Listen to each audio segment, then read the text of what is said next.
Finally, Nigeria fast becoming Venezuela in terms of economy mishaps and, of course, the level of hardship and pain as Nigerians have been subjected. Your take on this? Well, first and foremost, I totally disagree with you about Nigeria becoming the name of this country you just called. I told Venezuela, I know I disagreed with you. We know, we know our problem. We know if we want to solve our problem today, we will solve it. We know where our problem is. We are going to have a mass protest in some few days from now. Mass protest organized by who? Lawyer Fanny, this lawyer, I've forgotten his name, this renounced activist. No, no, not fashion. This Yoruba, not Ghana, this man. This Yoruba man from Ekiti, from Mondo. Falano, lawyer Falano. We are gearing up for what is going to happen. Nigeria is still a good country. Do you think that will address the myriads of problems bedeviling Nigerians? Yes, Now, children, families are eating grass in the north. don't see. This is one thing I would not like. See, we are. Where did you see where children are eating grass in the north? Let us be realistic about the fact and figure. You will say there is hunger. We agree that there is hunger, but not children eating grass, for God's sake. Are you aware that some families are selling their children? Which part? Huh? See, It is happening both in the west, in the south, in the north as well. I need to. I disagree. It is before the public domain. It's not something hidden. I disagree with you totally. I totally disagree with you. Why I say I totally disagree with you? The people that are selling people are the kidnappers. They are the evil people. The way you people term it is you the journalists are terming it that everywhere they are selling people for what? It's not the right information. Let us pass the right information so that the people outside Nigeria will get the right information. In Rivers, a woman was caught and she said she wanted to sell the two children so that he can take care of the other. Did you hear what the woman said? Did you hear what the woman said? He said he was introduced into the business. And the person that introduced her into that business, the person, they caught him. So he's doing it little by little. Let me tell you the truth. All over the world, there are crimes. But not in this rate. The way we portray our own is what speaks about Nigeria. We are not speaking the good of the country. We are only speaking the ill of the country. And that will not help Nigeria move forward. I stand to be corrected on this platform. It will not make us move forward. We know we have issues. America have issues. Canada have issues. All over the world there are issues. But the thing is this, is that the government we have elected is not doing any Nigeria any good. Rather, they are publishing the people, putting people, subjecting people. The high cost of price is what is killing Nigeria. And that is what we are saying. What is killing Nigeria and forcing Nigeria into criminality? Now you are in the same page with me. We are not in the same page. That is the reason why we want to force them and tell them that this is not what you campaign. This is not what you campaign. Are you getting what I'm saying? Don't you think that will amount to a child's play? Because I have not seen the seriousness on the part of the Nigerians to protest against this bad government. The head of labor, your brother, Joe Ajaero, is from Imo State, your brother. You understand? Actually was interviewed yesterday on AIT. Said they are ready for it. They said they are ready for it. Is it the first time we are hearing that from him? He gave his analysis. His analysis was that in September, the government promised the Nigerian citizens that they are going to do something, but up till now, they have not done anything. Listen to me, sir. So you have confidence in the Labour Congress to do anything different from what they are usually known for? Sir, the revolution that is coming up is not only Labour that is coming. You that is the journalist is affecting you. It's affecting everybody. We are going to, the revolution it's going to be like a tsunami. The government is going to sit up. Just go and take my word. They're going to sit up because what do you expect from the government? Do you expect a magic when all the indices, I mean, economic indices are negative? Hello, sir. When we shake them,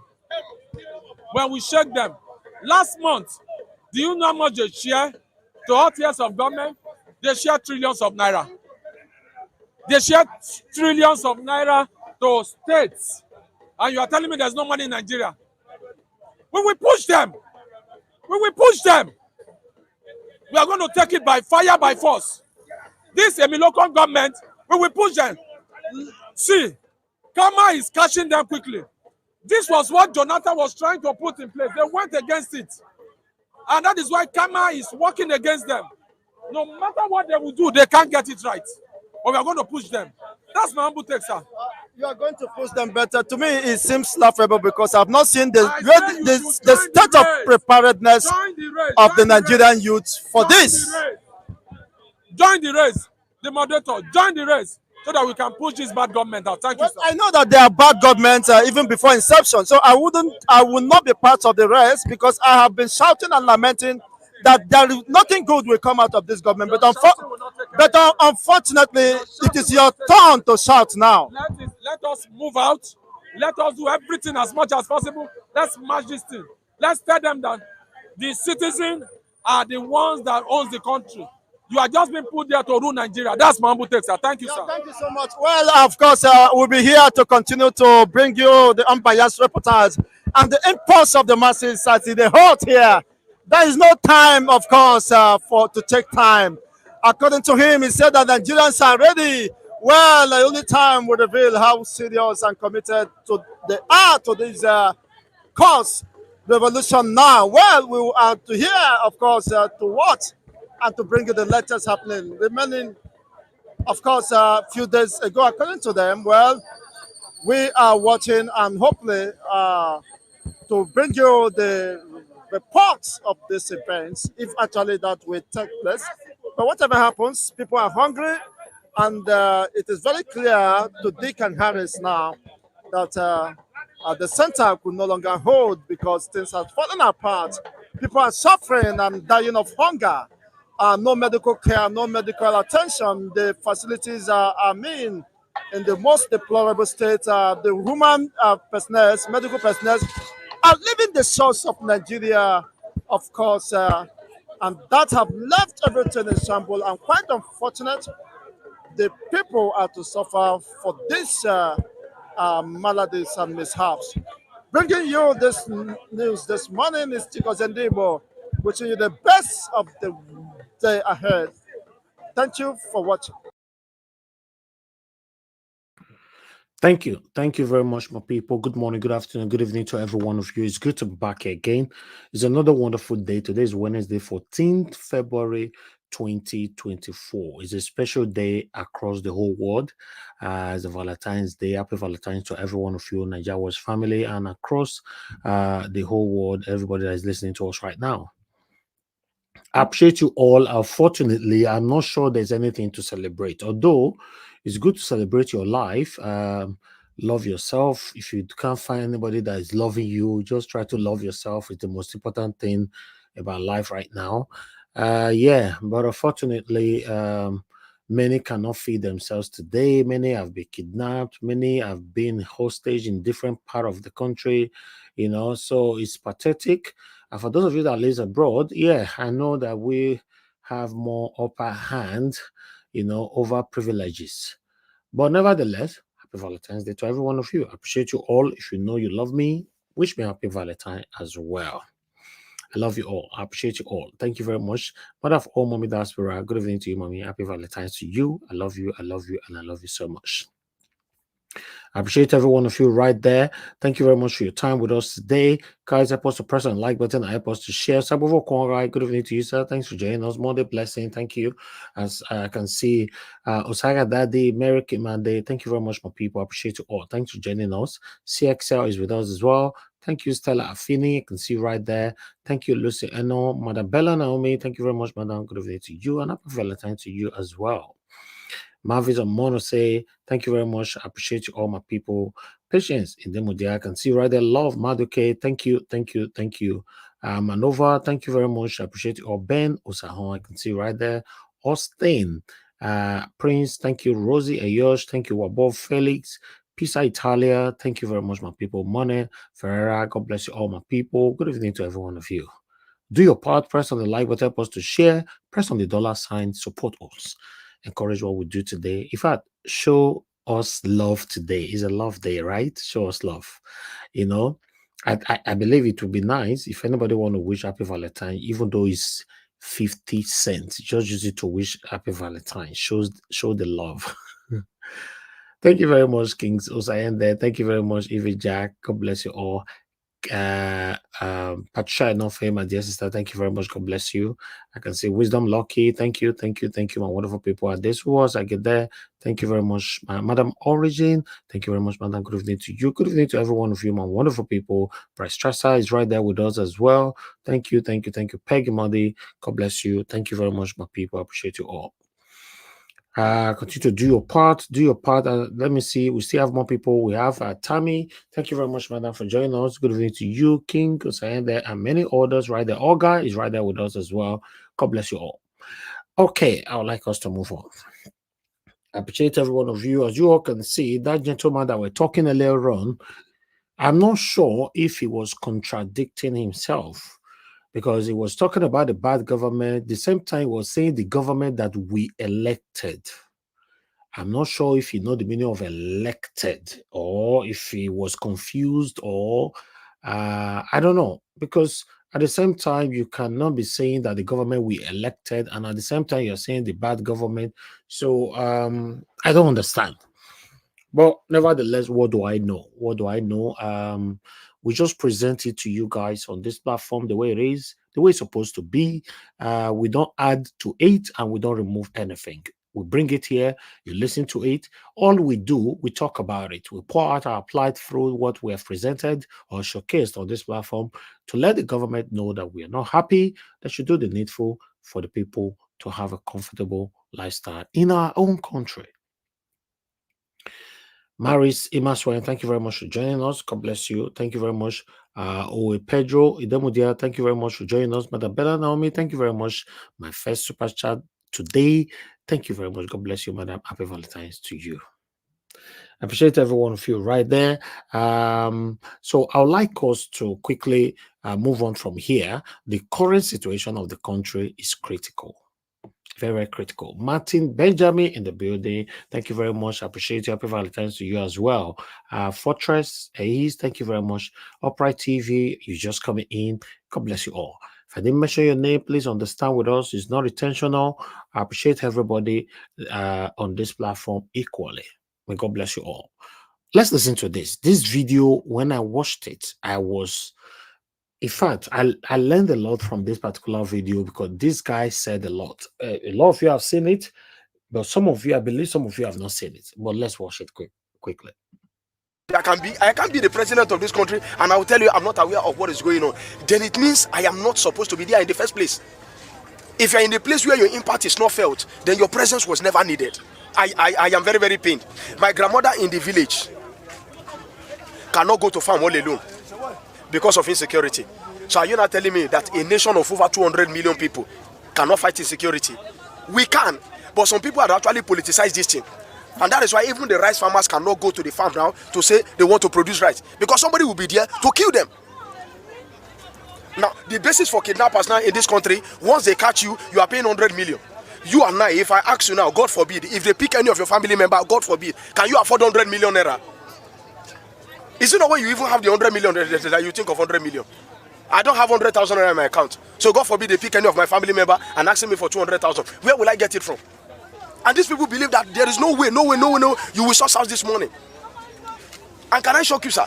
None of these kidnappers have ever been arrested. Each time you arrest these kidnappers, they are always looking wretched. If I am worth 10 million, as I am standing, from my dresses, you will see 10 million. You will see sign of 10 million. So someone who has been collecting 100 million, about 5 times, 500 million. When you see the person, you see the kind of shoe he's putting on, you will know that someone is actually sponsoring these people. Exactly. That is what I was waiting for.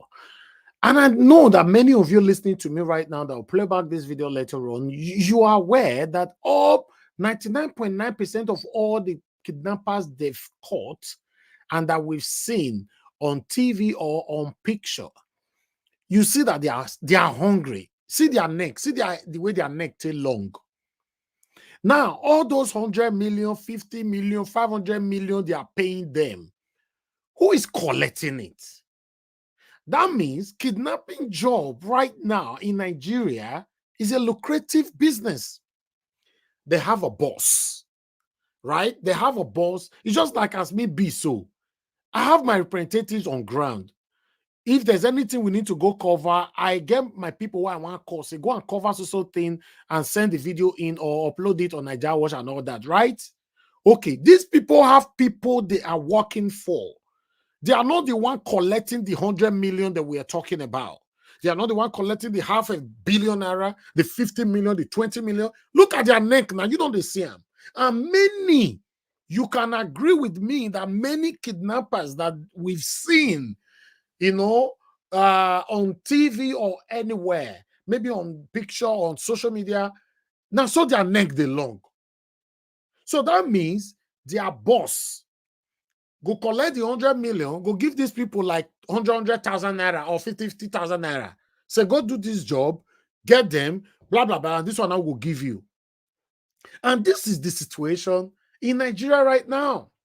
Now, if we have to go in depth to think, who is this boss or bosses behind these kidnappers? You might be shocked.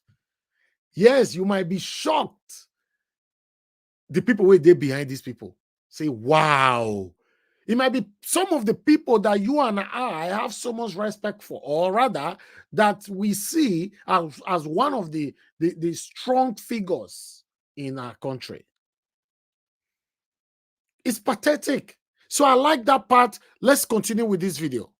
500 million. When you see the person, you see the kind of shoe he's putting on, you will know that someone is actually sponsoring these people. Someone somewhere is negotiating on their behalf, collecting the ransom on their behalf. And the government of the day is aware. They can't claim not to be aware. It is not possible. Because they see all Nigerians, they see all the masses, the presidency see all the masses as noisemakers. And this was exactly the same thing Buhari did. He believed we are all noisemakers. And can I shock you? If we decide to organize a small protest now, they will send firearms against us, they will kill us, and nothing will happen. That is why I said solution. There is no solution.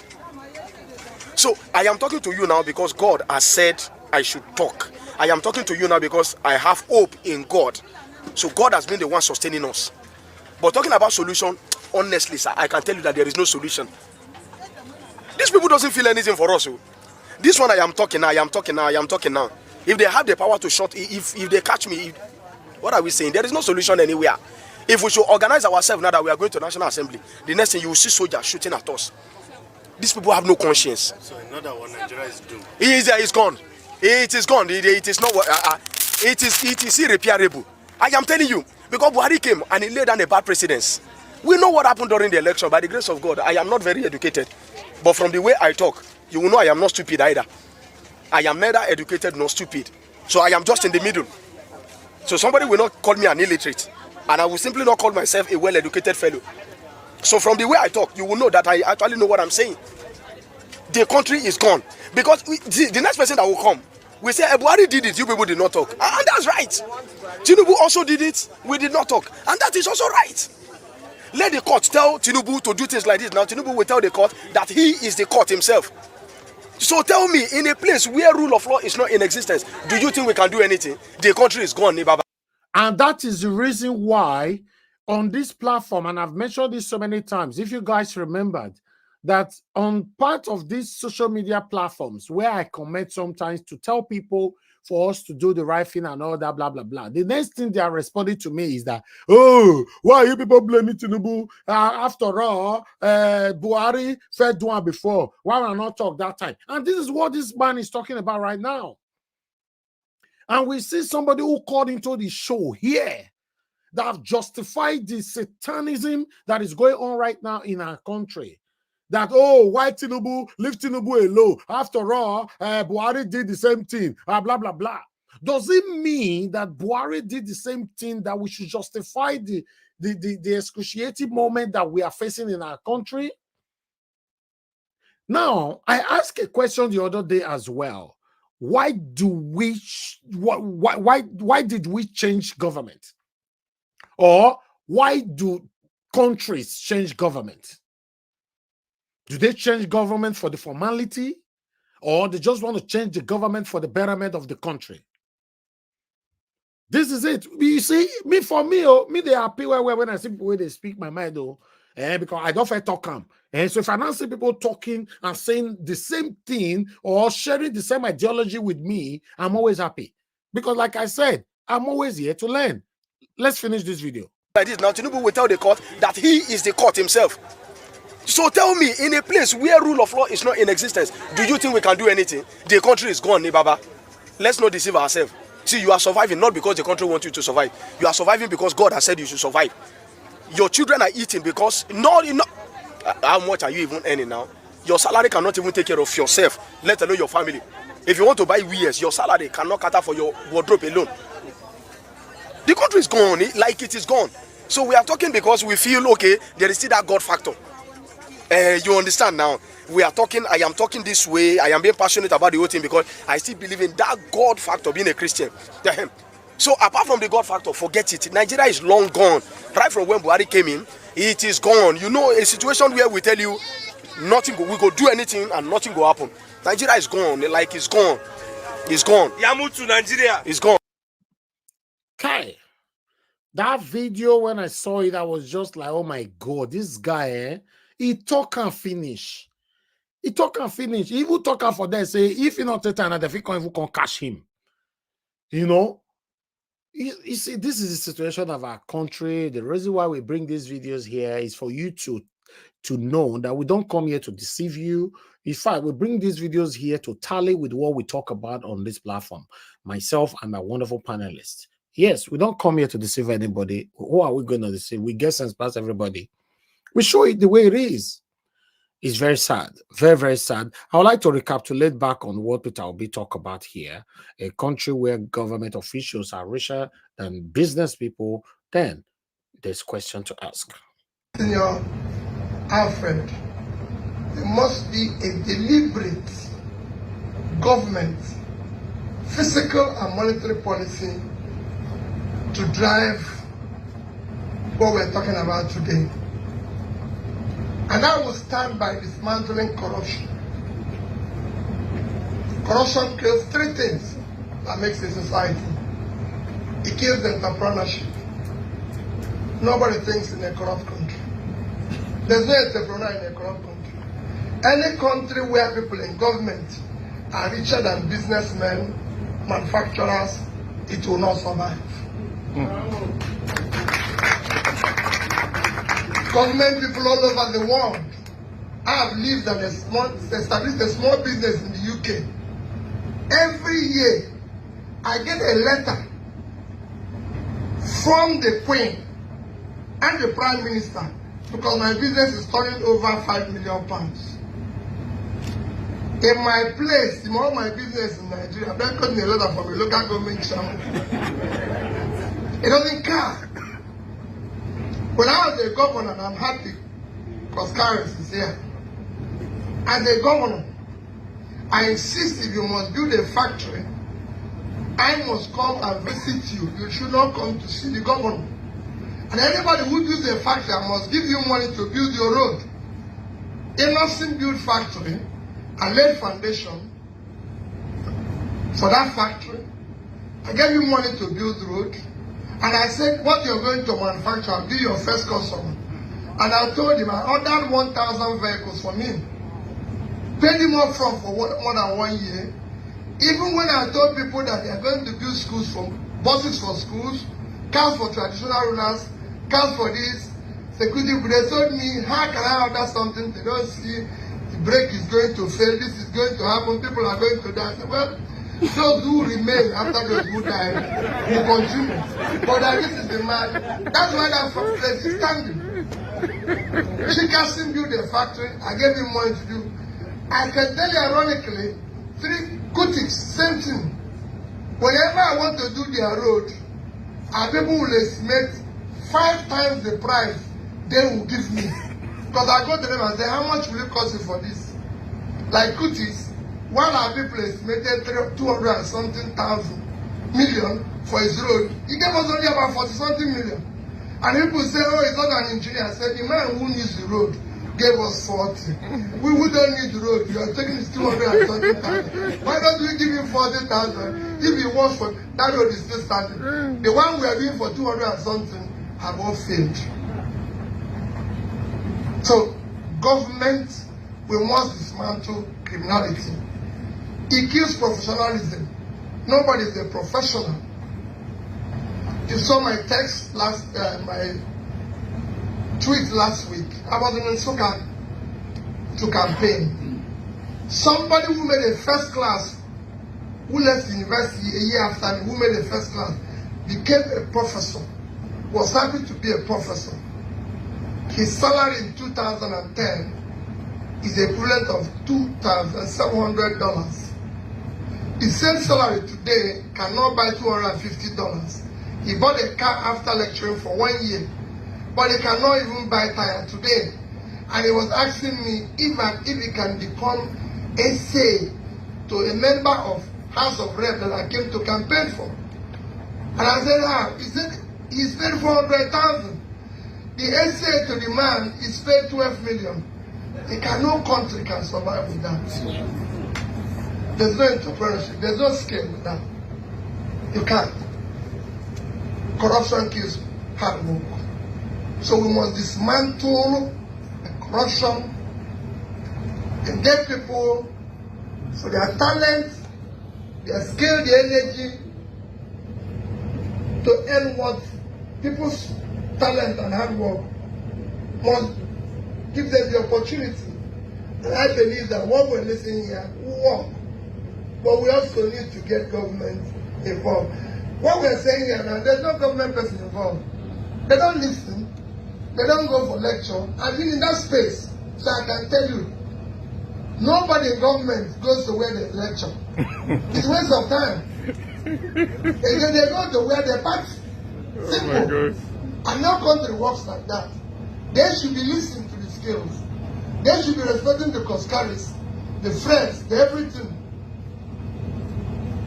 The keynote speakers from the states, you know what it means. People come to visit you. Government people, governors invite you.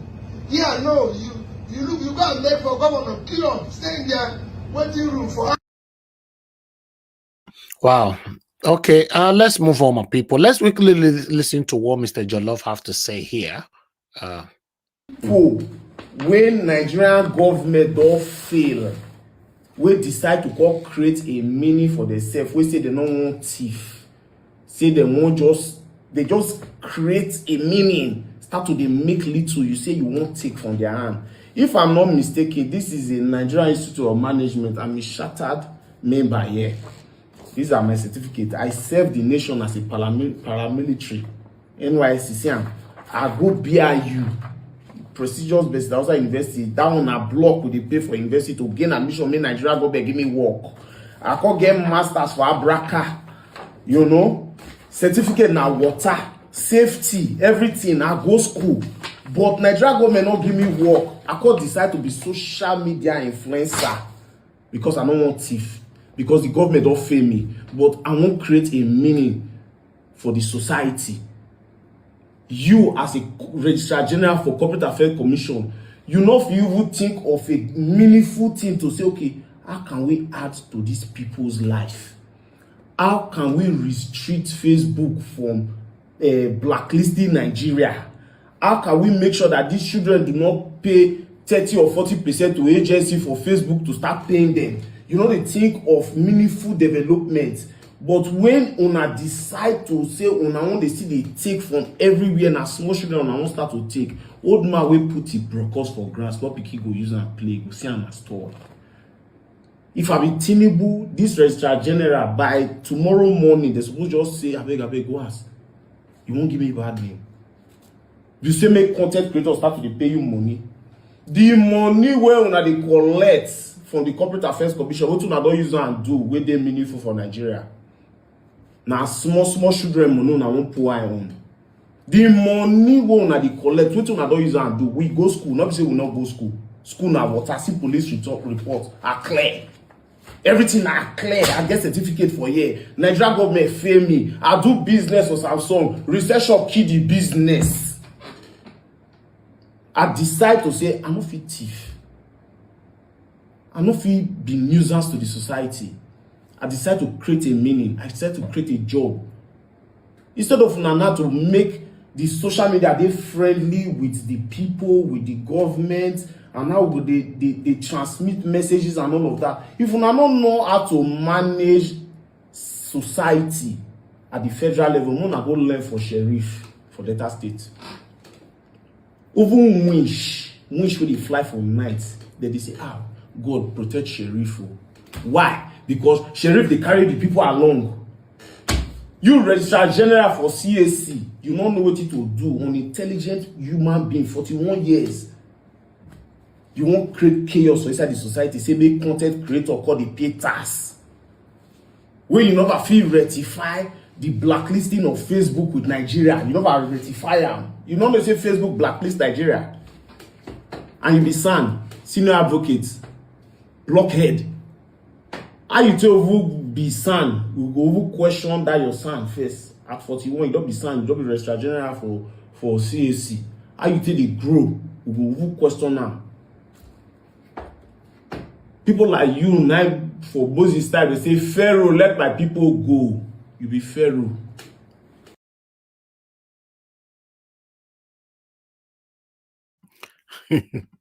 Pharaoh.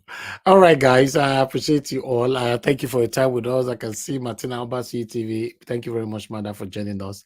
Happy Valentine's to you as well. Mr. Johnson Emmanuel, thank you very much for joining us. I appreciate you all. Happy Valentine's to you all right there. Michael Abba, David Platt, many others. Abu Azi, thank you very much, sir, for joining us. Happy Valentine's to every one of you. Thanks for joining us, Faith Wilfred, and many others. Please help us to Michael and Amaro with us as well. Thank you very much. I appreciate you all. Michael Abba, Stella Finney, and many others. Guys, press on the like button. Help us to share. I'm going to post out a link now because we only have one video left to play. For those of you that want to join us, remember I said I don't want to be taking much on videos anymore. Yes, a link I've been posted in case you want to join the broadcast today. Please click on it and join us right here. Let's quickly listen to what Falana have to say here for the next 5 minutes. So yeah. So let me jump in quickly. You were recorded to have there's an inference being drawn to your comment as to asking citizens to rise up in some kind of social revolution on the policies of the government of the day in terms of what has become a worrying situation in the price of commodities. Is that exactly what you are asking the Nigerian citizens to do as a response to what is going on in the land? A social revolution. Is that what you are saying? Now, in I think Niger State, there was a protest. Of course, there have been protests in many parts of the country without my knowledge. And the governor ordered the arrest of the protesters. The APC Secretariat has issued a statement to the fact that the protests against the rising cost of living in our country are sponsored by some opposition or named opposition political parties. And all I've said is that it is the duty of Nigerians, it is the right of Nigerians to express themselves either through protest or writing articles or whatever. We fought against obtaining police permit to protest in Nigeria. What the law now says, Section 84, subsection 3 of the Police Establishment Act of 2020 is that during protest, the police shall provide security for the participants in such protests. And I'm saying Nigerians should be allowed to protest against injustice, against inimical economic programs and policies. And it's a legitimate demand. It is therefore a challenge to the government to move speedily to address the complaints of the people and not read political motivation into them. So I think we should anchor on this note. Where there is this divide and where the nation is at this crossroad, the citizens are on one hand feeling the pinch of the economic hardship, and the government on one hand says that it's committed into doing what is right by Nigerians. In your own view, is this government under the Bola Tinubu administration misstepping, or are they doing the right thing? Or what exactly do you think is the right way to go? We just have about 40 seconds to wrap up on the this. right thing to do is to reject the prescriptions of the IMF and the World Bank. Remove fuel subsidy, float your currency, and so on and so forth, which have never assisted any country to develop. Secondly, the government is dancing around the problems. These circulars by the central bank will not address the crisis in the forex market. Okay, I will stop that right there. To me, I'm surprised, or rather, should I say, I'm not surprising? No, I'm surprised. I'm surprised seeing SAN Falana talking now, and which is a good thing because I've been waiting for him to talk. To be honest, yesterday the same thing happened, today again. So yeah, we are going to talk on this, but let me present some articles right here. Flab, please turn on your camera so I'll see someone who is behind that place. That's why I've not accepted you to the screen. I can see you on the backstage. You just came back again now. Turn on your camera. Let me see who is behind the name Flab. If you can hear me, please, because I need to move on now. Okay. The time you turn it on, I might not be looking at that particular area. Okay, yeah, I can see you now. Thank you very much. Thank you. You can turn it off if you want. Yeah. Thank you. Thank you for joining us. Let us quickly move on and showcase the articles that I have for you guys today. Guys, do your part. Press on the like button and help us to share.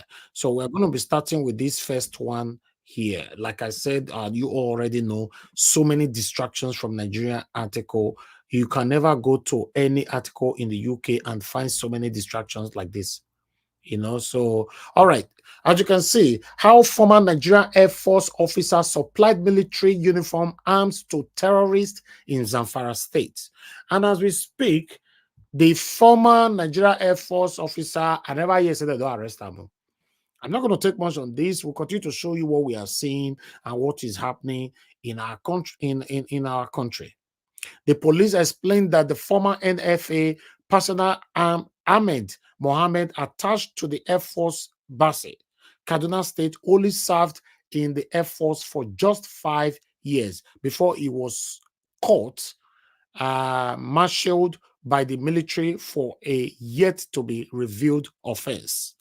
Okay, he was sacked then, but they not tell us why they sack him. Now there are more revelation now telling us now that he was the one supply uniform and everything to these people. Still, as I'm speaking, I never yet said I don't arrest him. But meanwhile, I'm just going to move on. Like I said before, I don't want to spend too much time on this. Bear with me, my people. Let me bring another one to your screen quickly. One moment. This one will be on your screen now. Okay, let's do this because I'm trying to take out all the distraction, and I can see Mr. Jonathan just join us as well, so I've accepted you in. Okay, let's take this in. See distraction everywhere with our articles. All right. I still carry a bullet in my body. Nigerian soldier alleged no recognition after Tinubu showered gift on Super Eagles players. Yes, if you see, you have to look at it from the other angle. Our Nigerian army should be worshipped. Yes, now make you understand say these people don't they put their mind if they want to do anything.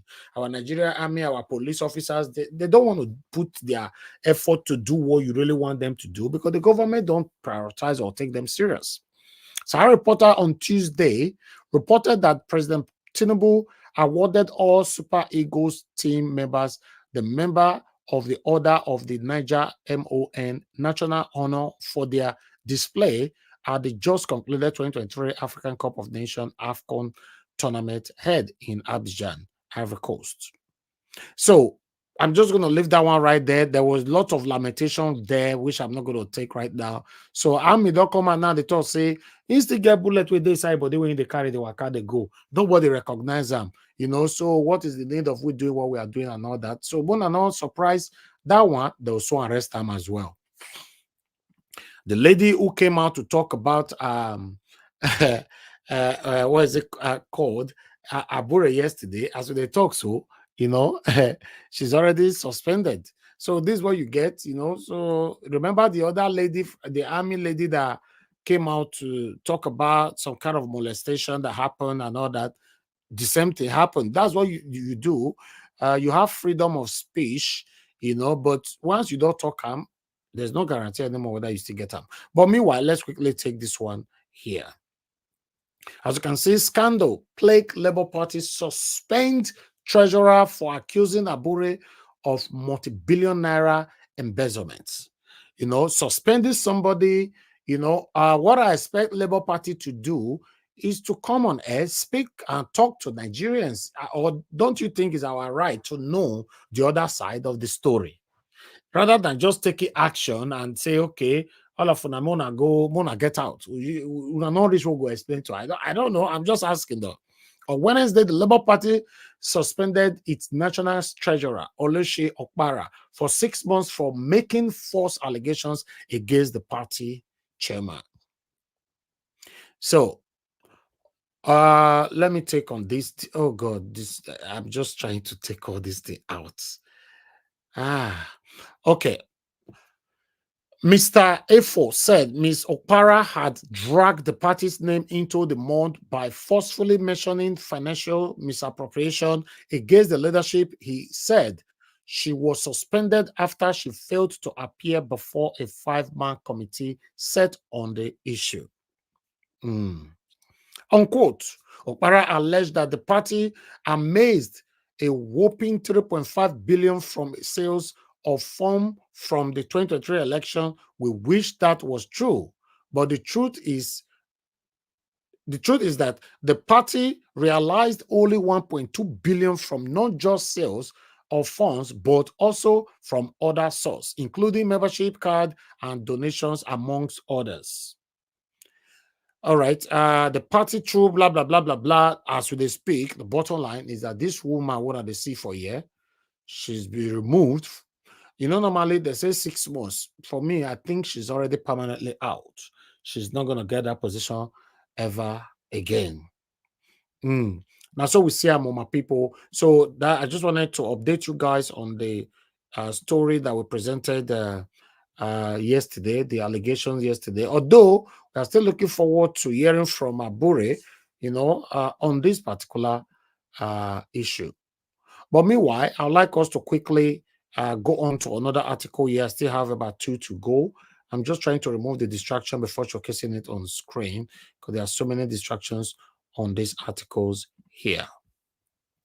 While I'm doing this, you can do your part. Please press on the like button, help us to share. Let our voices go far. Okay, I'm ready to showcase the next one for you right now. 3, 2, go. That's it. Hardship. Don't incite Nigerians against Tinubu-led government. APC governors beg PDP counterparts.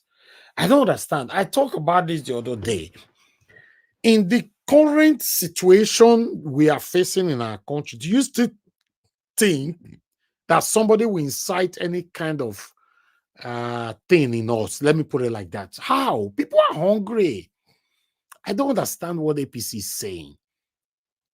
The governors under the Progressive Governors Forum, in a statement in Abuja on Tuesday by the chairman and governor of Imo State, Senator Hope Uzodinma, said that the economic and security challenges Nigerians were facing needed a collaborative approach towards finding lasting solutions to them and not pointing accusing fingers.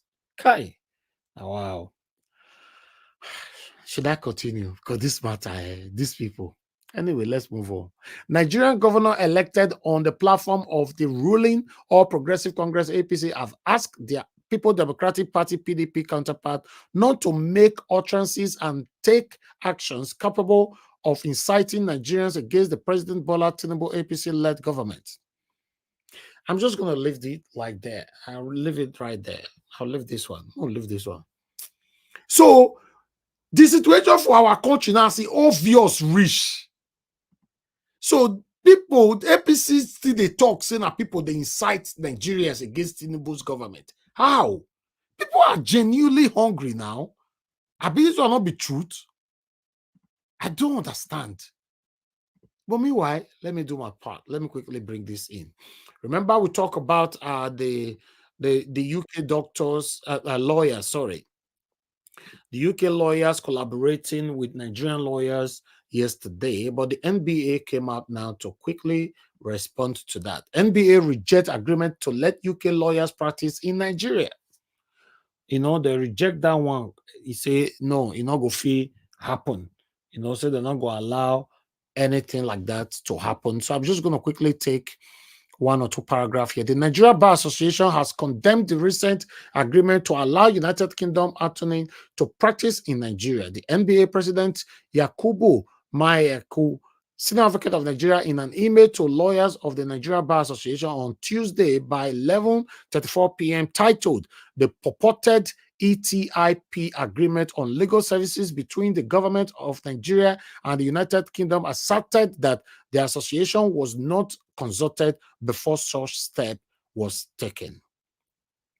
Then he went on, unquote. He said, "My attention was drawn to the news making round on a number of media platforms on the alleged signing of the Enhanced Trade Investment Partnership Agreement between the government of Nigeria and the United Kingdom. It was reported that this agreement seeks to enable cooperation between the two countries in areas such as financial and legal services. More bewildering, in the stated provision that we allow lawyers from the United Kingdom to practice in Nigeria. Understandably, this news has generated tremendous disquiet within and outside the legal profession in Nigeria." So I'm just going to leave that one right there. How, you know, they rejected that. They will never allow that to happen. I don't know what you will say about it later on. I think I have just one to go. Yeah, just one more article to go. Then we'll take it from here. Callers, please just hold on. I can't take calls right now. Let me finish with my article. I'm just trying to do this quickly. Okay, we're going to talk about Buhari. Buhari. Well, I know Buhari now, the popular spokesperson now. And I mean, the caller spokesperson, though, not official, but for Tinubu. Yes, this one is coming for Premier Times. As you all can see right there, Atiku disowned Daniel Buhari. You know, let's take this quickly. It is important that the media and the general public take corrective note of defining Mr. Daniel Buhari as an aide to His Excellency Atiku Abubakar. A statement from the Atiku's media office said. Former Vice President Atiku Abubakar has disowned Daniel Buhari, who served as a spokesperson for his presidential campaign for last year's presidential election. Atiku said in a statement released by his media office on Tuesday that Mr. Buhari is not and has never been his aide beyond his roles as a spokesperson for his presidential campaign between 2022 and early 2023. The former presidential candidate of the People Democratic Party PDP said Mr. Buhari's role in the presidential campaign terminated with the election coming to an end last year. It is important that the media and the general public take corrective note of defining Mr. Daniel Buala as an aide to His Excellency Atiku Abubakar. Although I'm not surprised with this because I was expecting it, because the way Buala have become a spokesperson for Tinubu so sudden, is not only bridging the gap, satanically with Atiku, but with Nigerians as well, because every Nigerians are surprised how this man just carry switch just like that. But my people, that is all I have for you guys today. I appreciate every one of you. I'm done with my presentation. I would like to take calls. Then we take it from here and allow my panelists to speak as well. A lot of people have called in already. Madam Tammy, I'm returning your call quickly because you called so many times. Thank you very much, Madam. Good evening to you. I can see you were calling while I was doing my presentation. Please talk to us, man. Oh, happy birthday to you, man. I wish you the best.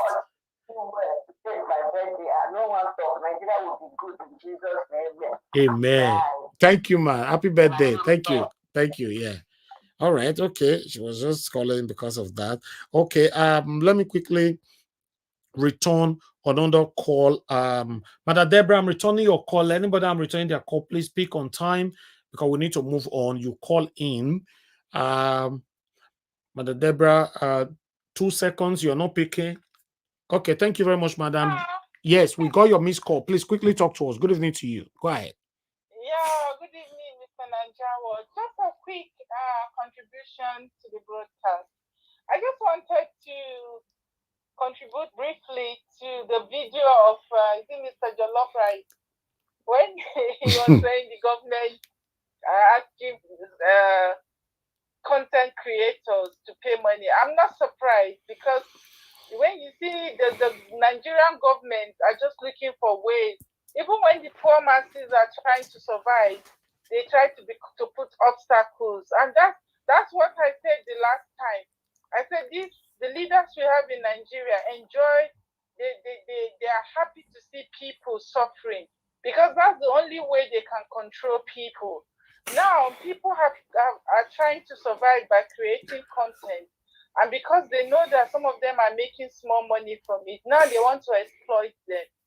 That reminds me of what happened in Benin as well, when people started creating boreholes. The government wasn't providing water for people, and then people started creating boreholes for themselves. And the same water board came asking people to be paying for their own private borehole. So it's a long time this government has been exploiting the masses. When they are not doing their own job, they are not providing anything for the people, then the people suffer to provide things for them, and they will still come and want to exploit people, to tell people to pay tax. You see, I don't know when Nigerians will say enough of this exploitation. But unfortunately, people now, you see only few people speaking out, but a lot of them will not speak out. They will cow down and allow the government to exploit them. It's just a shame, but this has been going on and they are getting away with it. Thank you. Of course, they are going to continue, Thank you so much, Mr. Ajaero. That's just my little contribution. God bless you, man. Thank you, sir. Thank you, man. Yeah. Thank you. All right. Thank you very much, Mr. Ben. Thanks for calling in. Good evening to you, sir. Please talk to us. Mr. Ben, are you there? Yeah, I'm here. Why? Good afternoon. Thank you very much. Talk to us. Good afternoon, Mr. Elvis, and good afternoon to every member of the panel. When I got home from work last night, I watched your show. I had to go back to where I stopped before going to work, and I just want to say, the reason why someone like Peter Obi will never be a Nigerian president is because of the internal sabotage in any political party that he aligns himself with. I was listening to that man that spoke from Edo State. How they remove his name, they forge his signature, they forge all of that within the same Labour Party. You understand? So it's really a very pathetic situation that we found ourselves in that country. Someone like Peter Obi, a man that of integrity, a man that knows what he wants to do, will never be allowed to be a president of a country like Nigeria because the people that he aligns himself with don't have the same political ideology that he has. They will sabotage his efforts, to be president. So the issue with the CAC saying the social media people have to start paying taxes. My question to them is, all of the money that you've been collecting from businesses in Nigeria since the inception of the CAC, which I don't use those money to? What jobs have you guys created? How have you affected the lives of the business owners back in Nigeria? When I was in Nigeria and they were collecting all that CAC money every time, we don't see nothing that they use the money for. It's just extortion every single time. From the government to the federal parastatals to every establishment, they are just trying to exploit Nigerians.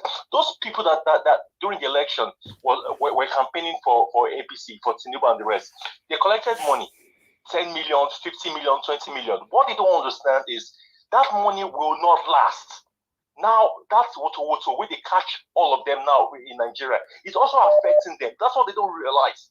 Because now we impose an illegitimate government on the country, on the people of Nigeria, when I collect money from them, now when they complain, say the country no good. After don't force an illegitimate person on us. I beg, I don't cost them this afternoon. Thank you very much. Thank you very much, sir. Thank you. All right. Good evening to you. Your name and where you calling us from? Hello. Hello, can you hear me? Your voice is far away, sir. We can't hear you that much. Please, can you work on that? Okay. Let me take it off from my ear. Is that okay? Yeah, do that. Remove it. Should I take it? Take it off. Okay. All right. Let me go to my phone. How long is this going to take? Now? Okay, that's fine. Go ahead. Where are you calling from? What's your name, sir? Where are you calling from? Yeah, I'm Prince Judgment, calling from UK. Okay, go ahead. Talk to us. Happy Valentine to everyone. Mr. Niger Wash, you've been doing a great job. Thank you very much. We always watch you from UK. Thank you, sir. I will love your platform. Yeah, you are doing a great job. There's nothing like creating awareness, because information is power. Yeah. Okay. Yeah, my brother, you see, we are discussing the way forward about Nigeria. Okay, and everybody wants a better life. But unfortunately, just like what the first caller said, the lady, everybody is now federal government to themselves, state government and local government. We provide everything for ourselves. Today, hunger is everywhere. Everybody is crying. But to make matter worse, the primary goal of the government to secure life and property is not there. You see? That's the reason why we must take stock of what everything called Nigeria. When we have a confederation, everybody, all region, we are progressing. Okay? But the system that we are practicing now is a parasite democracy. You see, that's the reason why some few are enjoying while the masses are suffering. The other time I called, I made us to understand about the danger that we are in. You see, the few who wants Nigeria to remain the way it is because of their selfish interests brought terrorism into Nigerian, all Nigerian sectors, especially the security formation. Operation Safe Corridor was the thing that destroyed our security completely. Now, every region, because of the recruitment of repentant Boko Haram, every region is not safe now. If you are walking, if you are meeting a policeman on the road or army, majority of them have joined the kidnapping business, and nobody is holding anybody accountable. So that's why we are advocating. Mazen Nandekano and IPOB movement is advocating for every region every region to have their own nation. And the way you have your own nation, you will guide your border. You know, there will be nothing like terrorists coming from Niger, all the way from Niger, in the name of grazing route into your father's compound. You understand? All these things will end. We have a neighboring Togo. We have a neighboring Ghana. There's nothing like one Togo. There's nothing like one Ghana. It's only in Nigeria we are singing one Nigeria, one Nigeria. We want to force ourselves in unity. You know, we are all unity beggars because of the parasite in our midst. This Alama Jerry life that was in the north, where Jonathan created Alama Jerry School, and but it didn't work. They didn't accept it. Today now they've spread the Alama Jerry system. Everybody in Nigeria now is begging for palliative. Nigeria is the giant of Africa, as they said. But what is the example? Is it electricity that we have? Is it water that we can provide for our people? Is it good road that we can provide for our people? The only thing that can solve the situation of Nigeria is for everybody to have their own country. You know, regional government that we had before was successful. Everybody we are enjoying. There was progress. You know, even Malaysia came to the east to learn how to trade with the palm oil. Today, they are the largest exporter of it. And our people are begging for their visa to go to their place. You know, so my brother, anything that we are doing now, we want to restructure. It won't work because you can't restructure with every Nigerian that you see today that are taking the Nigerian indigenship card. There are some of them that was arrested in Lagos. We saw them and they said that the general was the one that gave them they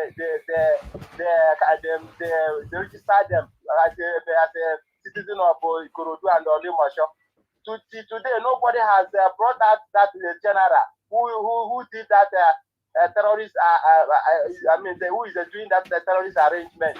You know, that is what we are in. So everywhere is full of terrorists that we don't know. Not even the Nigeria. We're talking about Nigerian criminal. We're talking of foreign terrorists everywhere in the army, in the police, in the DSS. So we cannot restructure Nigeria. Restructure is dead. Let them free now. They can and set a date of referendum and let everybody answer their mama name. Thank you. That is the only thing that can solve this situation of Nigeria. You know, trying to talk about P2B is a distraction. Omoye Showole is a distraction. The Fulani herdsmen Atiku is a distraction. You know, my brother, God bless you. Keep up the good work. We lay your back. Nothing that happen. Person will hold person for ground. If the day we leave the person, he say go get freedom. As they hold us for ground, say we no go rest. Then go there every day. They go there employ more army. If they employ this year, whatever army pass on. Thank you. Next year, 100,000. Thank you. God bless you. Thank you, my brother. God bless you. Thank you. Thank you, sir. Thank you very much, Madam Norigi, for calling in. Good evening to you, ma'am. Please talk to us. Hello, everyone. Hello, the people I do come here for, all the well-meaning Nigerians, my youths, Nigeria youths, the few, the brave, the faithful. I believe anyone that is here is one. I believe that even the older ones like me, we are here because we want good governance. We want, you know, it's like we need something to happen. I remember, Mr. Niger, please thank you. God bless you. Thank you for all you're doing. You will never go unrewarded. Everything called blessing is following you. The only thing that can follow you is blessing. Amen. Thank you. No, but anyone that is trying to run their mouth or to wish you bad is like water on a rock. It can't penetrate because you're soaked with too many blessings. Yes. I thank your mom. I thank everyone, our panelists that to come here. God bless you all. Thank you for being this voice that the voiceless in Nigeria are depending on. I mean, we are here. God bless everyone. I remember initially when I started, I have not seen anything that is showing me that there is governance in Nigeria.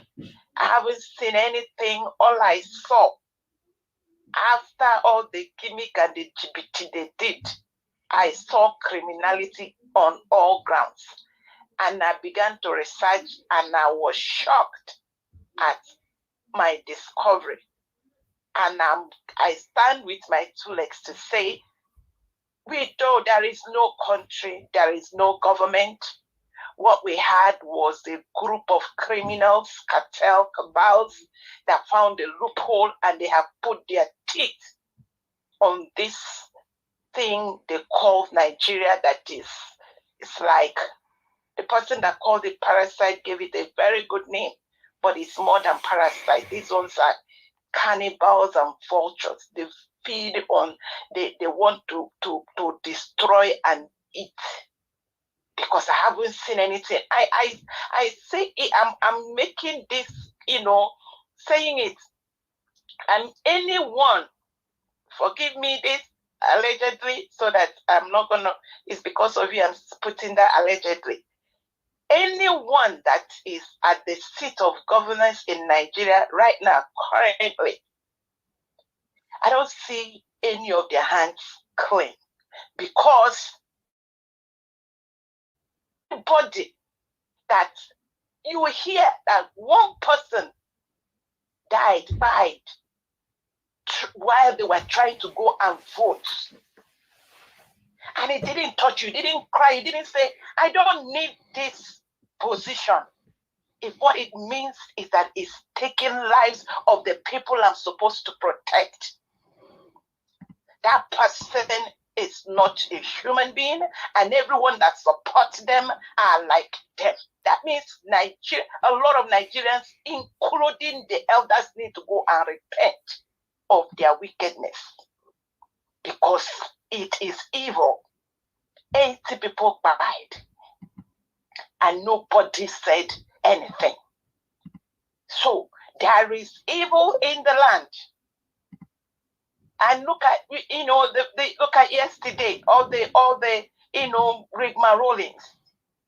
Mr. Opita Obi, I still can't know whether it was a mistake. A lot of people that have moved on in Nigeria said,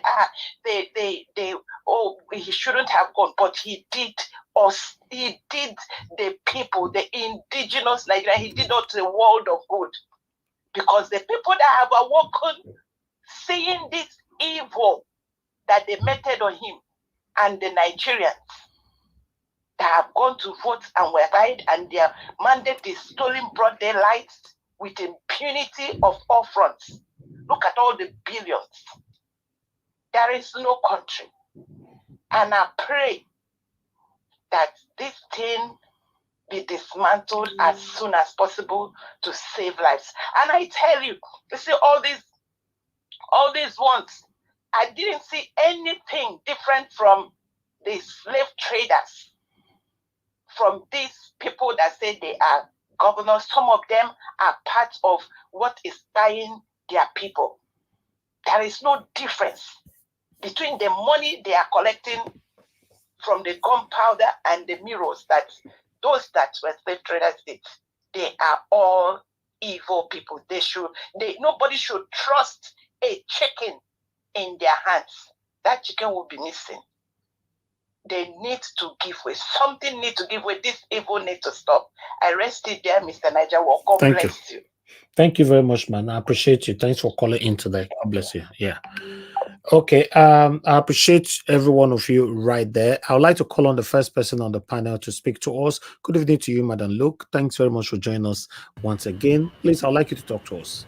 Hello, Mr. Elvis. How are you doing? I'm very good, man. Thank you very much. All right. Thank you, Mommy Diaspora, my fellow panelists, the commentators, the viewers at large, and the Niger Watch family in unison. Thank you very much for having us here again on our favorite playgrounds where we share minds. Happy Valentine's Day. May more love for Nigeria come to you now and forever. Amen. So we have another long list of constant woes, and I will just do sideshows of what you have discussed. Of course, we all know that right from the get-go, we all know that this kidnapping business is a scam because they have sponsors. And Mr. Naja was just asking who is um, the boss of these people who look like, first of all, they don't look like Nigerians. Number two, they look so wretched. Now, being wretched has levels. When you look at all those people that you interview in Call Waves TV, I'm like looking at their faces and I'm like, wondering when last those ones ate. But these ones, with this kidnapping people ring, is a different level of sufferhead. So that means there's somebody behind them. So the question you were asking, who is collecting? Then you will not first. Then after that, you will not ask who is paying. Yeah. Then you will understand that this is a scam, and that was what I have always maintained. It is a very big scam, and that is also tied up to the federal government to have big budgets for insecurity. It's all going around one pocket.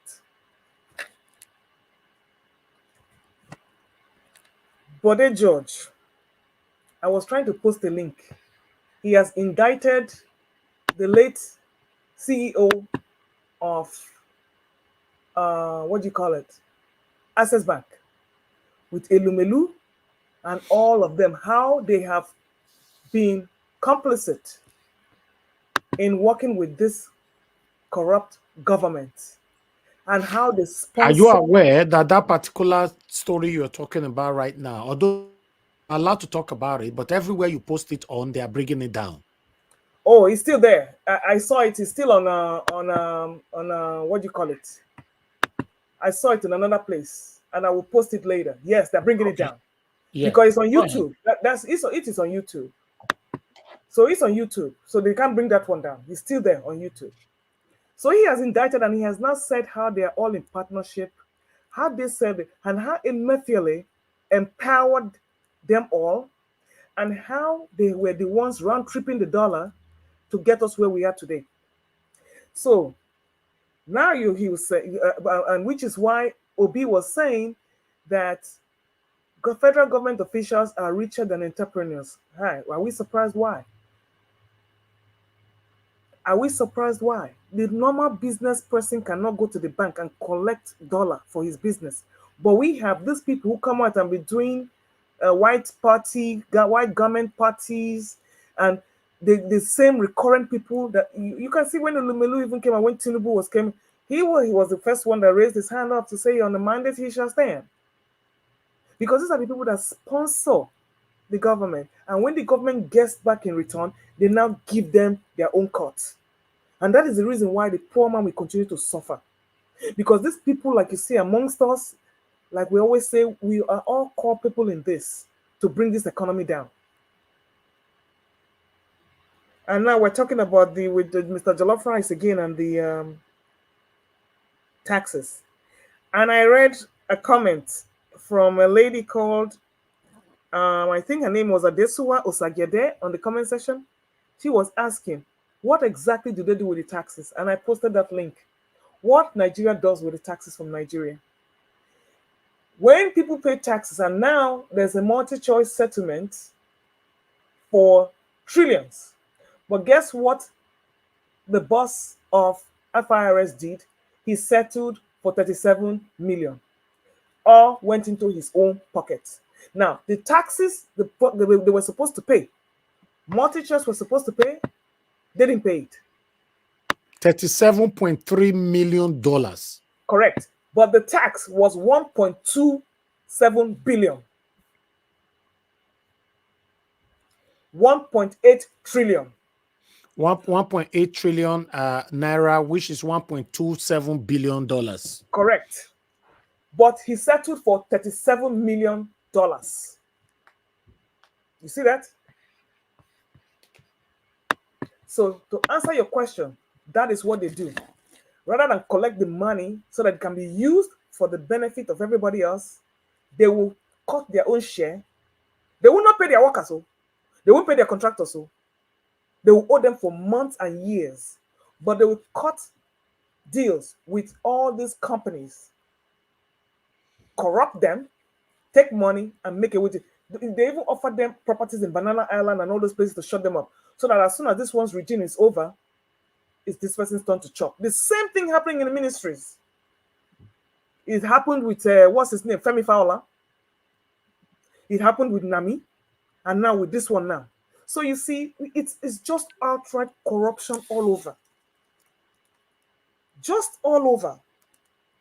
And Falana is there again. I commend him, because even in the lone voice in the wilderness, even with his two tongue serpent, at least he's exposing them, and we're seeing he's educating the public. So whatever good he can do, we will take it the way it is. Yes, the economy is collapsing, even with the IMF predictions, because we know why. The government will never follow the due process because they're all corrupt, and they want to pocket everything for themselves and leave nothing for the growth of the economy. Are we surprised that the Zamfara state governor is supplying arms to terrorists? We're not surprised. That has been the MO from the get-go, even under Buhari's regime. And now Tinubu's hands are tied. He can't do anything about it. Oh, you are showing us NLC, Ajaero. Well, this is another one. You know they cannot be trusted. But this time, he said that he's willing to go to jail for him to agree with the law, trying to cancel the strike that is coming right now. So good until they pay the money bigger than the jail price. When they pay the money bigger than the jail price, then he will keep quiet. I mean, actually, or he will form one big lump on his head and go abroad for treatment. So we all know this deal that this man. But let us see. Like you say, it could reach everybody. It could reach everybody until you cannot. Hello, Pensat. Until you cannot. You have no choice but to act. So now we're complaining about the army, the guy with the army that is taking bullets for Nigeria and got no recognition, and you have the Eagles with recognition. You see, one thing about Nigeria is that we have misplaced priorities. I'm not saying that they should not honor the Eagles, but you see people who are dying for you, who have taken a bullet for you. First of all, I don't even know why they took a bullet. Was he even going to defend people? Was he even? So we don't even know, because there should be ministries or offices in place to take care of these basic people in society. I cannot even imagine a veteran here in the US with this kind of complaint. But who do you blame? When they organize themselves, they will steal the money and they will not. The same thing is always everything is just wrong in the country. So wrong. Okay. Now, talking about that suspended LP, what did I say yesterday? You know, meanwhile, Abure hasn't. See, that guy that came yesterday to testify, I was so moved. You can tell that there was no stress in his voice. So to link him with a Papa faction was quite a disservice. This man is not even hungry. He didn't even come there to hustle. This man has lived abroad. Not to say that the criminals who lived abroad, like Femi Baja, don't come here and do what. But there was no stress in this man's voice. He didn't even sound desperate. All he said that he paid money and his name was substituted. Is it difficult to believe? What has that got to do with the Papa faction? And he's stating it today. They went to court and he was arrested and he was suspended. He's testified. He told us why. And of course, this lady is going to be suspended because she has opened the yash of a white fowl.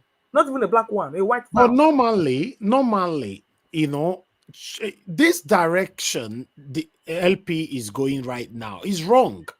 Because Yes, what wrong. they're supposed to do first is to speak to the public. No, it didn't happen, or it happens, or this is how it happens. Yes, You can and just take decisions. it's being discussed. It's in the we're handling it legally. Exactly. And all that stuff. Pressure, But this is a repeat offender. This is not the first time. This is not the first time. This man has been going around the circle, round. You catch him here, he will dodge here. You catch him here, he will dodge here. You catch him here with. And why Obi is helpless? And the man was saying he called Obi, and Obi. I don't expect Obi to even. He should not even touch, because Obi came in before, after all these people were already in office. Obi never appointed any of them or recommended any of them. So he just came there and joined them, so hoping that he had a team. Unfortunately, he was walking into a den of robbers. Whether he opens his own party now or he starts another party, it's going to be the same thing, because you're always going to have saboteurs. Have you seen where somebody, that lady that came from another party, did not even contest the election? They substituted the man's name for, I mean, these things are there for facts for people to see. It's not a lie. And now, to victimize her as a whistleblower, they have suspended her. The same thing they did with Apapa and Labambi. Now, if this woman now goes to APC and starts talking, they will say, eh. So you see, there's no smoke without fire. Labour Party needs to clean its acts.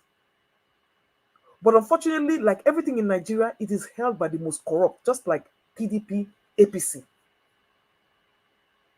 So, stop inciting violence. Uzodinma, we're not even going to go there.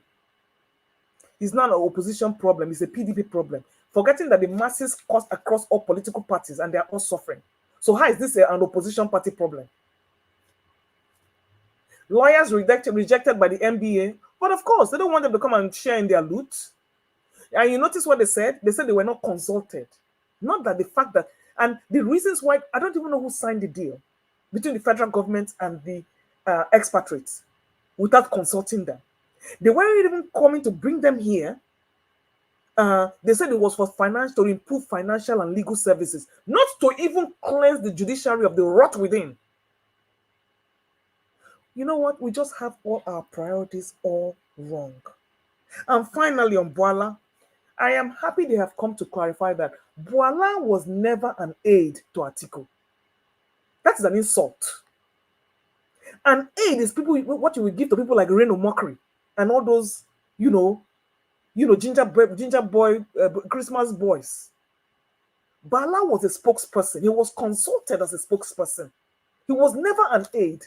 So why people keep referring to him as an aide is what I don't understand. So I'm happy they were able to make that clear. And after he has the elections were no longer in place, he was relieved. There was nothing for him to do. He has fulfilled his purpose. And coming back to that LPC situation, Aisha said something. Aisha Yusuf said something that they tried to test her account with this kind of thing. That one man now told her that they want to just put only $5 or 15 naira in her account just to, make sure that if the transaction goes through.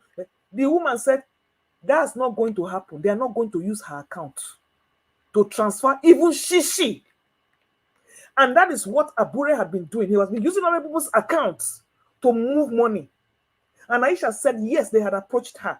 And she dodged. So you see, this is an ongoing problem with the LP.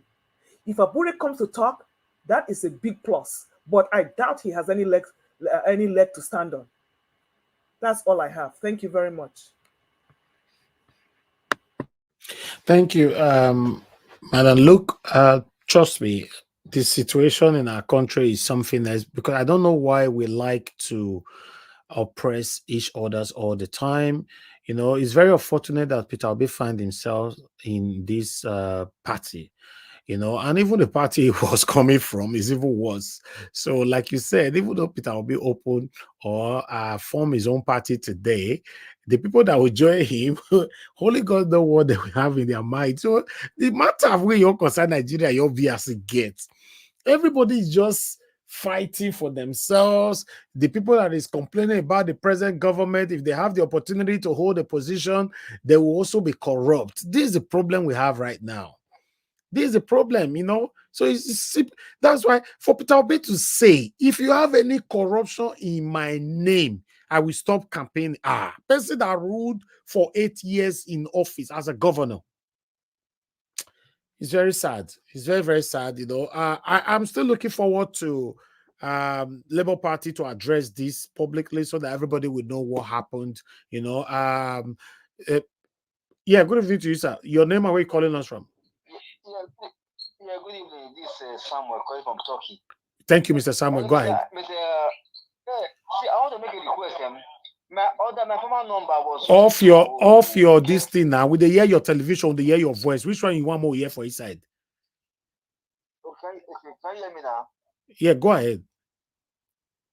Yeah, my former number was using to get those group this thing. That is your group message. Whenever you are online, when you send me the question on my WhatsApp number. So I mistook this number, so I'm not using that number again. So this is my new number. But I don't know if you can already send me the group.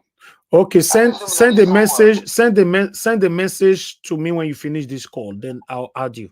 I don't have the number. See before. That's what I'm saying. Just send the message to this WhatsApp where you called now. Simple. I send your name, then we'll add you. That's all. Okay. Where's it? I agree to you. Thank you. Yeah. All right. I appreciate every one of you right there. God bless you all. Mr. Pansa, thank you so much for the super chat. You see, this thing that Mr. Pansa do so, hi, Mr. Pansa, and God bless you, but you get why. You know, because this way Mr. Pansa do so, we did 24 hours. So people now, they'll drip and adore, just go kill themselves now. Thank you, Mr. Pansat. God bless you. To be honest, you know, it shows that you are a father. Nigerian man. No, he's an elderly man, he's a father. You know, what do you do? So now some people go, they feel sleep this time, they feel not wake up tomorrow morning. After I don't do bass boost yesterday. Exactly, because that's what some people like now. They don't want the bass boost to remain like that forever and all that, you know. Mr. Pastor, God bless you. I appreciate this, to be honest. I really do. Thank you very much, sir, for calling in. Good evening to you, sir. Please talk to us. Good evening, sir. Thank you, sir. Good evening, everybody in the panel. Thank you, sir. Mr. Ajaero. Thank you, sir. Thank you. Please, Same here. Nobody should call Mr. Obi on this matter. The people who come yesterday, I hearing them. They wanted to implicate Obi. He's mentioning Obi, not to concern Mr. Obi on this matter. They should leave Mr. Obi alone. He's a free man. He wanted to come and save Nigeria. Yes. He has no hand in all of this corruption they're doing. The army robbers that said that are robbing this country. Obi has no hand there. They should leave Obi alone. If you want to save Nigeria, you want to come to save Nigeria from the bondage. From the bondage of the army robbers. Obi want to save Nigeria. So there's nobody should call Obi inside this matter. Exactly. They should leave Obi alone. Everybody knows that it's a free man. It's a homeless man. It's a sincere man.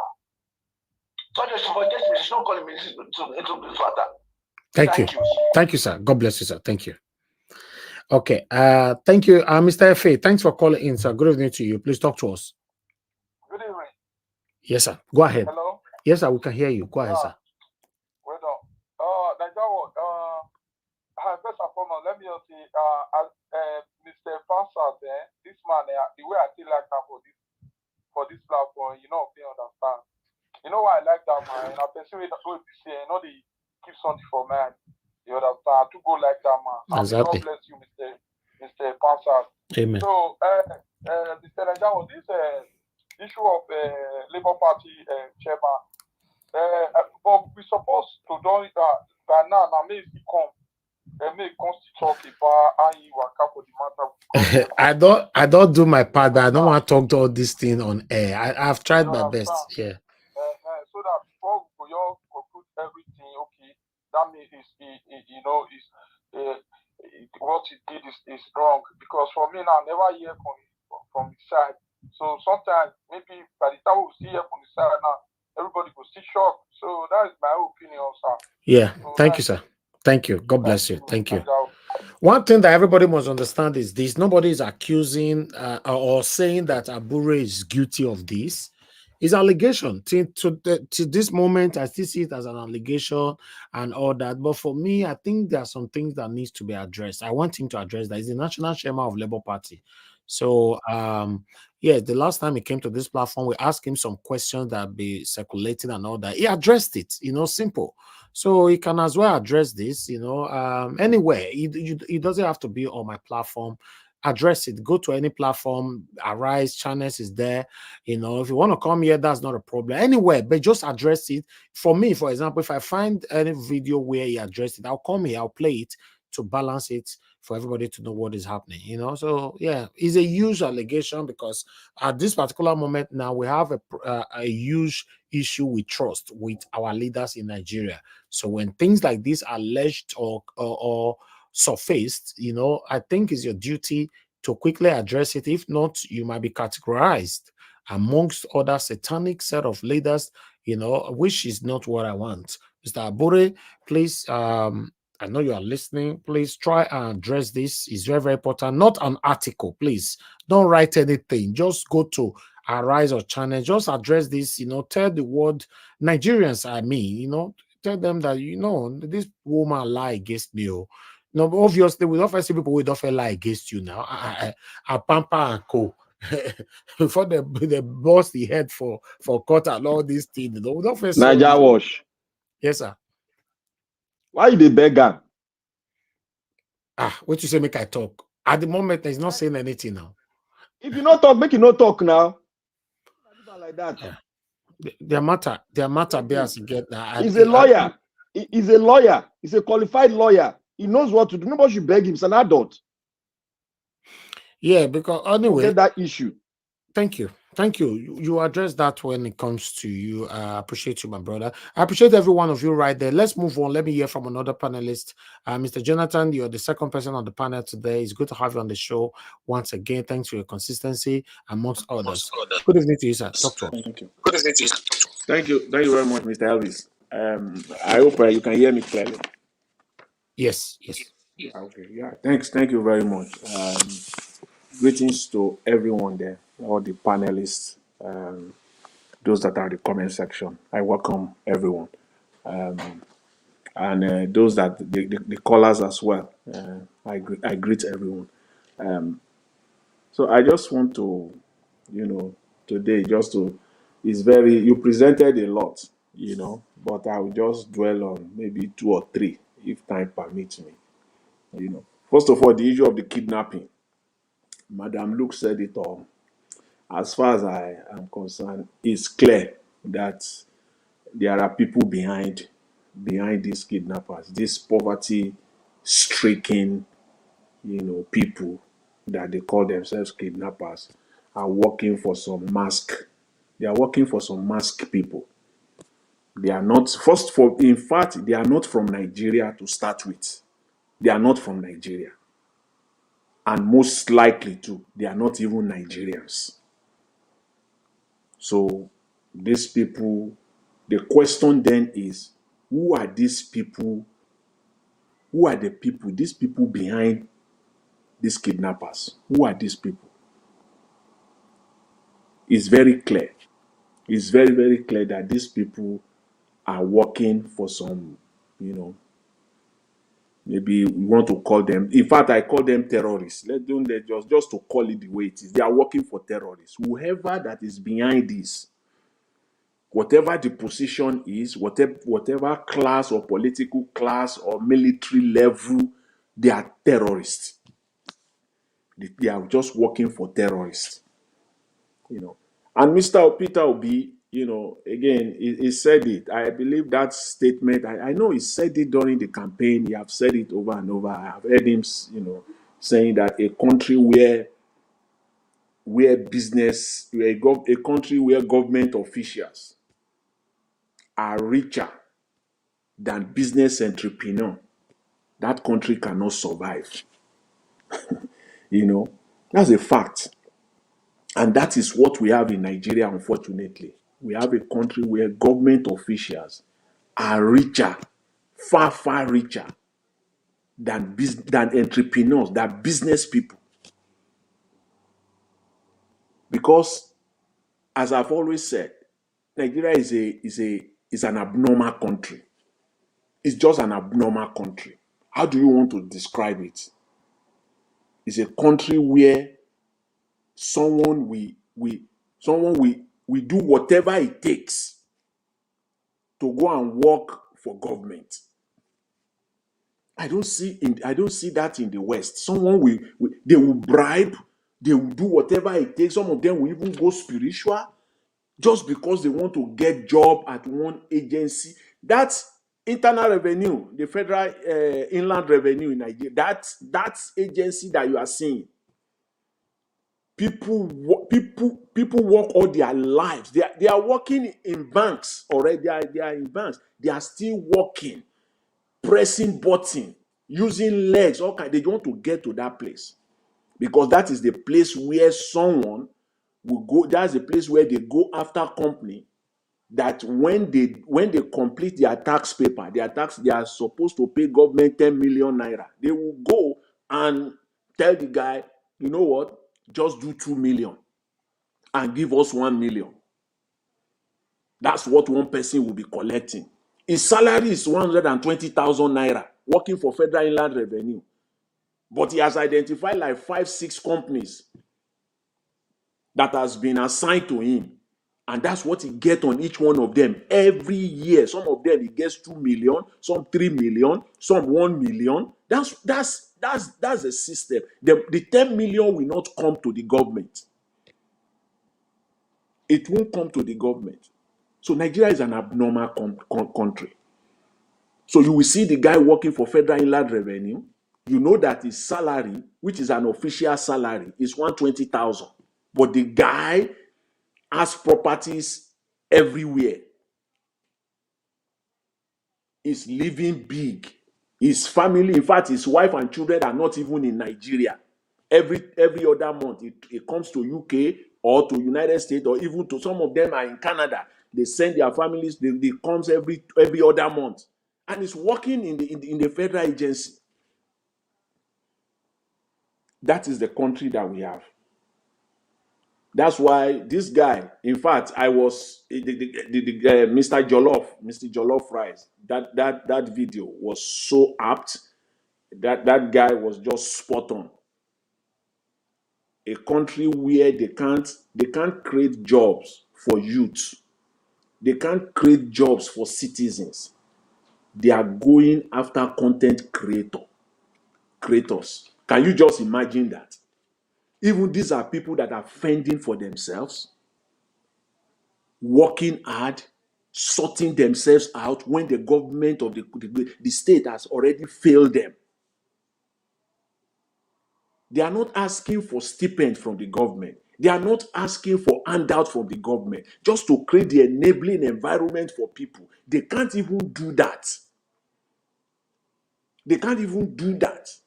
And what people have, worked hard to set themselves up, you are now they only know how to make things difficult. I spoke about it in a few days, in the last 2-3 days, where in Nigeria, some people are so entrepreneurial. Not even some. So many Nigerians are so entrepreneurial that they cannot, and they are talking of export. They can't export their product. They are dying in poverty in Nigeria. And they have ideas. They have product. They have things that they can sell. But try to export anything in Nigeria. And before you say Jack Robinson, the CBN governor, the finance minister, and all of them, they will be talking about exports. And they put all these bottlenecks, all these roadblocks, make it practically impossible for you to, as a businessman, with your 1 million naira, and you are creative, you can design stuff, you can put things together. 1 million naira, you can be an exporter, but not in Nigeria, not in that country. Because that 1 million is, where do you want to start from? You will go to the Export Promotion Council, they will say that you need the approval. You will go to Ministry of Agriculture, you need the approval. You will go to NDLA, you need the approval. You will go to Ministry of Trade, you need the approval. You will come to Custom, you need the... Come on. That's the country, and they said they are there. And then before we say anything, they are blaming IMF. I don't blame IMF. I have no reason to blame IMF and the World Bank. Because if you plan your own house very well, in the first place, why do countries go to IMF and World Bank for loans? Why? Because they need the money. And when you get the money, it's only sensible and reasonable for you to use the money well.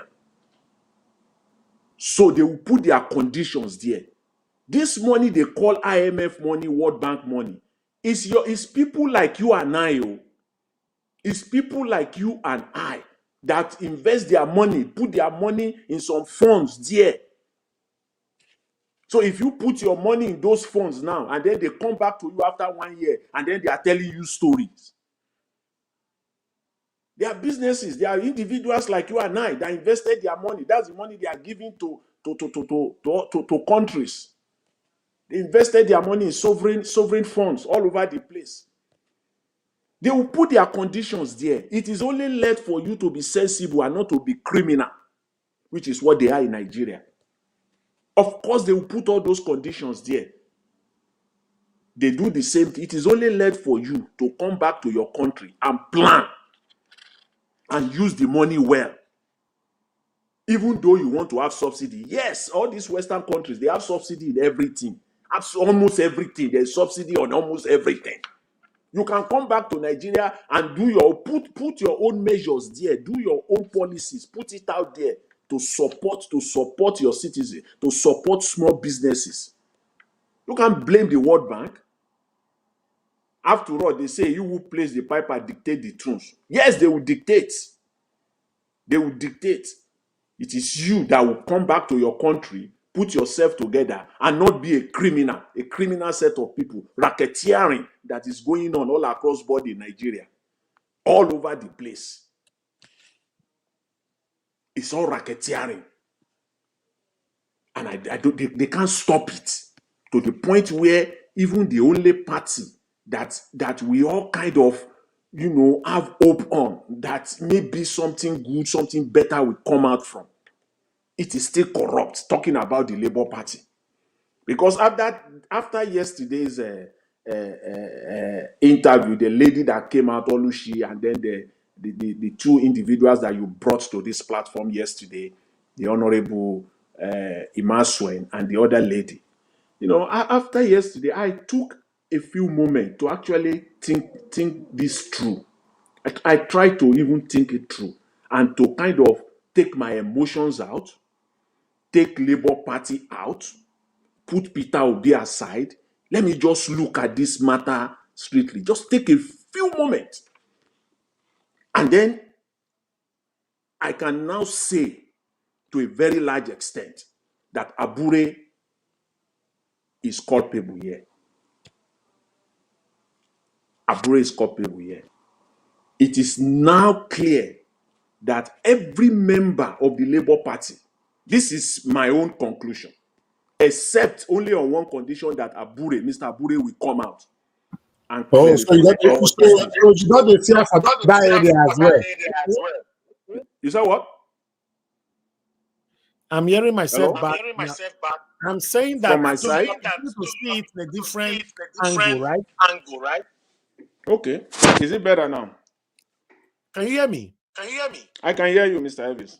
I said you are beginning to see the whole thing in a different angle.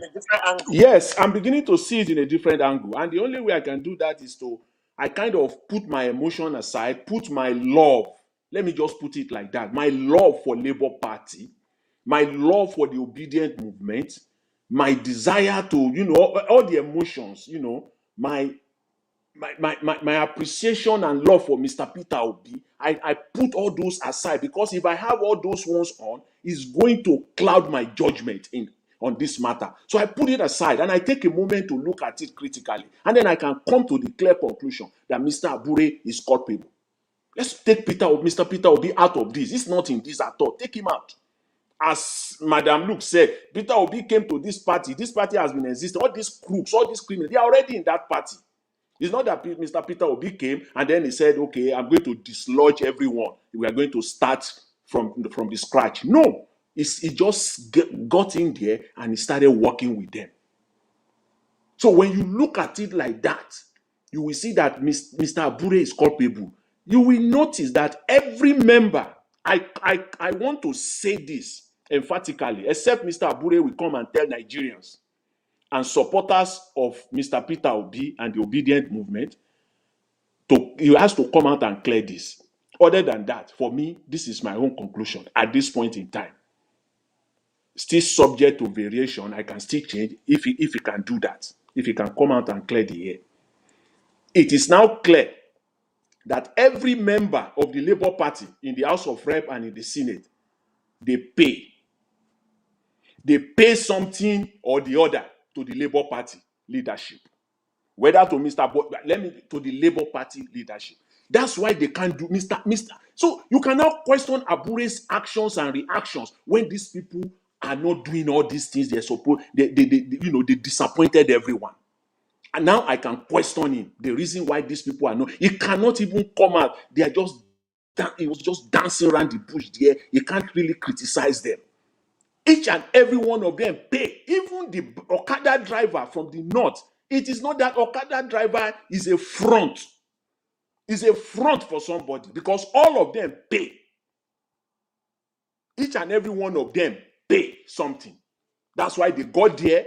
They go to recoup. They go to make their money back. And Mr. Abure and his team, they have to remain pim. They can't say anything because they collected.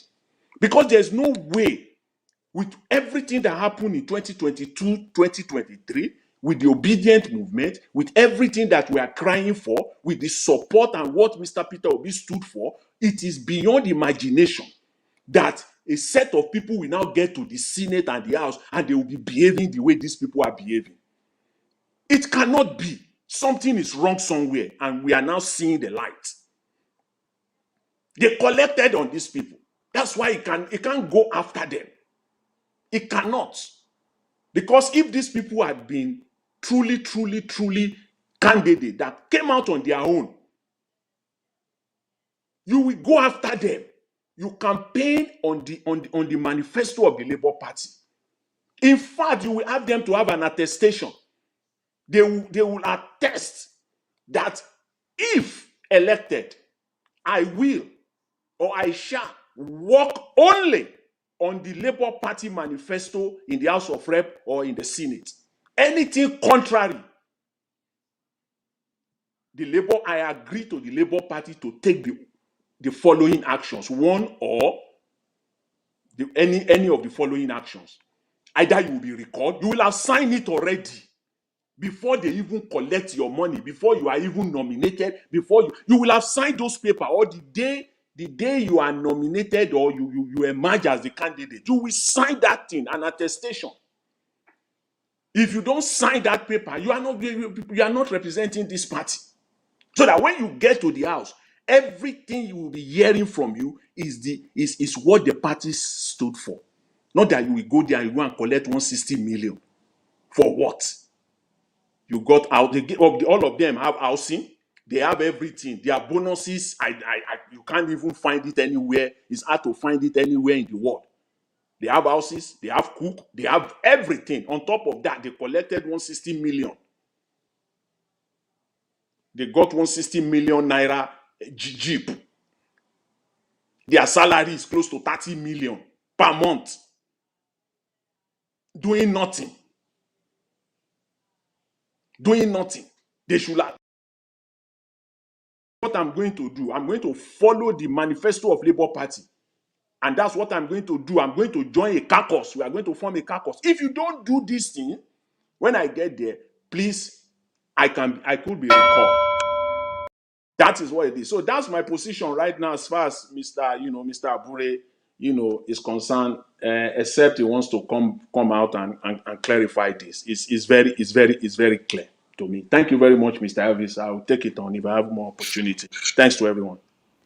Thank you, Mr. Jonathan. God bless you. I've said this so many times on this platform that if you want to pass a judgment, or rather, if you want to contribute to, most especially, a fraudulent news like this, we should remove emotions.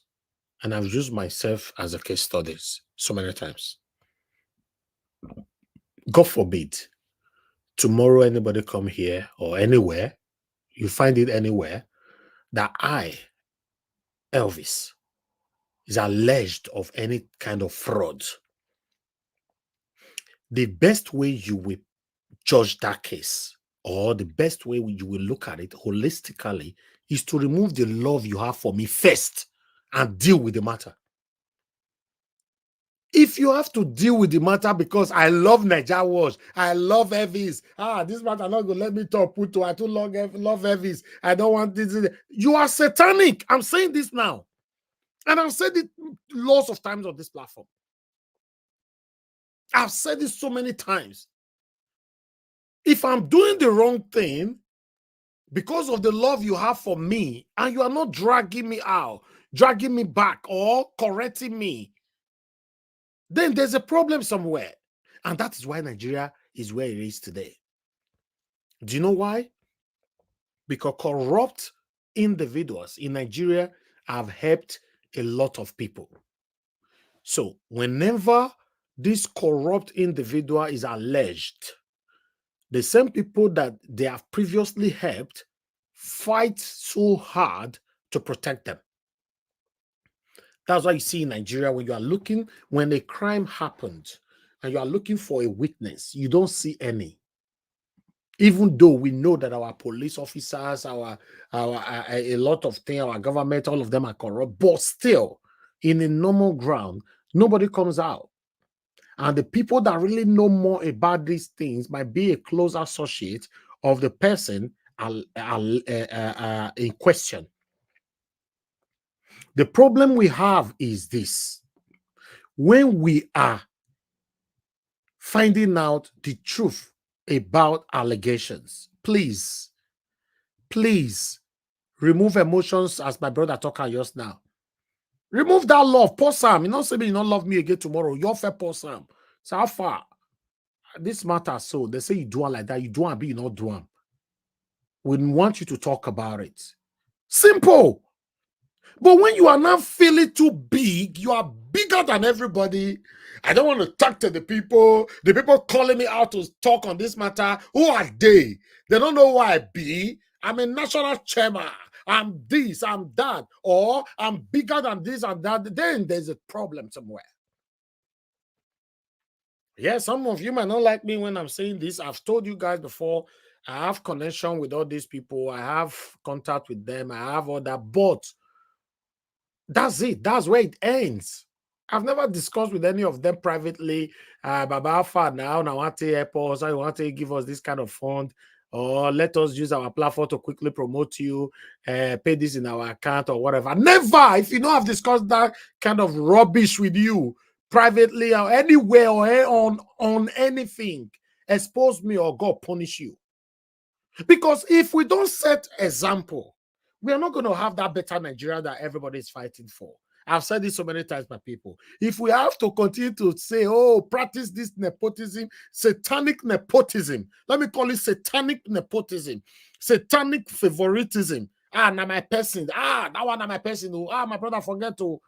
Just like some people were saying, no, I don't vote for Peter Obi, I don't vote for Atiku. Now my brother, now I go vote for now. Now my brother, now I go. Look where we are today, just because you supported your brother. Somebody that's supposed to do the job, you said no, based on ethnicism, you want to support your brother. Look where we are today. So I will put this on by supporting what my brother just said, and I applaud you for that courage to address it that way. Mr. Abure, although I've already reached out to you, I'll say this again on air. Please, sir, the same I cannot beg you, but I have so much respect for you. So much respect for you, man, because you did a lot. For you to move all those movements during the time of presidential election, you tried. I will urge you, please address this. If you like it, if you just allow it to die just like that, thinking that we don't reach where you answer, or Nigerians, like I said, you don't have to come here. It's not compulsory. Do the right thing. Don't have to be from my platform. You don't need to come here to do the right. Go to our right. We'll still bring the video here. Just address it and let's move on. It's very unfortunate say Peter will be the middle of this whole thing. They will not miss. Like Madam Luke said earlier on, well, now all of them, they put themselves together. Peter Obi was not there. He only just jumped into a party and hoping that everything will be fine. But look what everything. If some of you not even aware at this moment, now Peter Obi don't get so much headache. Yes, he could not get so much headache. See, which kind of wahala be this now? Eh? Party way your constituency may join, see wahala everywhere. But he cannot speak because he's a leader. So yeah, I just wanted to add that in. God bless you all. Madam Rita, we can see you on the comment section. It's good to hear from you. Thank you very much, man, for joining us today. Good evening to you. God bless you. Madam Origin, you are calling back again, madam. Please quickly talk to us. Yes, so please, this is very important to Mr. Manager. This one, I will never forget. Thank you so much for giving me this opportunity. Something I want to say.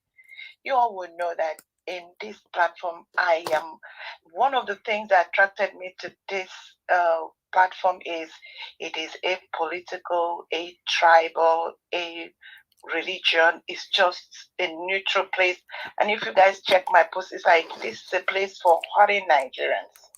Today I'm going to be differ a little bit. You see, I am addressing Mr. Bode George right now. You see, it hurts me whenever, it's like putting, this is why these elders, I keep screaming. Maybe this problem, the elders have a deep hand.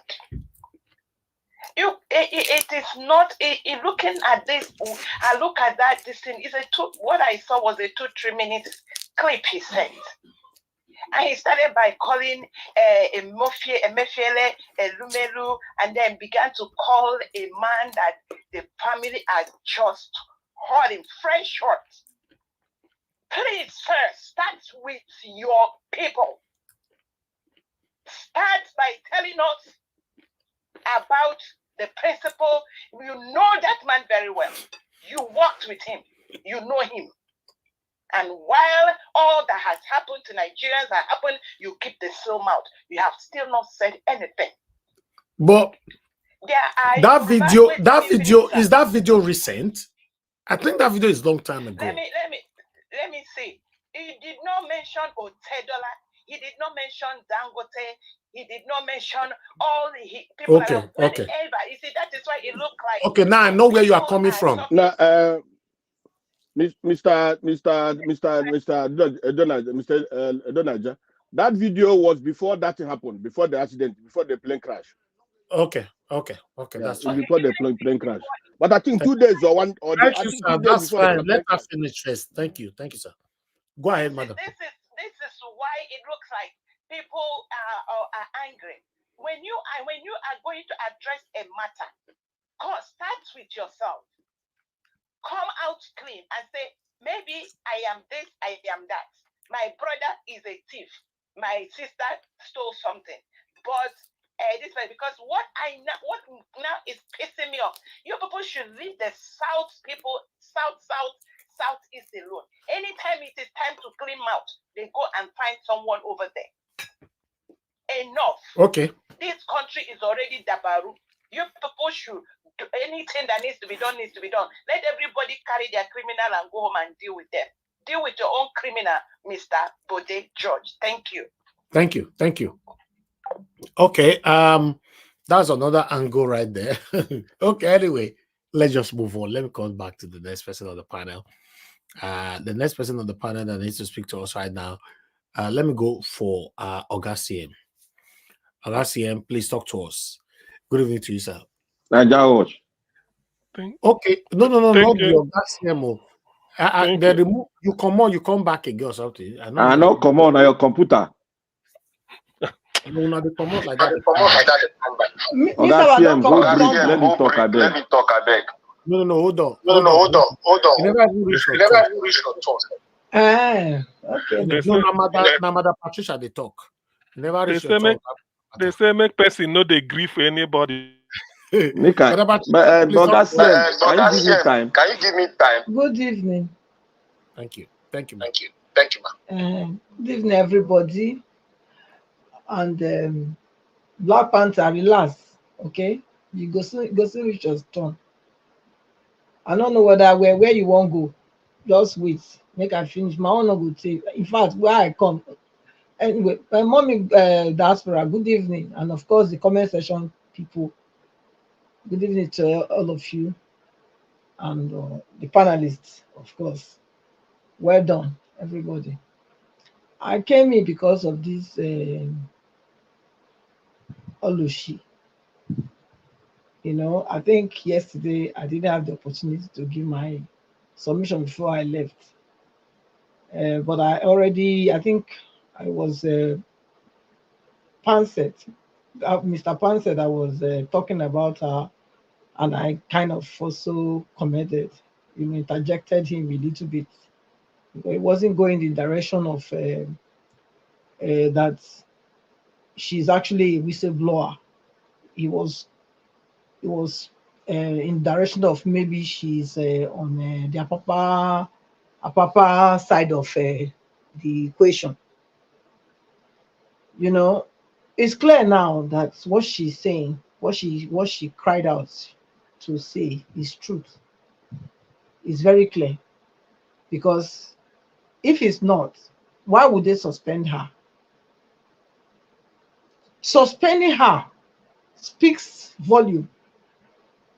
It speaks volume, because if they claim, if Mr. Abure claimed that she's lying, yeah, then it is better to get an independent investigator to investigate the matter, which she suggested. She didn't. She gave them options to bring an independent investigating team to investigate the matter. If she's lying, if she's found lying, because she knows that she's not lying. But now they've suspended her, and that would undermine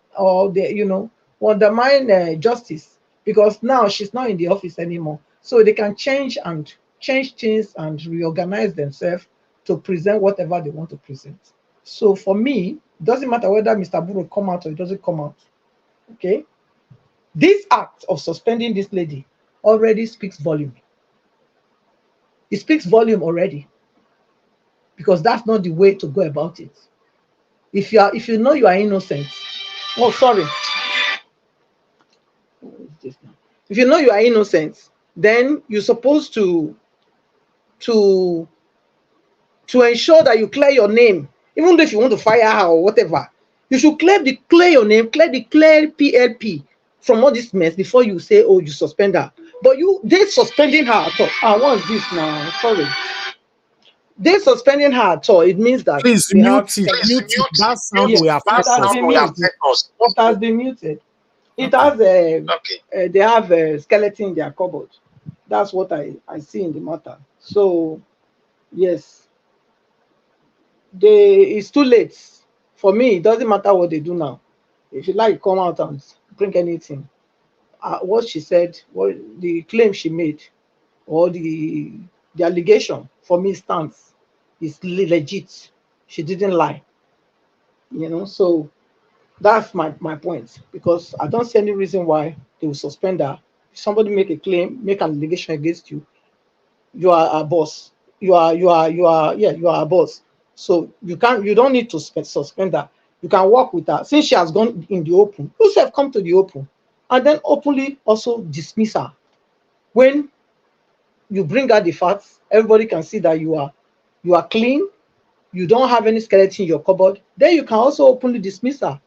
That's what you should do. You don't go and you don't first suspend her and then come and tell us what the stories you want to tell us. No, because that will undermine justice. It's already gonna be, many things. She already also claimed that there was forgery of signatories. So what are we going to say about this? Please, it's a shame though. I remember me coming up here one time, and when the LP people were took that something. I actually made comment that this Labour Party is suspicious. I remember people attacking me on the comment section, saying, what am I saying? This and that. But everything will come out gradually. You will start seeing them for who they are. So it's a shame. It's a shame that nobody that you can actually trust in that country. It's a shame, because what are we saying? Yeah. But I will leave that at that. Mr. Tinubu, President of Nigeria, appreciated the footballers and the army was decrying that he carried bullets and he has not been, nobody recognized him or whatever. Yes, I think in a way I can understand his cry, because honestly the military people, they put in a lot for the security of lives and property of the state, of the country. But when they are not, when they meet the dead end, the dead end is maybe they go to war or go to fight, defend the country or citizens, and probably they are injured, they cannot function fully again as military or do carry out their duty, and then they are retired because of that. They are neglected, and that should not be. That should not be. I mean, they are supposed to be taken care of, like like you take care of the governors as well, because these people, they lay down their lives, they lay down their life for the citizens, for the nation. So why would they now, when they retire, maybe even due to, okay, they have served their term, or through mishap, things like that happens, I think they should be treated with respect, with dignity, with honor, because these are people that actually went out and laid out their life for others. So I think the government need to look into that.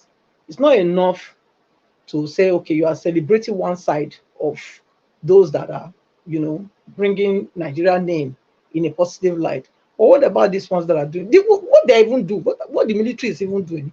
It's even more than what the footballers are doing. So let's be honest. So I think our priorities need to be relooked at. We need to get it right. We need to learn how to put round pegs in round holes, instead of just doing things anyhow. I see this as reckless, because if you want to really, really give accommodation to people, I think it's people that have laid down their lives for Nigerians, lives and property. That's the people that we should really, really give those kind of honor. But notwithstanding, it's good that they gave them the prizes they gave them, and the awards or whatever, or title that they gave them.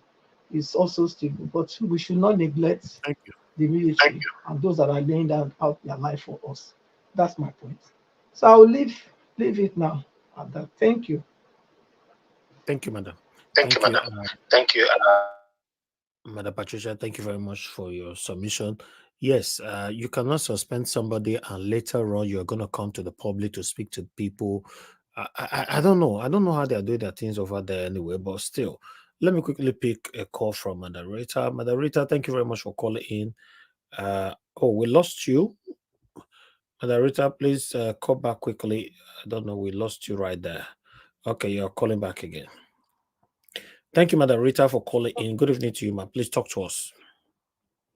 Yeah, good evening, Mr. Elvis. Good evening, everybody. I'm on the diaspora. I don't know. I was just listening to what Madam Patricia was saying. I don't really know what the topic is, but based on what she said, I think she talked about Aburi and the Labour Party and also about the Super Eagles. Okay, first of all, No, Aburi. No. A lady went to Arise yesterday or 2 days ago. Did you?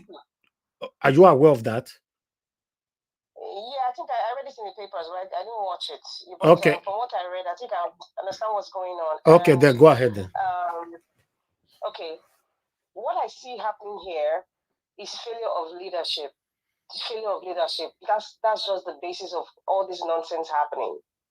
And another thing too, I believe, I pray I am wrong, but I believe that it's just what Madam, this lady Oluchi came out for. It's not just about the money. It's something else as well.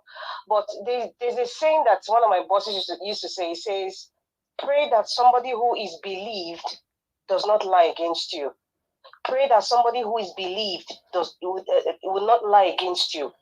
Now everybody sees her as a treasurer For you to be a treasurer, you would know the money coming in and the money that's going out. So anything Madam Oluchi is saying now, everybody's going to believe every single word just because of her position in the party. Why didn't they fire her? They just suspended her for 6 months. What does that tell you? It means she knows her secret, they know her secret, but they will not kick her out completely because she's also part of the Labour Party, right? But they just suspend her for 6 months. And another thing too, if not the fact that nobody, with this sort of bad leadership, if they called her to a 5-man panel after she came out and she never showed up, what does that tell you? You guys think very well. If somebody has the audacity not to obey authority of the party you belong to, and then you shun them and not bother to come for their panel, you are being sarcastic. You are being disrespectful, regardless if they are wrong. So that's being disrespectful. What does that tell you? It means that she's obviously playing a high-handedness because she knows that their secrets and they also know, hers, and that's why she behaved that way. She shunned them. It's the same thing, Madam Farouk of the Humanitarian Affairs, when the EFCC called her, she shunned them. Why did she shun them? Because she has somebody in the upper echelons of the society protecting her, so she had the audacity to do that. So what does that tell you?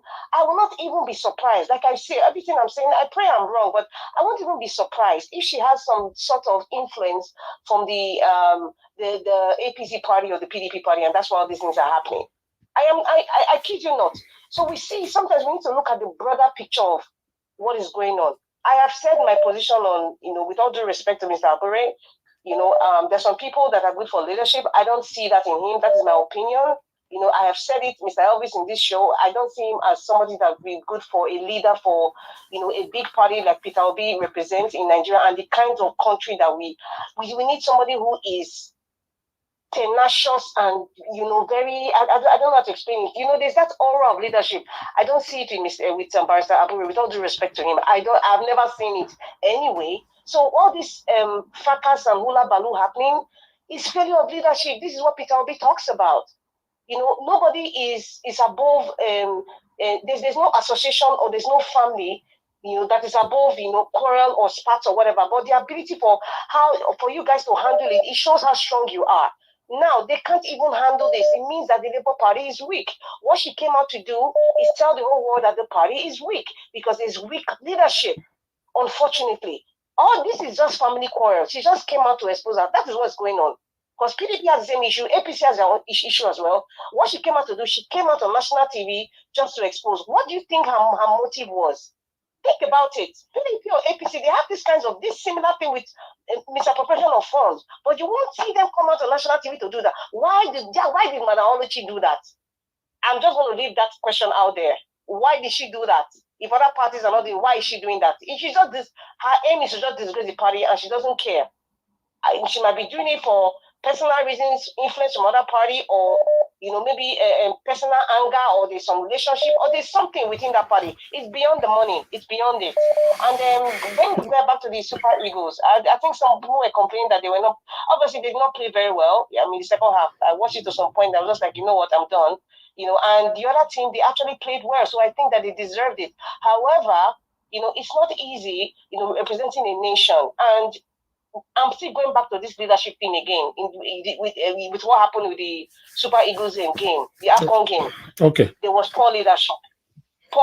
Just poor leadership, unfortunately. I think the last part, I think Madam Origi was talking about Bode George not, he's kind of selective in what he was saying about, I think, this man that passed on. I think maybe if we see the context of why he mentioned those things, maybe it was in reference to the dollar, the value of the naira, and that's why he mentioned, coincidentally, when you talk about banking, these people that are in charge of banking in Nigeria, they're not from the north.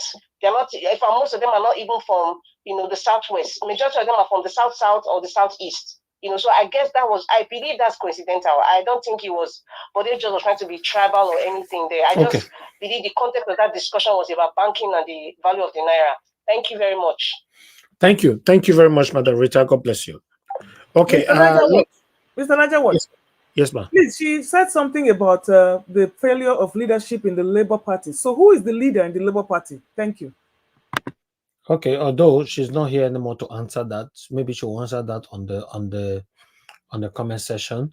But let me quickly pick because I hope it's not Obi, because Obi came there before, everybody was there before he got there. Okay, let me take this call. Mr. Chris, thanks for calling in, sir. Good evening to you. Please talk to us. Yeah, good evening, Mr. Nanjawat, and good evening, everybody in the comment section and the panel, and everybody listening to us from all over the world. My name is Chris, and I'm calling from Dublin. Can you hear me? Yes, sir. Yeah, Mr. Nanjawat, I need to re-add my voice again to this present scandal going on in the Labour Party. Now, before I make my submission, I have to make this very clear. I'm not for Julius Abure or for any person, as the case may be, and I'm not supporting corruption in any way. But I think, in all sincerity, we have to look at the bigger picture of whatever is going on. Yeah, even if Madam Oluchi has called out Julius Abure, yes, Julius Abure has all duties and responsibility to respond to this kind of call. He has to come out and clear his name, irrespective of his position or how big he is. But we have to look at the bigger picture in this situation. Because now, in my own view, I would think that yeah, Madam Aburish, the lady, she might have a lot of evidences of corruption or whatever, but I don't think she's looking on how this whole matter will rub off on the person of Peter Obi, because everything about the Labour Party as it stands now is about Peter Obi, and that is why people are attracted to the Labour Party. Now, if you destroy this name, I think it will be gone. Labour Party will be gone, and any credible voice of opposition will be gone from the So country. are you saying because of Peter Obi is there, any corruption fine the Labour Party should not be talked about so that it will not affect Peter Obi, right? No. Far from that. Far from that. The point is this. Now, when there's a corruption allegation, or even if there's iota of corruption like this in a party, there are internal mechanisms within the party that should be used to handle such corruption charges. Because now we have to be sensitive of the kind of environment we find ourselves. Because the mistake we keep making, we keep thinking that we are in a normal environment. See, if allegations like this come out, everybody is going to feast on it. They are going to leave the substance. They will leave the substance and they will start chasing shadows. And what's the substance in this? The substance is that there's a corruption allegation in the Labour Party that needs to be attended to. But everybody will leave this. They will start pointing to Peter Obi. So we must understand that we are in that kind of environment. So, but what are you now saying now? For them not to point at Peter Obi, she shouldn't have come out to talk about it. Just go straight to, you are beating around, sir. We don't understand you. Are you saying that you said for her to come out now, then it's going to affect Labour Party as a whole. It's going to affect Peter Obi. How? Are you saying that she should have come out?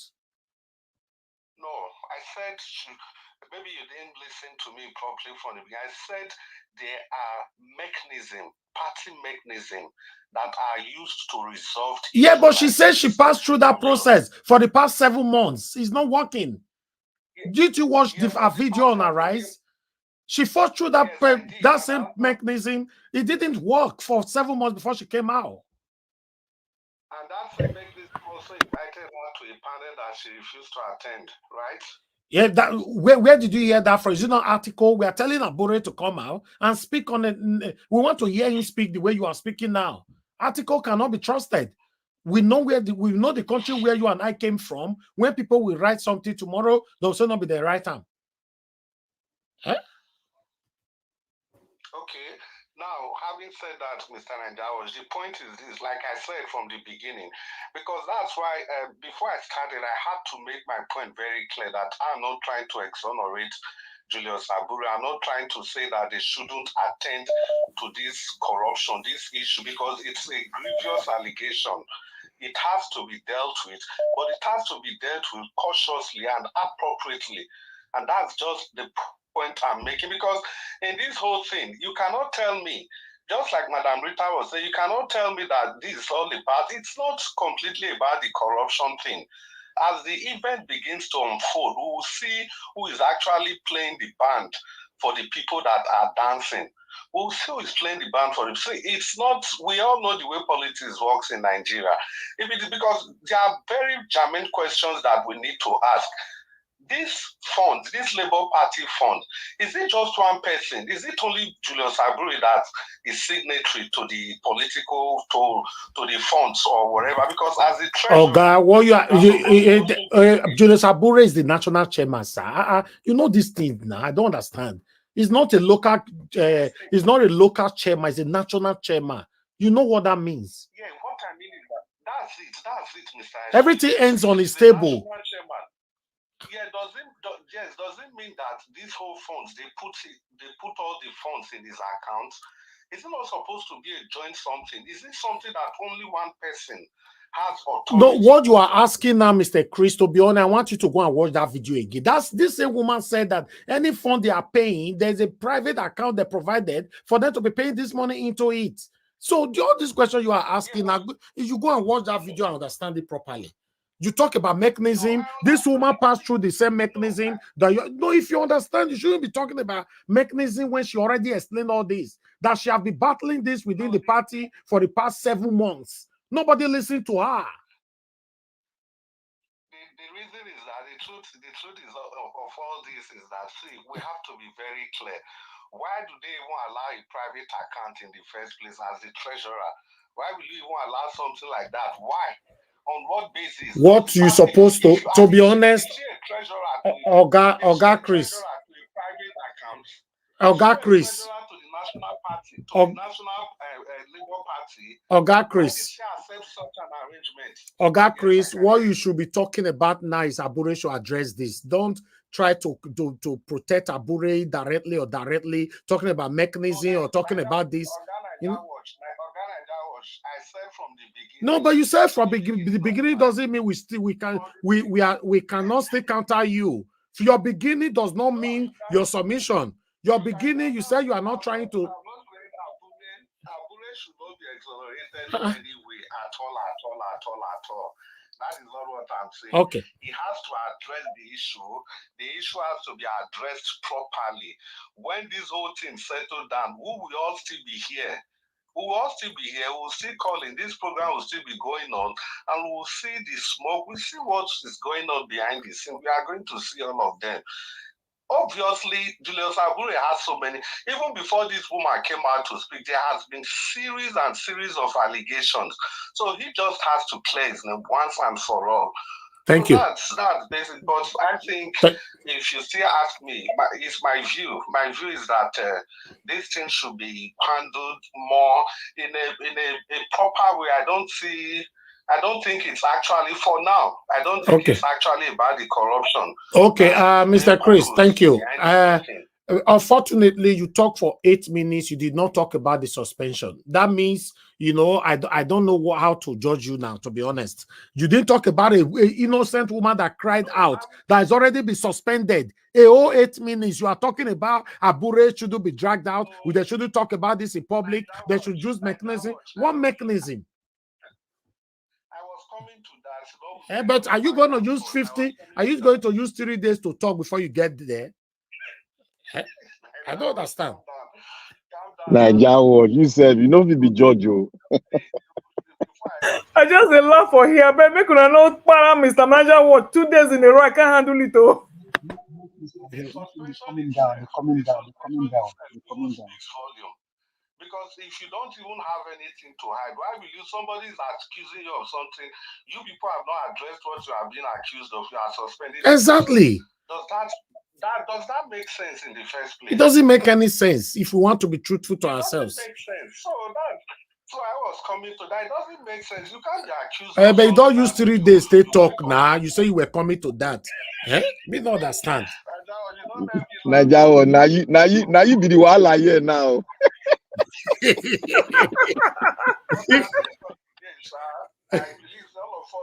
Thank you. Thank you, Oga Chris. God bless you, sir. Thank you.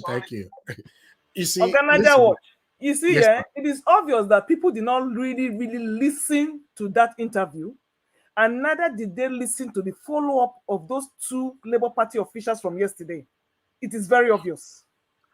You see, one They thing I understand where Mr. Chris were coming from. If we have to talk about the mechanism, you know, she have how do I put it on? She have gone through all this process. It didn't work according to her. And Mr. Abure is a repeat offender. This is what we were dragging with Alabama and Alabama. You know, she said for the past 7 or 8 months, they've been dealing with this internally. It didn't work. Elvis,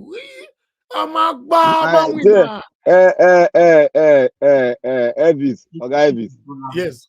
You know what? Speak your language. All of them be Oski. All of them be Oski. Mo talk. All of them be Oski. I go Yana. Forget all this one that they do. To be honest, my people, I stand for truth, but I'm not a perfect person. Listen, how things supposed to be handled, that is the process I'm following right now.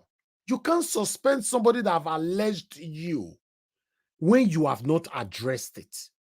I saw a comment on the comment section just now, somebody saying that should Abure address this in the court of law or through the public? Of course, through the public. He can do it through in the court of law and also the public. This is why our leaders don't have respect for us, because they believe that we cannot call them out. Mr. Niger, what do you even feel it was right for them to summon her to a panel why they have not addressed the issue? Exactly. The public is already aware. The public is already aware. Mr. Elvis, don't you even think that she'll be afraid? Who know whether they fuck by and there? Who know? They're not going to buy anybody. Mr. Najawash. Yes, sir. Honorable that came. Is he Lucky Maswe? No, not Lucky Maswe. You see, listen, guys. The situation here now is that as we speak right now, Abure is still an innocent person. Everything is allegation. That's fine. Anybody can find themselves in this situation. But what do you do when you find yourself in this situation? Is to come out and tackle it, debunk it, most especially with the position you are holding. How would you feel? Say, okay, I'm the anchor of this channel. Niger Watch. Now, come hear one thing tomorrow, say blah, blah, blah, blah, blah. How they tell now, say we have suspended Black Panther already. Now, that one they send you. They're asking you, say, Black Panther, say, do not talk with Black Panther. You say, I can't go to suspend Black Panther. Is that what we should be talking about? I don't understand, to be honest. This must be addressed because the public is already aware. That woman went to the national TV. Thank God, some of my platform she come from. People for say, since I just Nigeria Watch platform, so no need to address it. She went there, and even Rufai said that Abure must address this. So we are waiting, Mr. Abure. With all due respect, sir, we are waiting for you to address it ASAP as soon as possible. Thank you very much. Let me pick this call quickly and come back to you guys. Thank you, sir, for calling back. Please quickly talk to us. 1 minute. You know my problem. My problem. The woman who came yesterday. He said, Mr. Visa, we are that Aburo is corrupt. How can Mr. Visa, this corrupt together? If you don't say that, Mr. Visa, that you call Mr. B lie 2 times, that Obi could not pick. Obi returned his call back and he did not pick his call. Okay. Okay, we shouldn't bring Peter Obi into this, sir. Okay. And you too as well. Let's just leave Peter Obi out of this, sir. Please. 2 times you've called in now. Yes. Let everybody, including me, you, everybody should just leave Peter Obi out of this, sir. Thank you very much, sir. God bless you. Thank you. We are talking this issue is straightforward now. It's straightforward. It's the Abure versus their treasurer. So treasurer say Abure, he say you thief money, and you say inside your in room now you say you don't thief. Simple. As I ask you for this platform that day when you come here, say see this one. You do one. You say you not do one. Say they are trying that one to destroy your name based on the election that is going on. Simple. That matter can't die. Now, because you come, you don't talk about them. So also talk about this because not to build other things in people's heart, to be honest. Because personally just let you know, address it anywhere. It doesn't have to be on my platform, anywhere, so that we all can move on. Because the allegation, now billion of the year for years, so billion. Although una still accept saying he not reach the billion where she talk, but he reached some 1.30 billion, blah blah blah, and that money is not the way she talk but the money came from different things, form, purchase, ID card, registration, and the money where people donate for una. Normally, in a transparent manner, money where people donate for una should be differentiated. From every money that people use in purchasing form or buying ID card or whatever. Let us know. Bring out the what do we call it? The full record, and let's see it. Or you think say we'll not reach, we'll go ask this question, because we have lots of gullible Nigerians that normally say, "Who are you to be asking president question? Who are you?" Because I remember during the time we're summarizing Governor Obaseki and his cabinet to this platform, some of the gullible I don't like were saying, "Who are you to ask Obaseki question? You don't reach. How you go to ask Obaseki question?" Until the Secretary of the State came to this Paris, Sarodion Oge, came here to answer the question. Because this one thing people don't understand. Constitutionally, is your right to call out your government, and it's their duty to respond to you, because normally they're supposed to be serving you. It's only in Nigeria we are serving them. In another country, they are serving their citizens. In Nigeria, now they serve our leaders. I know say some of them are way gullible now, they say, "Who are you? Who are you to do this? Who are you to do that?" Mr. Wanshuku, you said, Mr. Elvis, I disagree with you. Abure should go to court. Should go to court for a public allegation. How? Okay, that means people not reach way go ask a question. Me, I don't understand. Anyway, let's move on to the next person, because I know I'm gonna still spoil my day today, because that's what I do yesterday. Please, Black Panther, please talk to us. Thank you for your patience. Naija watch. My patient, if for blow now, so you no call me. This one with the receive call, this, that. There are some certain things that is happening here, but don't worry anyway. I want to thank everybody. Mr. Najao, thank you for this topic. And I want to thank Mommy Diaspora. She's going to be my evidence today. And I want to thank every other panelist that have spoken. Madam Luke, I hail you. Anytime you speak, I say good people, they call my body. God bless you. I want to say something here. You see, before I want to say this parable. You see, Nigeria, when you go to the doctor, every one of us go to the doctor and you have an ailment, what does the doctor do? The doctor will go to your past history, your records, which is your history. He will now look at it. If it's genetic, he will tell you. Now, I want to tell you all that Nigeria has a problem. Nigeria is not yet a country. And we are like a doctor trying to diagnose what the problem is.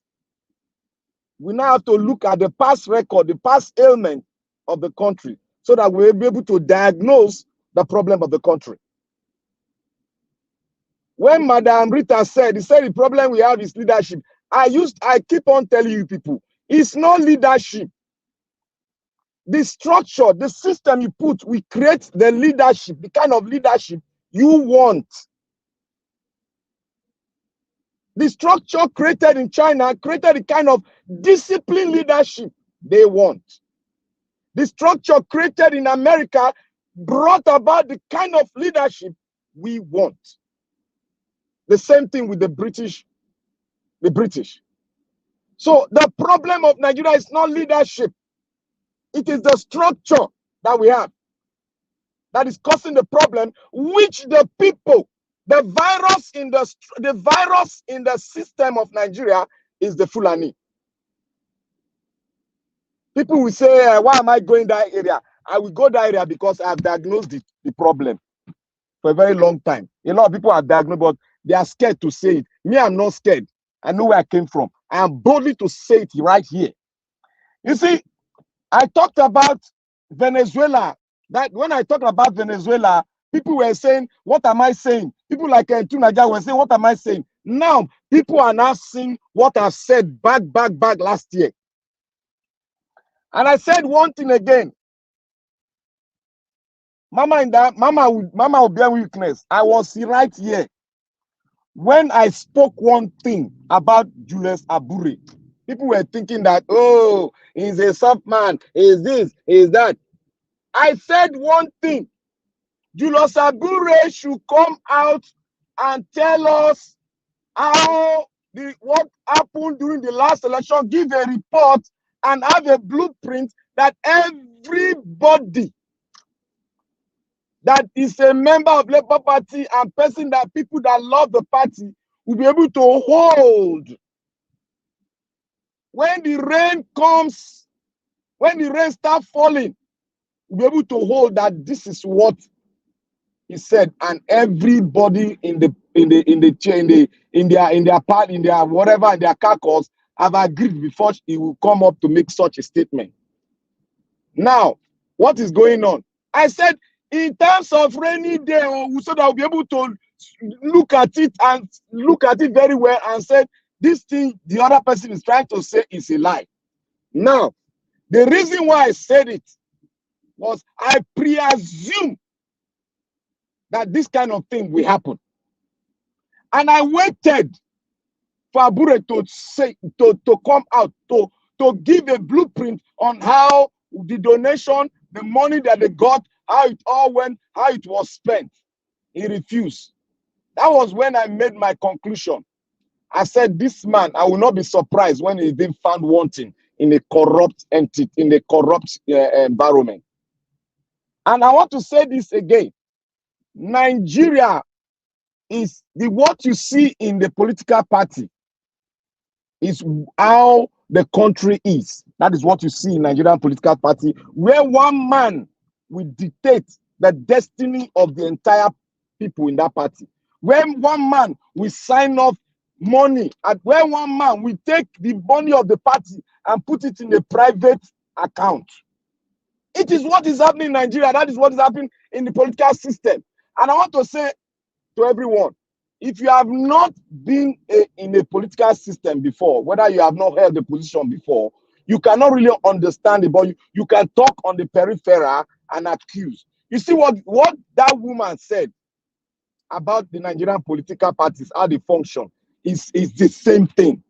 When you want to vie for position, you will have to bribe the the chairman and all the people that are surrounding. You have to bribe. You'll be hearing, you bring million everywhere. You have to bribe.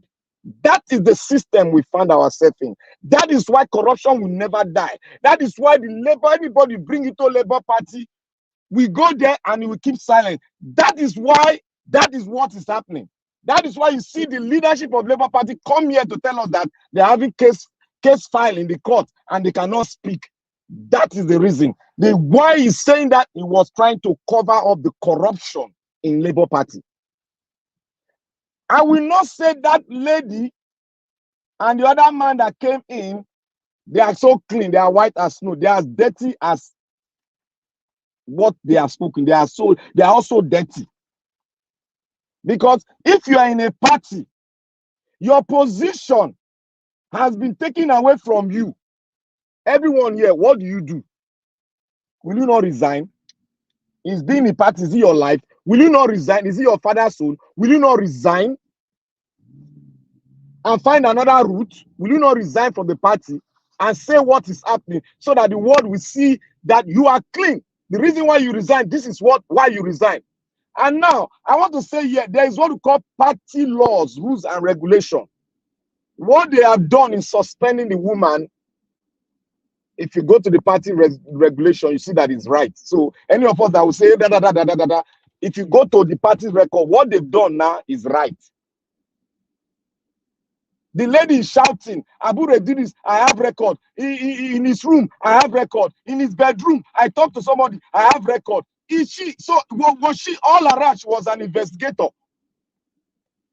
She did not know what is happening. She has spoken, and the other man came and said, I gave this. He knew, look, the man that came, the honorable that came, knew where he was going into.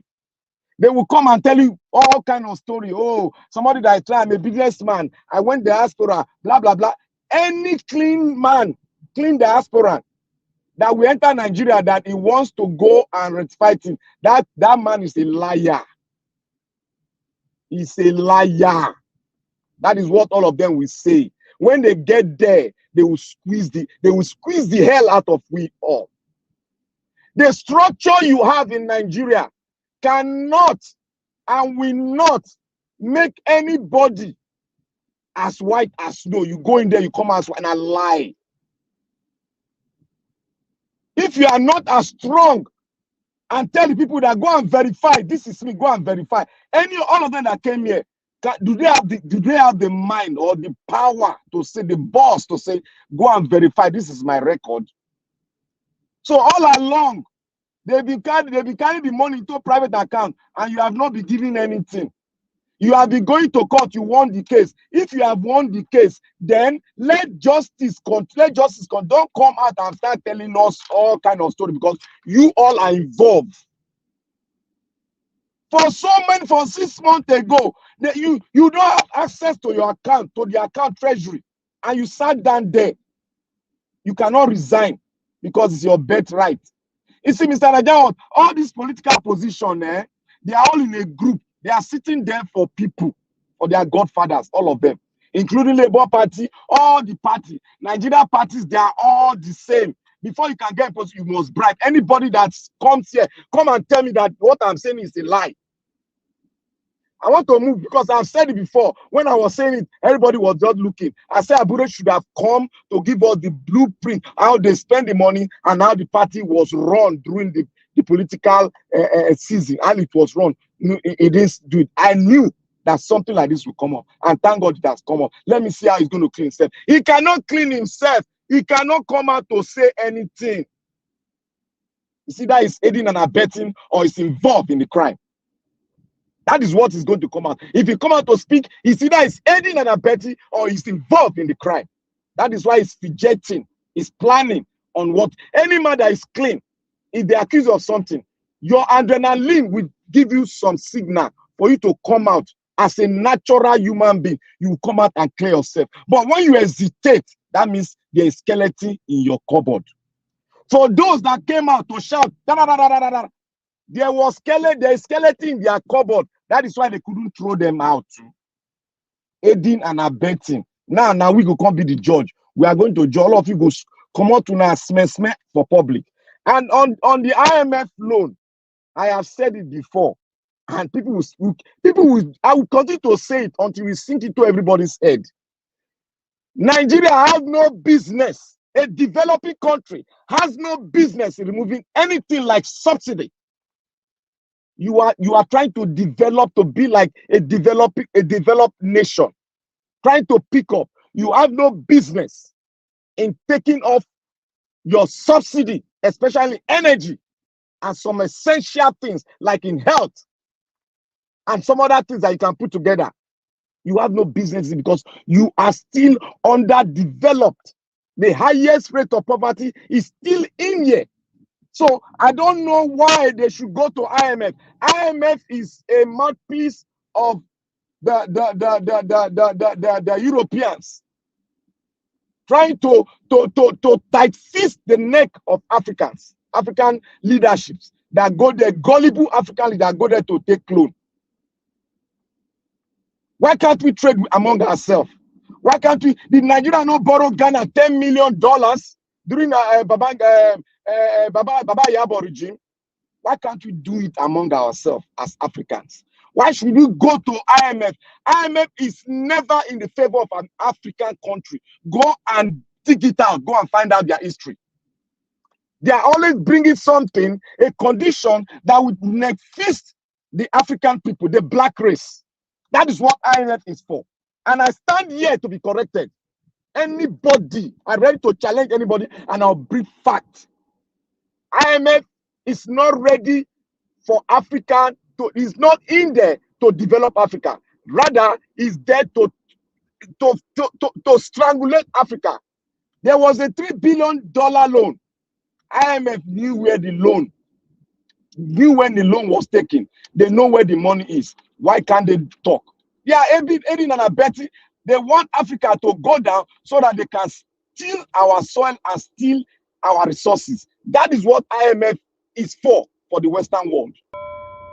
Until African leaders become wise and love their own fatherland, then we begin to know and see Africa. Let them go and see Burkina Faso and other African countries, the 3 African countries that are standing up for their country now. Nigeria, you are not yet a country. We should ask ourselves a question. Who are the virus decimating African Nigeria? Who?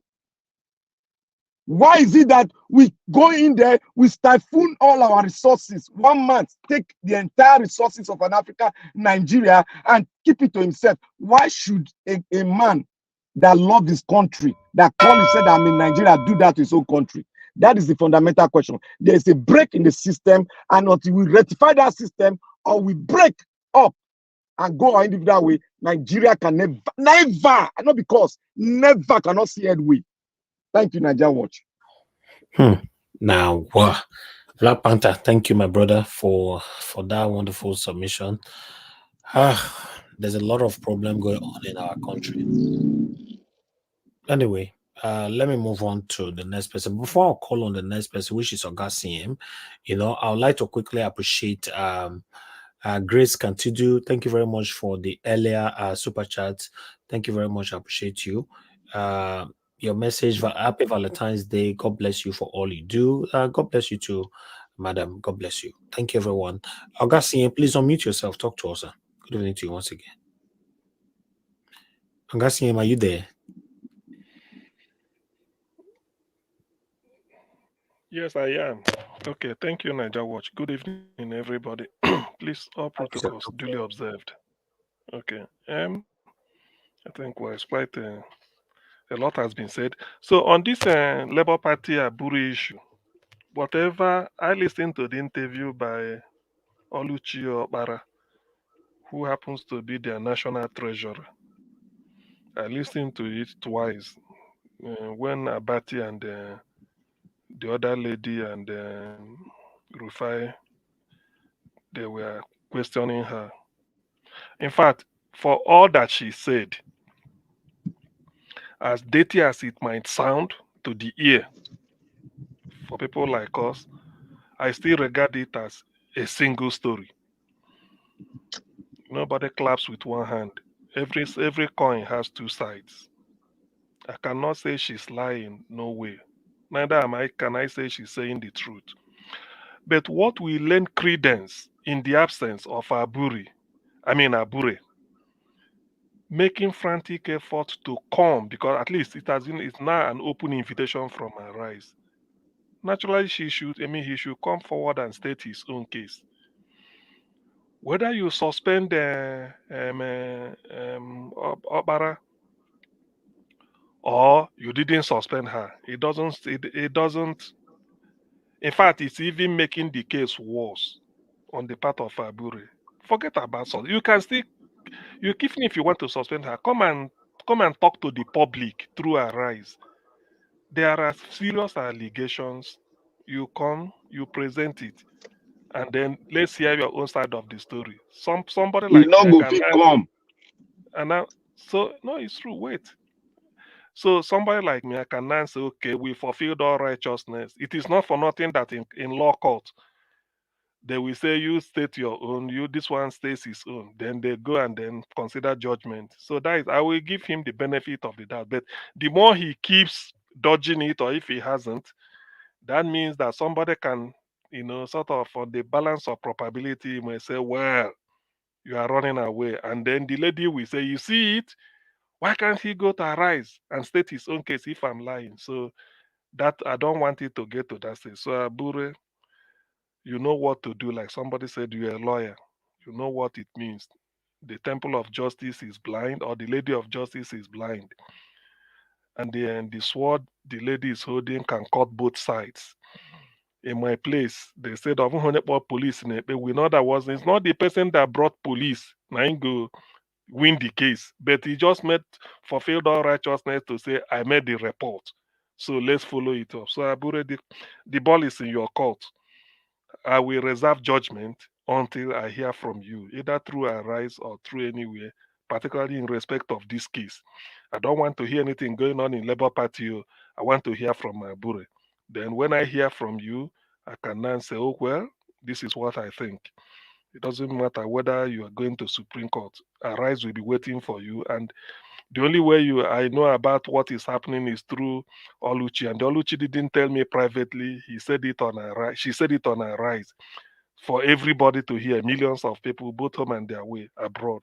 So Abure, you should also do the same, just for fairness.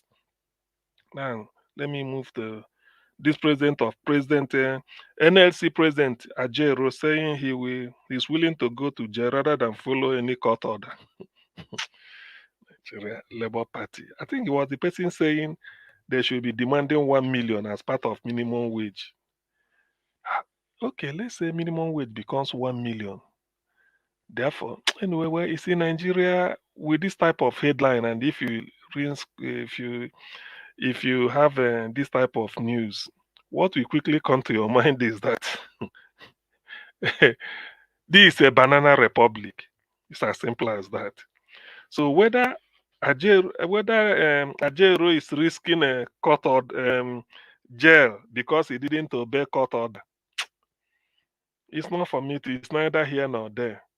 Rather, I'm looking beyond it. There is really nothing. Nigeria, is this salvageable? I used to ask a question here as a closing remark. Said, are we heading towards Somalia or are we moving away from it? One of the politicians from Bauchi, the governor of Bauchi State, Bala Mohammed, as the chairman of PDP Governors Forum, he was addressing, they said they are moving towards Venezuela.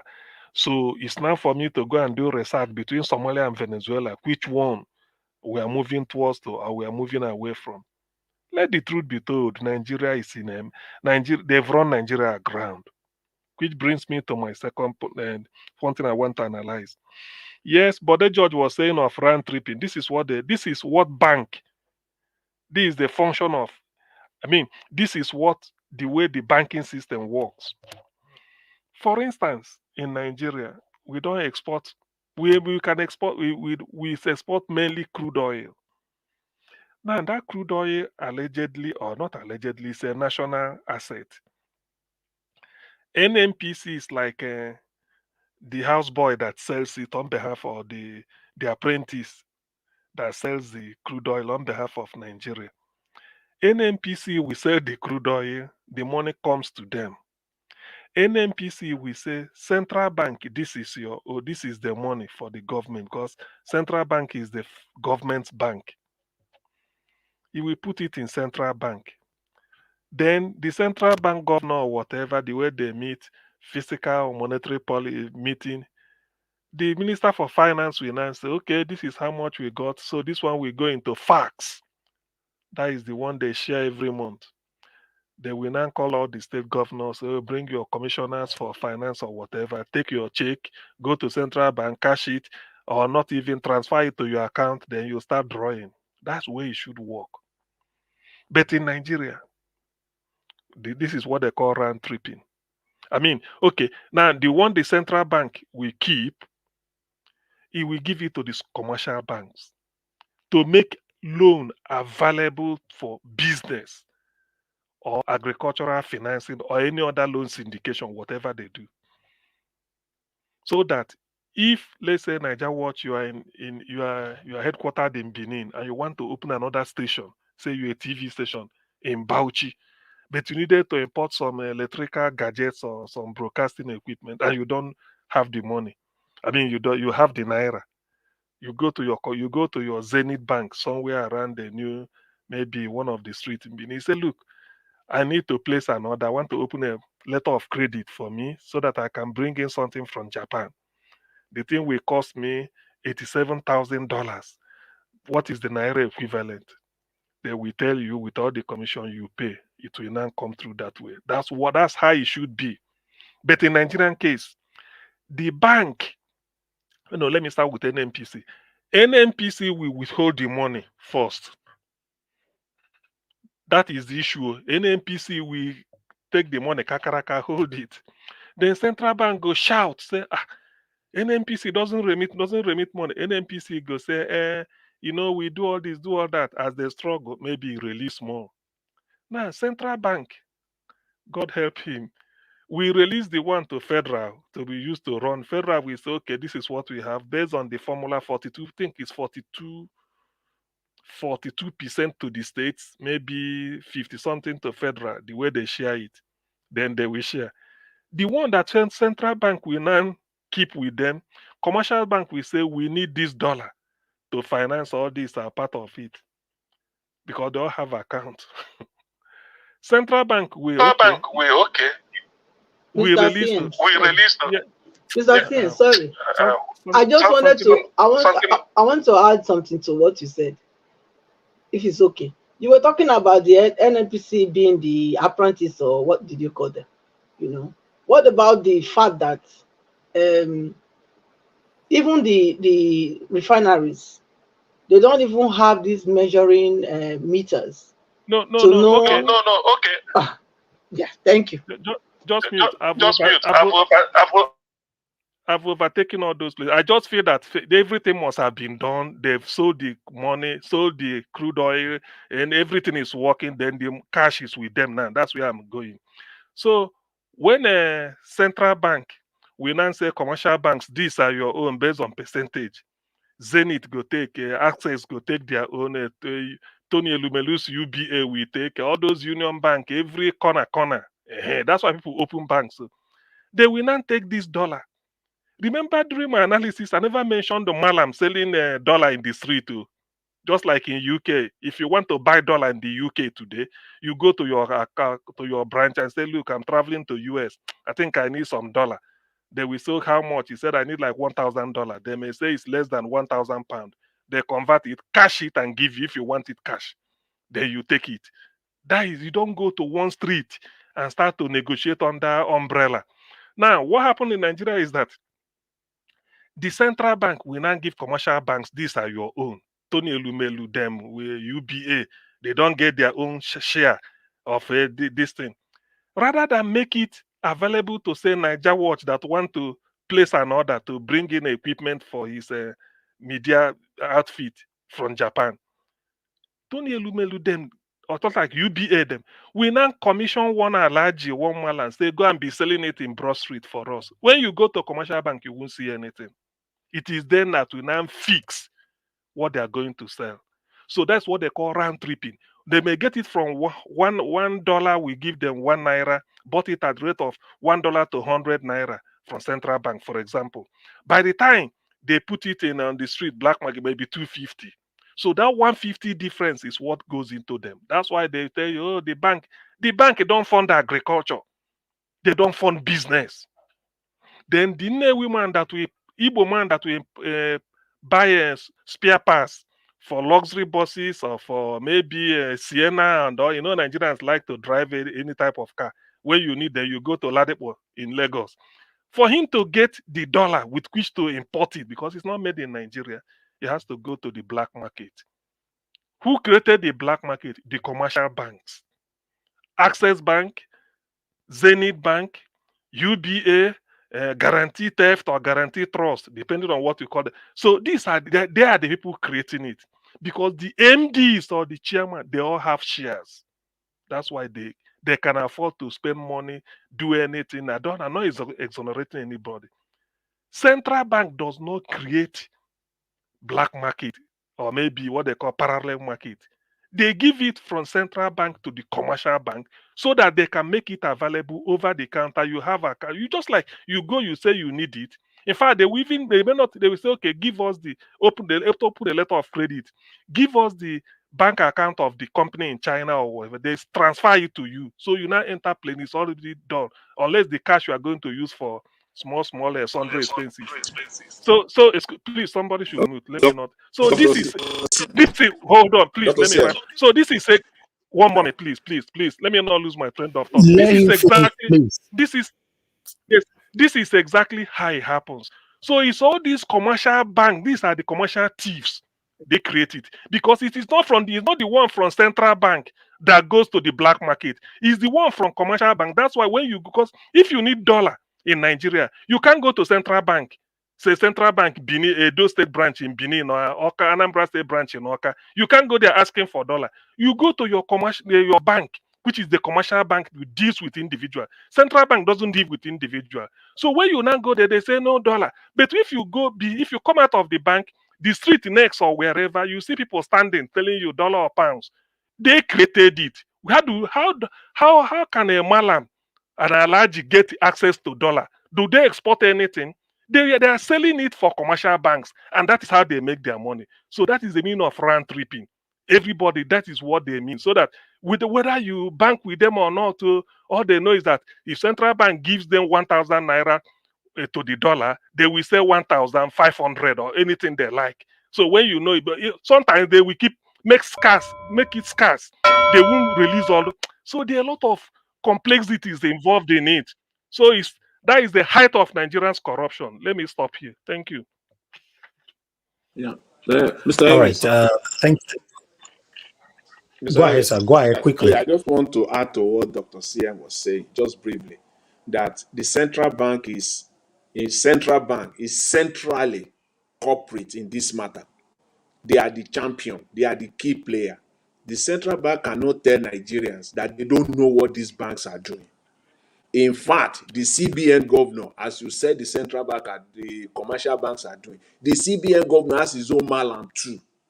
He uses the same commercial banks to perpetrate this thing, and the commercial banks will go back to central bank, prepare fake documents that the dollar that they allocated for them, they have given it to company A, company B, C, D, E, F for so amount, so that they will get the next round of allocation. So the central bank cannot come and tell us, we are not stupid here, that they are not aware. In fact, the CBN governor she stated it last week that she said that almost about 29 billion, they cannot trace it. The documentation are fake documentation, the dollars that they have given out. So the central bank is aware that's they can't even say that. They can't come in plain face and tell Nigerians that they are not aware. In fact, for me, the CBN governor have his own malam on the street somewhere selling for him too, or he has one of the GM, one of the MD or CEO of the commercial banks that is, in fact, not All even right. one.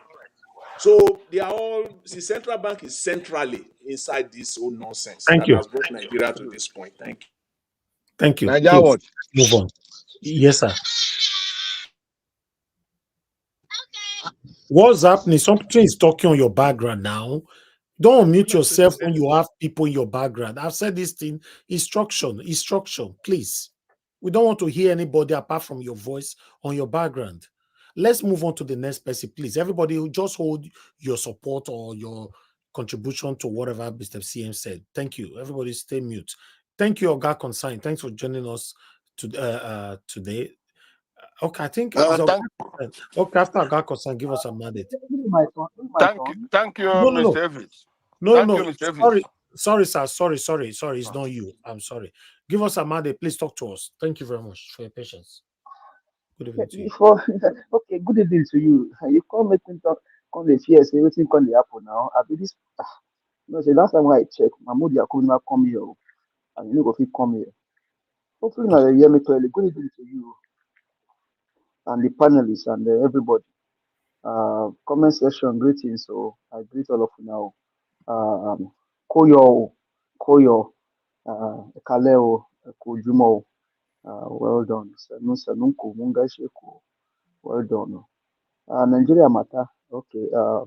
We are here again. We no go give in. We will continue to talk our own. But when it comes to the issue of Labour Party, right? Only if Mr. Julius or Barrister Julius Aburi understood or understand what happened to him during this past election. Only if he understands what happened to him during this past election, he would have just stand tall and addressed this issue that is going on. The first one is on the issue of that lady in Anambra State, that the husband we don't know the whereabouts today. till today. They went to him, according to that lady. They went to him, did everything, nothing has been done. And we have not had the Barrister Aburi's side of the story. Now, the treasurer is out again on same Barrister Julius Aburi. We have not had his side of the story. I know Mr. Helsby has called, he called me yesterday. And then he also called me the day that we watched the video of that lady that talked about the husband. Barrister Julius Aburi, sir, with all due respect, I know that you understand that Mr. Julius Edigin is not to probably blow anybody's trumpets, but Nigeria Watch Media is not a small media. As Nigeria stands today, I am sure that if Mr. The man of Arise, I think I forgot his name now. If he calls you, I am sure you, within 24 hours, you have returned his call back. I am sure of that. I am sure, except if you are not in the country. Why then has Mr. Helvis called you twice and then you failed to return his call? But when you needed to sit and talk to Nigerians during the election, Nigeria Watch Media was one of the media that you ran to. And we ask you questions. Knowing fully whether this platform support Mr. Peter Gregory Obi. Up until today, we've not had your side of these two stories. Maybe close to 24 hours now that Mr. Helvis called you yesterday and you did not respond. Maybe you sent him a text message, I'm not sure, but he didn't mention it in his own submission that you sent him any text message or respond or try to even reach out back to him. Now, what I said earlier about what happened to you during the election, one righteous man in the issue of Nigerian politics came out, told Nigerians that we need a give shishi from consumption to production. He went everywhere, including places where the Nigerian army would not want to go to. The man dared it, he went there.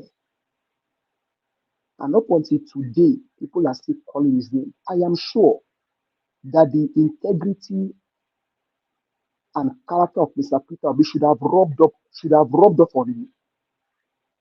And for that singular reason, you should have respect that honor and integrity. And say, you know what, these are Nigerians calling me on this situation.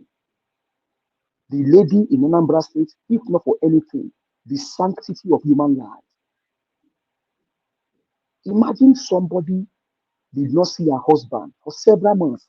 Even as I speak to today, she has not seen the husband. She doesn't know the whereabouts of the husband. Allegedly, they said the guy is being fired. I don't want to believe it because the woman didn't say it. She did not say it in her own submission. So it is your duty as a chairman of a party that Mr. Peter Gregory ran on to come and talk to them, if not for anything, for the sanctity of that man's life. And then this other lady now, the treasurer of the party, coming out saying about how money we are managed and all that. If not for anything, the respect for Nigerians, because they want to know what is happening. If Labour Party is still standing or is being compromised. Because we know the story of people like Lamini Afa. We know the one called Arabambi. You guys have thrown them out. But is the party still standing for the people? Even though Obedient Movement is not Labour Party member, they are not party. Not all Obedient are Labour Party members. But we cannot. Mr. Peter Obi did not run on an Obedient Party. No, he ran on Labour Party platform. And for the respect and the love for the common man, people that are still supporting him about today, and even you should have come out. Even if you don't want to, even if you are still working on something, it is I think it is ideal for you to have returned back Mr. Peter, Mr. LBC's call yesterday. And if there was a case where you could not return the call, even send him a text message, hey, my brother, call your, I know you have called me, but I am working on something. That video, I may not have time to have watched it, but I had it. Maybe my secretary told me, or somebody told me, but I'm working on something. Please, I will get back to you. You have not done that up until now. Barrister Julius Aburi, you went everywhere, including diaspora, to go talk to the people. To be, or we should not believe you. For the sake of Mr. Peter Gregory Obi, should we believe you, Barrister Aburi, or we should just take you, like what Mr. Black Panther said? I think as it stands right now, the only people that are giving Nigerians joy, one, apart from God, the next people, Mr. Peter Gregory Obi, this kind of channel, Nigeria Watch Media, no wonder my brothers from the Southeast, they sang for him. Eh? The only media that has been fighting for the common man, Barrister Julius Aburi, sir, anywhere you are. Hopefully, I've been able to talk your conscience tonight. Please, you still have the next 48 hours, the next 72 hours. Don't let it get to that point. Your phones are on, you are reachable. Don't pretend as if you are not reachable. No, talk to Nigerians. Come back here and talk on the lady about her husband and then this treasurer. Now, the issue of Joe Ajaero, Madam, look, I'm not going to use your mouth to chop onions. You don't talk am well. Joe Ajaero, until I see, say, you come outside, protest, they come carry you go prison, or they come dare you say they won't carry you go prison, I don't go believe you. Because yesterday I believe you at my own detriment. This one, I don't want to believe you at my own detriment. Because people like you, like Dr. CM said, if you now begin to ask for 1 million naira as salary, then Nigeria is a place where anything can happen. People like you, Joe Ajaero, should be fighting for the common man. People like you should be an opposition to this government on most of their policies that they have implemented, sir. What have you said? Is it on the issue of the 160 million naira SCD, the humanitarian scandal, Minister of Interior, all of the loans going on here, the subsidy? Joe Ajaero, I know you went to school. You are not just called labor union. The reason why labor union are enacted is to stand against injustice and a corrupt government. Joe Ajaero, do you even understand your rudiments? Do you understand your fundamentals? Do you understand your policies? Most of you are just there as NLC members or even executive members. You do not understand your offices. You do not understand your portfolio. Maybe you go and look at what is happening in UK. When labor unions stand up in UK, they hold the government to ransom. In fact, the government beg labor in UK, including America. If America said, they said labor want to go on strike in America, they no born Congress well. They'll be running helter scatter. But you, Joe Ajaero, your talk may even carry, your talk may even move anything. Stand up for the people, then but they judge situation. Dr. CM has analyzed that. What more can we add? Yes. Now the bank then give up. Thank you very much, Mr. Elvis. I leave the mic. All right. Thank you very much. Give us a mandate. Thank you for that submission right there. I appreciate every one of you. Let's move on to Oga Consign now. Guys, help us to press on the like button. Let our voices go far. Oga Consign, please talk to us, sir. Thank you very much for your patience. Good evening to you. Thank you, Mr. Evis, and thank you, all the whole panelists. Once again, it's good joining this panel. You see, I really have high regard for Madam Luke. Even sometimes I used to put on this program to listen to her views. She's doing a good job. Today, what's this guy named? The one that spoke before CM. He really hit the nail on the head. You see, all that he said. Yeah, Black. He really did. Yeah, all that he said. I've been saying it also before. I don't know if you can recall. I said before, our problem is the Fulanis.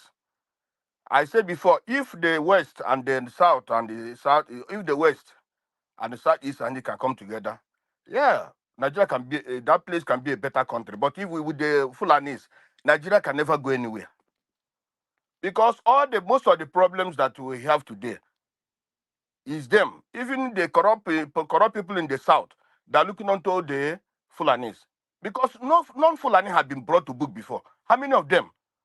All the money that have been taken in Nigeria, majority of them are in the north, and you can't do anything to them. This terrorism we are talking about, they bring this terrorism. And we people are today, I heard that people are saying that who are the kidnappers, who are their sponsors. We know the sponsors. The government know the sponsors. Even when Jonathan was there, Jonathan said those people those sponsors are in his cabinet. Buhari, the same thing. Buhari himself is the leader of that terrorist. When Jonathan was there, Buhari was the one who went for when the Boko Haram said who negotiated for them. It's Buhari. So we know these things. Dubai has already brought out the names today before to the government. What happened to the nothing? Nobody's arrested. So all the Rufai, we know how Rufai went out and bring those terrorists. These terrorists we are talking about are the kidnappers today. Most of them are Nigerians. Most of them are not Nigerians because somebody cannot come from far to come into Nigeria to kidnap anybody. Some of them, they are in collude with the military. The military we have today is not the military we are known for. These are no more military of Abacha, the military of Babangida, the military of Abacha. This no more the military of those times. Things have changed. And like what the other man said, I forgot the man that was interviewed. The man said it's difficult to make Nigeria better. It's difficult. How can you make Nigeria better when people are taking if not only government officials, not only the ministers, these senators, almost everybody who is into government parastatal, they are taking the money outside, buying houses. That's why we went to, sometimes we go to the IMF. Why should Nigeria go to IMF? Nigeria is a country that is very rich in resources and everything. But we take the money we have here, we go to other countries and bank them, buy houses there, develop their own place instead of our own place. So if those people who are in government are doing that, then how do you think of how would the country go? Those people who are in government are taking the money and taking it outside. Then me and you are the one who believe in that Nigeria will work. It's going to be difficult. Because if those people believe that Nigeria will work, they cannot steal the money and take outside. They will keep the money in Nigeria and make it to work. They will build good hospitals for Nigerians, for everybody to enjoy. You see, so that is the problem Nigeria have. We have opportunity. Last time in this election, we have opportunity. That was a very big opportunity for Nigeria to change. But the same thing happened. Nigeria is whether we like it or not, Nigeria is a corrupt country. Nigeria is a tribalistic country. Tribalism reigns in Nigeria. If there's no tribalism in Nigeria, honestly, the West could have joined the East and the South and the Middle Belt and bring out Nigeria from these shackles of the Fulanis. But they decided to go for their brother. The same way South. The same way South is going for their brother. The same way some Fulanis going for their own brother. You see, even today, you make election today again, it's going to be the same. You see, the other day, I was listening to the other last week or so. Somebody was saying here, the election in Yoruba was rigged. It was rigged for other people, for Tinubu. No, that election it was the way the people voted. East voted for Obi. It's South, some of them voted for Obi, some of them voted for, most of majority voted for Obi.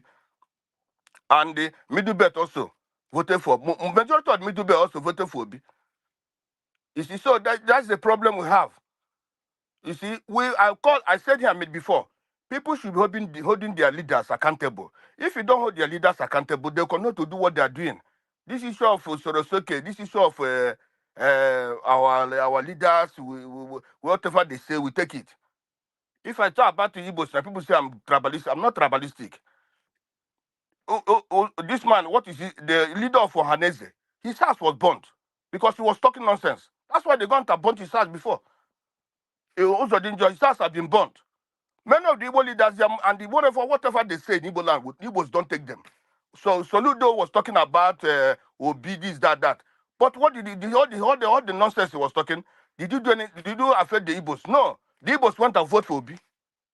So if our people, if the people in Nigeria, all the whole tribes will be against their people, whenever you know your brother or your that man you respect so much is talking nonsense, you don't go, you don't respect him like that. Because when you are respecting like that, keeping, give him and allow him to talk nonsense, it will affect everybody. And that is what we are today. We are affecting everybody in Nigeria. Before we can go out of these shackles of this bad leadership, it's going to be difficult. Because we are corrupt. The way Nigeria is now, I'm looking at it as the way Angola is. You see, Angola, when Eduardo Santos was ruling Angola, what he did was giving the police, the military, he gave them everything they wanted. He gave them, what do you call it? He gave them whatever they wanted. Credit card, government credit card, to go even abroad to go and buy things they want. Those national guard, those people guarding him. When that man is coming, Eduardo Santos, when he's coming, a street is closed.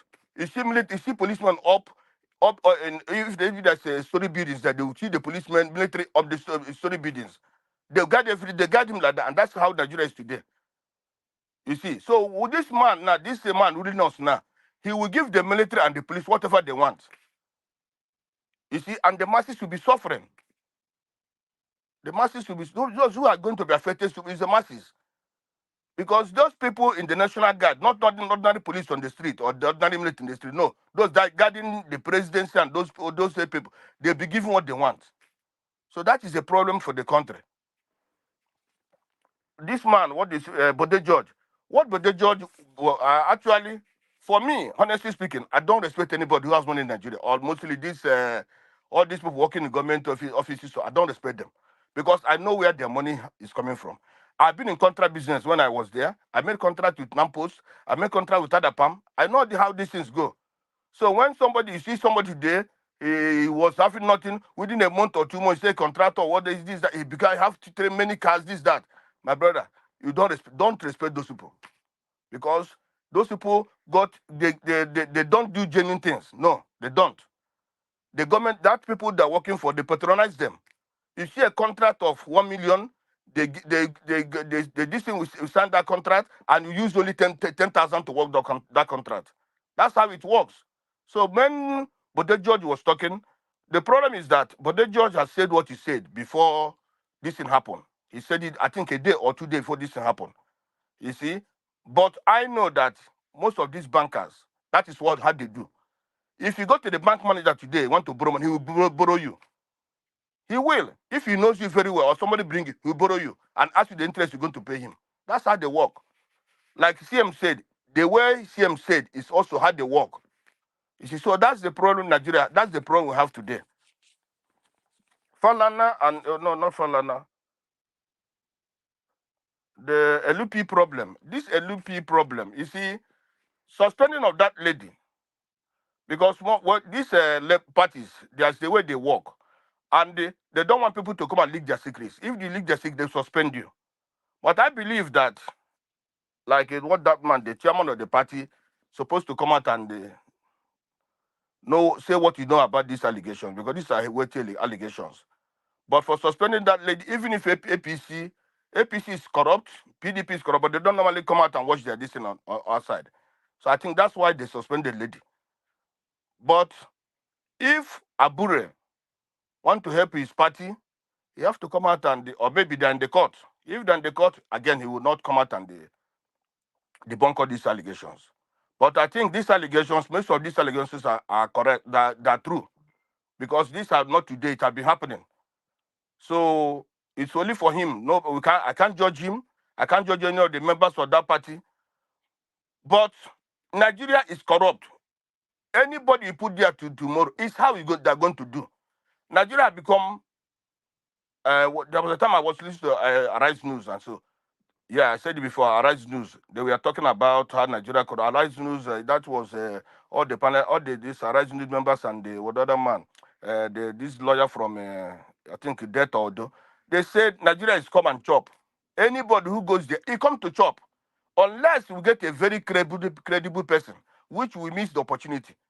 If, for example, if for now anybody who goes there, even any party you form, is going to be like that. Because before you can eradicate corruption in Nigeria, you have to start afresh. You have to bring all those people that have been eating the money before. You have to jail them. You have to try them.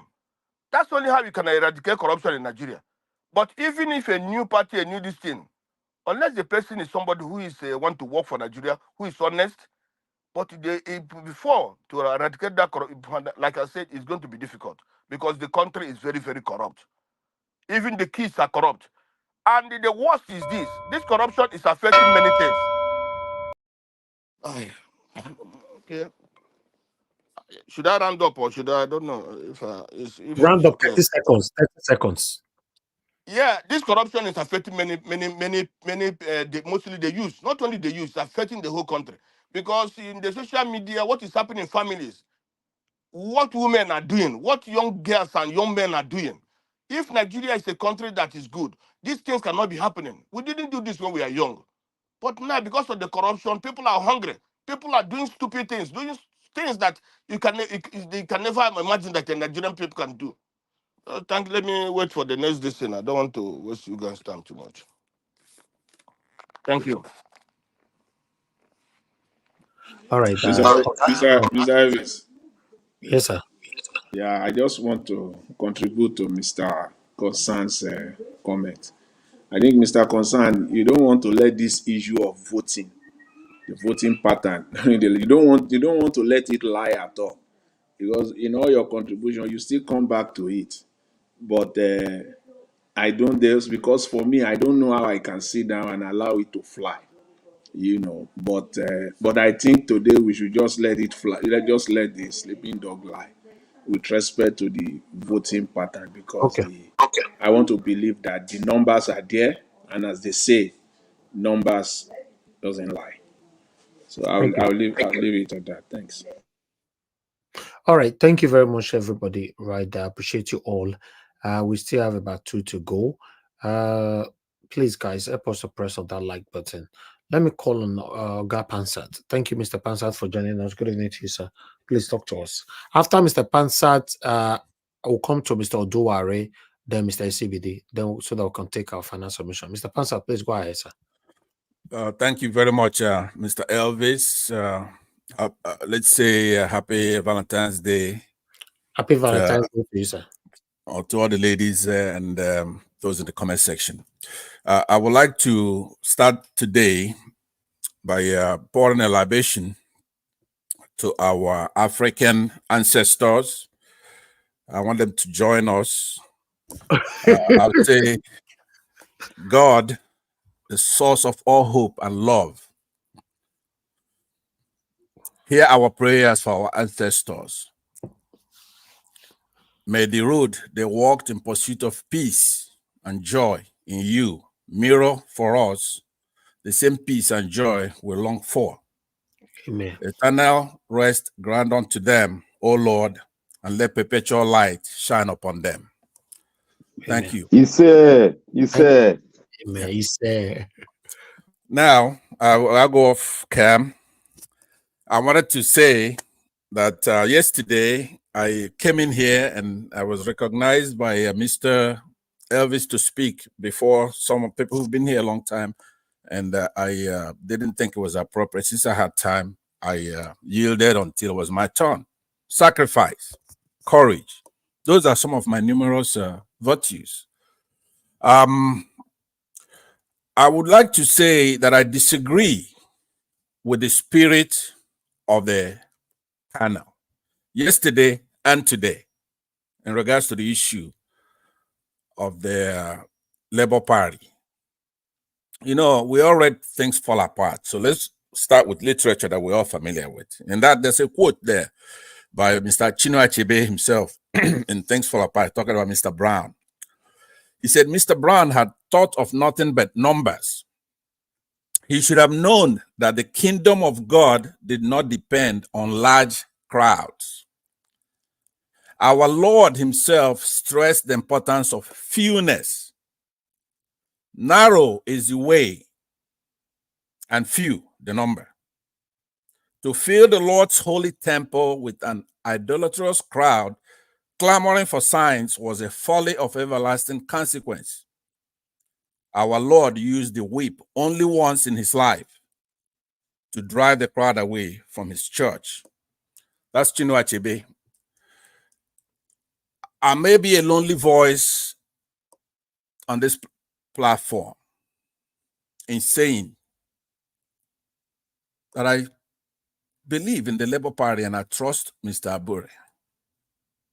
I don't, maybe he's culpable in something, but I don't think he has committed any crime. Legally speaking, we talked about allegations and we defined it as a claim of fact not yet proven to be true. In lawsuits, a party puts forth the allegations in a complaint, indictment, or affirmative defense, and then you have to use evidence at that trial to attempt to prove the truth. The Japanese, like I said yesterday, they do not listen to one to judge two. Now, no matter how the claimant, it's a sympathetic figure, we Africans will respect our women, our mothers, our sisters, when they come and they say something. Right off the bat, we start hurting and we start getting angry because we don't even want to find out what happened. Just because you're making one of our mothers, our sisters get agitated, we programmed to react. And that's a virtue. I like that. But unfortunately, all those things that we had in the past has been corrupt. Men and women are truly equal now, even when it comes to corruption and all the evil forces in the country. And that's unfortunate. So we cannot be categorical any longer. Now, it behooves me that even with the what is the headline on today's show, it shows that Labour Party has responded. A response is not Mr. Abure showing up here and get grilled or to talk. A response could come in the form of a panel taking action. Now, before I go to that angle, let me remind everybody so you know. Everybody we know and we're proud of our brother and activist Showere. We look at him as incorruptible. He's had no office yet, but just from his mannerism, we could tell. Asina anya ka iji ama ọka kara aka. Showere, let me actually post this, and maybe Mr. Elvis can show it. I put it in the private chat. Showere was not immune from the same thing that Mr. Abure is going through now. I posted a link. Let me actually post another one as well. Showere was accused of taking money from his party, and they actually suspended him with all kinds of the same. When the party broke into two, they did the same thing they're doing to Mr. Abure here. And it's sad that we're falling for it. This National Working Committee have responded and they've suspended this woman, giving her a grace period of 6 months for the real punishment to be dealt to her because I trust the people in the Labour Party. It's not just a Julius Abure thing. If I had her in front of me, Ms. Oluchi, I will ask her, what is your theory? All those people who are clamoring here, insulting our party and the members of that party, honorable people in the party, they're not white as snow, obviously. What is the theory? If anybody here has a theory, are you saying that when people bought forms, the money did not go to the treasury? Mr. Aburi just took the check or cash and put it in his pocket. What is the theory? Allegation upon allegation. A month ago, I was here and somebody was berating Mr. Abure because a party member who was campaigning for office was kidnapped or killed, actually, in that case. And the wife was agitated, as she should be. And it was being put on Barrister Aburo's doorstep. Why? He doesn't have to come here. He doesn't have to go anywhere. You have to prove that case. No matter how many allegations are made on a person, you have to prove the case beyond a reasonable doubt. So what I'm saying is that in things fall apart again, the whole thing about the deal there was how Oyibo came in to destroy, put the tension. And there was a fight between the traditional ways and progress. And that's what, if you use that as an allegory, what the Apapa section is doing to the party. But that only works if you put up with it, the nonsense. We don't have to put up with that nonsense. We have great people in that party, the Labour Party. Even if I'm not a member of the party, I'm saying our party because the obedient, I'm not an obedient. But those who want to do the right thing converged and used that vehicle. Yesterday, I named off some people in that working committee. Honorable Omar Farouk Ibrahim is not wanted for anything. Ms. Ladia Elia, Deputy National Chairman, in this case, Chairwoman. Ayo Olurofemi, PhD holder, Deputy National Chairman. Chief Clement Ojukwu, and so many others there that Mr. Elvis showed yesterday. So what's all the hoopla about? Is this a court? Is this a courtroom? It's not a courtroom. So today, there was a response from the Labour Party on this issue, because apparently some people say he's guilty because he's acting like a guilty person. He's not responding. I don't think that's fair, but even if it is so, he has responded. Therefore, their response should be featured here. What did they say in their response? Number one, they suspended her. They're reacting to the allegation. The National Publicity Secretary of the Labour Party, Obiora Ifo, said Opara is being used by dissidents within the party, just like we suspected yesterday. Now, by the way, maybe Mr. Elvis, I know you always come prepared, but I don't know if you have their response. Let me go ahead and post that on your private chat as well, because I believe that I read the response already from the beginning of this broadcast. That's what we're talking about. Okay, very good. Yeah, I've read the article already from the beginning. Yeah. Okay, well, very well, because I know you're fair. You wouldn't hold anything back. But then, if you read it, this panelist must have missed it, because I still hear people saying that he should come out here to talk about what? No, sir. Sorry. Nobody is saying that you should come out here. Nobody have said that. Please, these are the area I don't really want you to go. People are saying that it should go to Arise. You know, I heard you. Not here. I know. Yeah, but you say then if he goes there, you said that if he goes there, then you're gonna bring it here. I heard you. You said you don't have to come to my platform. You can go to Arise, and then I will bring it here, right? We'll bring the video here. Yes. Yeah, yes. right. That's what the here is for. Okay. Where okay. the final And two, for the article, I think people are not satisfied with the article. You and I know that we've read series of articles, and tomorrow we start hearing from these same people saying that no, I didn't write anything like that. It's not me. So, like the way Mr. Pansa, you are talking right now, you can't deny your voice tomorrow, right? But a lot of people have denied articles here and there. There's a huge allegation, sir. This billion, we're talking about billions here. So for me, I know everybody entitled to their opinion. If Mr. Abura, I don't see anything wrong for him going to Arise or channels. Just say, no, this thing didn't happen. The last time he came to our channel here, it was alleged of some of allegation which we asked him, and he denied it. And that allegation died down. So for me, let him go to Arise, because Rufai, Arise people, they dare him to come and stop this whole thing, because it's already on the public space. So some of the people that say he needs to go to court, not be court, they call them. The public, they must respect the people. We cannot continue to be sidelining the people at all time now. Mr. Pastor, you think about that? It's only in Nigeria we have government that doesn't prioritize people. They don't take us serious. They normally say, oh, nobody have right to ask me questions. Who are they?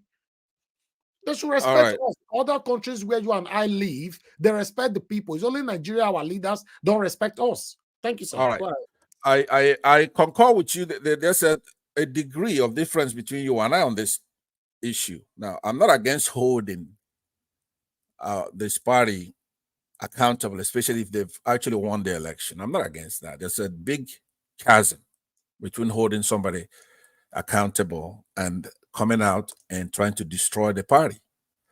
You said you read some of these things from Labour Party earlier, and I believe you did. But understanding what was said in that is also another important holding them accountable. If somebody's coming out making spurious allegations that enough to destroy the party. Allegations, claims that has not been proven. I don't even understand what the theory is, and nobody here does. This is not holding somebody accountable or somebody being beyond, above it all, that we cannot question them. That's not what's going on here. It's, it described her as this Obiora Ifo, who is the National Publicity Secretary. That's who's supposed to respond to it. It's not a he said, she said thing, because there's a committee involved. There are lawyers involved for the party. The appropriate person has to respond, and they have. Describing her as a mole who, according to him, has been working with expelled members of the party. He says that after the 2023 general election, Labour Party was marked for total annihilation by the system for daring to upstage the status quo of the political class, and I believe that's the case. He said that little did they know that the fumigation was far from complete when they expelled those people that we talked about yesterday. Now, you had a very political answer from this gentleman now, who otherwise was calm and honorable in his mannerism. But then I pointed out a question. I believe some panelists backed me up on that yesterday when he was asked, right? Are you aware of this too, the splinter group? And you yourself, Elvis, gave the actual noun for it, Apapa group. And he's saying, hey, look, I recognize one Labour Party. Now, that political answer he gave, it was evasive, childishly evasive, because he went on to actually describe the position of Apapa in the party, making him a deputy chairman for the South or Southwest or something like that. He knows him very well. Now, anybody in Nigeria, whether you're PDP, you're an APC, when we say the Apapa group of the Labour Party, they know exactly how devious and what that stands for. Now, somebody attempted yesterday to say the gravity of the evil that they try to do. You have to understand what happened in 2023 in that country. We had a chance to elect Peter Obi and Baba Ahmed Dati to rescue the country. Is there any question of the integrity of those two people? And then what it would have meant for this country? And to have internal local issues, have some people sell out to destroy that. Now, who would want to support any group of people like that? Ever. Even if they repented and asked for forgiveness. What happened there was so evil that it stuck. And then when this man, as honorable as he was, and it's sad, by the way, let me just say that, because this is one of when you think of home and you think about our elderly and you think about people back in the village or in the town, these are people you think about and you pray for. He came across as a nice person to me, but you could see that the stench of his activity with this splinter group is unbearable for him. He couldn't even talk about it. He couldn't say, look, I condemn this other group. He's saying they're one and the same. When I bought my farm and when I participated in that, I'm looking at Labour Party as one. But you have to be stupid not to know that it's not one. And that's why we're here. But when we come home, there'll be no room for any corporate playing any such games. No, it's not that I'm better than anybody. No, I don't come here with that chip on my shoulder. When I come here, I've said it many times. A lot of my activity on this platform is in the comment section. I don't believe people in the comment section are less than people on the platform, or that the host, by the way, is higher than the panelists. I don't have that kind of hierarchy. I know the role. I know that the host, this is his platform. He's responsible for what we do here, legally and otherwise. So he has the buttons to administer his platform. But what you don't have, Mr. Elvis, obviously, like I told you before, you do not determine what is true or false. That is way, way above your pay grade. That nobody does. So you shouldn't feel bad about that. So that's the only clash I have with you is when you try to make that call. I'm not gonna ever say that you're right there. Everybody here has the right to come as close to that true and false as possible. Now, right or wrong. Okay, Mr. Pansat, before I pass the mic to somebody else, I want to ask you now, because I'm reading the article all over again. On that article there, based on the allegation by Mrs. Opara Oloshi, okay, the investigative committee and all that have called her and she refused to go to that meeting. Then they came up with a decision to suspend her for 6 months. Okay, now, is anything wrong for the people to insist that Julius Abure must address this issue verbally? Because I don't understand what you are saying. Are you saying that Abure is too big to respond to the people? People are saying that he needs to address this verbally. We want to see it on the video. Speak the same way Mr. Pansat is speaking now. Mr. Elvis. All right. It looks like somebody wants to say something before. Yeah, go ahead. Yes, sir. Yeah, Mr. Pansat, I mean, articulated thought there. But one thing we must understand, like I gave in my submission, the reason why we keep calling on Barrister Julius Abure is because Labour Party, through Mr. Peter Gregory Obi, has now become like a household entity and a party that people think that, oh, this is a just party. Remember, we said because of Mr. Peter, and I said in my submission yesterday that even though Julius Abure, maybe before now, was not who we think he was in the past, I'm just saying, but because of the person involved now, the obedient movement, including you, including someone like Mr. Pansat, I think Barrister Julius Abure owe it a duty.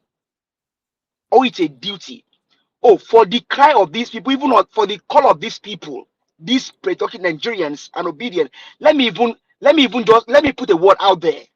I don't think that's too big. No, you and I live in the US. They address things like this. It's not difficult. He just give a statement. We are not saying we are not saying you are a corporate. No, but I mean, give a statement that will clear so many things. Thank you, Thank sir. you. All right. Before you continue, Mr. Pansat, this is I don't understand, what Mr. Pansat is trying to beat around, trying to protect or speak on behalf of Julius Abure. To the best of my knowledge, I'm closer to Mr. Barrister Julius Abure than you. So we need to be straightforward here. Okay, let me respond to your question then. Let him come out and speak to the people. It's not Mr. bigger than Pamsat. everybody. That's all. Yeah. Go ahead. Mr. Pamsat. Yes, sir. Go ahead. Black Panther, go ahead. Yeah. You stay in the United States. Yeah, got you. You see, I want to remind you, the senator, I don't have the name very well, the senator in the Democrat that was accused of about when he mistakenly touched a lady without her consent. When the lady came out, what was the response of that senator? And why did he resign after the response? All right. Well, I would leave Sorry, that. sir.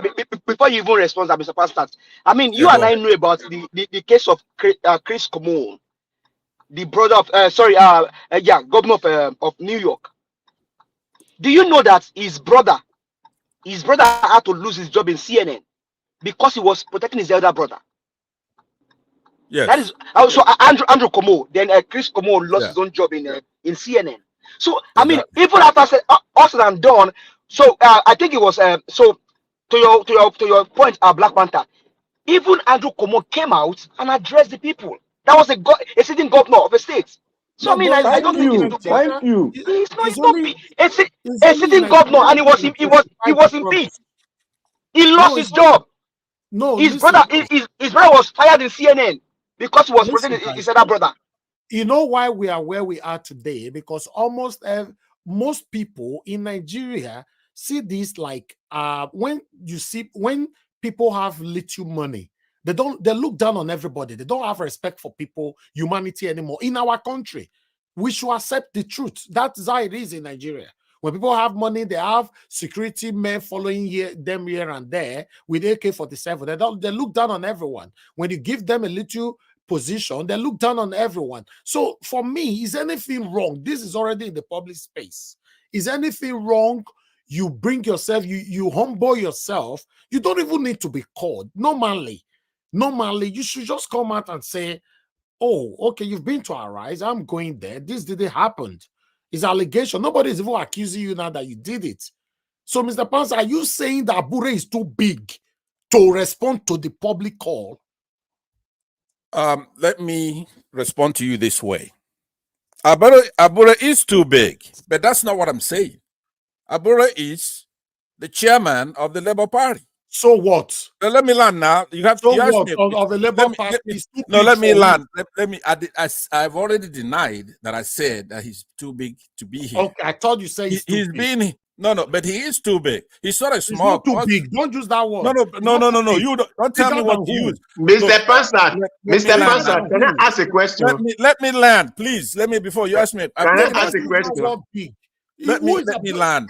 Okay, go ahead. Go ahead. Ask the question. But I have six questions pending. Thank you very much. Yeah. They say you live in UK. The Prime Minister, not UK, America, sir. I'm in America, and America. Even in America, no problem. No problem. The Prime Minister of Britain that retired because they quit office because he instructed people not to come out in COVID.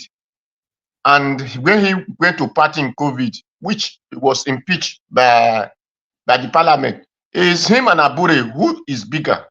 Okay, I got you. That's a rhetorical question, and of course, okay. Let me. What I was saying, Mr. Elvis, is this: don't be looking down on Mr. Abure, please.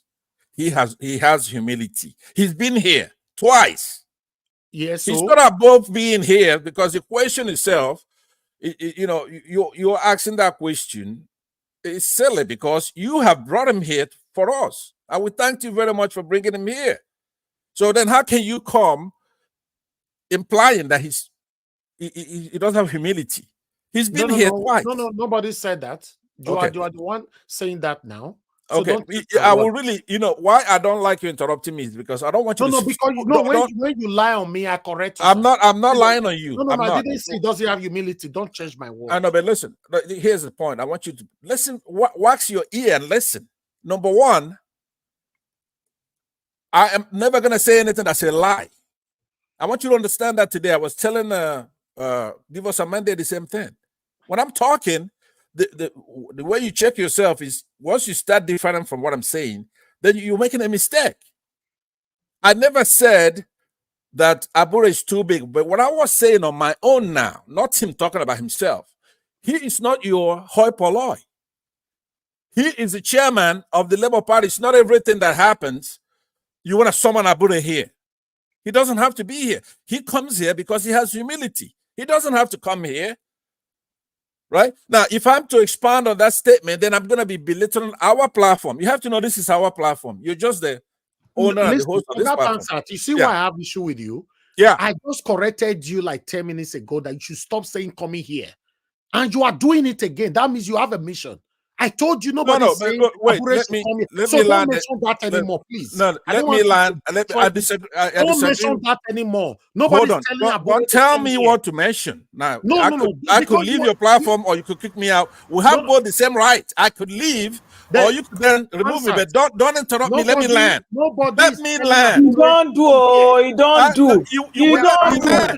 Go to our right, not here. Let me one spoon with me. Let me land. I have 7 questions pending. Let me land. You've been landing for the past 2 years. You will let me land though, right? Just Mr. Let's talk to Oga Pamsa. Let us talk to him. We live for the same place. Let's talk to him. Let me just let's talk to him. Okay. Oga Pamsa, let me talk to you just one-on-one now. Oga Pamsa, can I land first and then you talk to me, please? Okay, because he's counting my time. Let me land. I have some questions pending. I'm saying on my own volition that Barrister Abure is not a small guy. He's the chairman of Labour Party. I want that to sink in right now. And nobody cares. And nobody can use their mouth to bring somebody. You can't keep a good man down. You don't do now. So to say that, the mosquito had asked Iya to marry him, whereupon Iya fell on the floor in uncontrollable laughter. He says to him, "How much longer do you think you will live?" He asked. "You're already a skeleton." Mosquito went away humiliated. So that's why every time you see that buzz in your ear, trying to tell you that mosquito is still alive, right?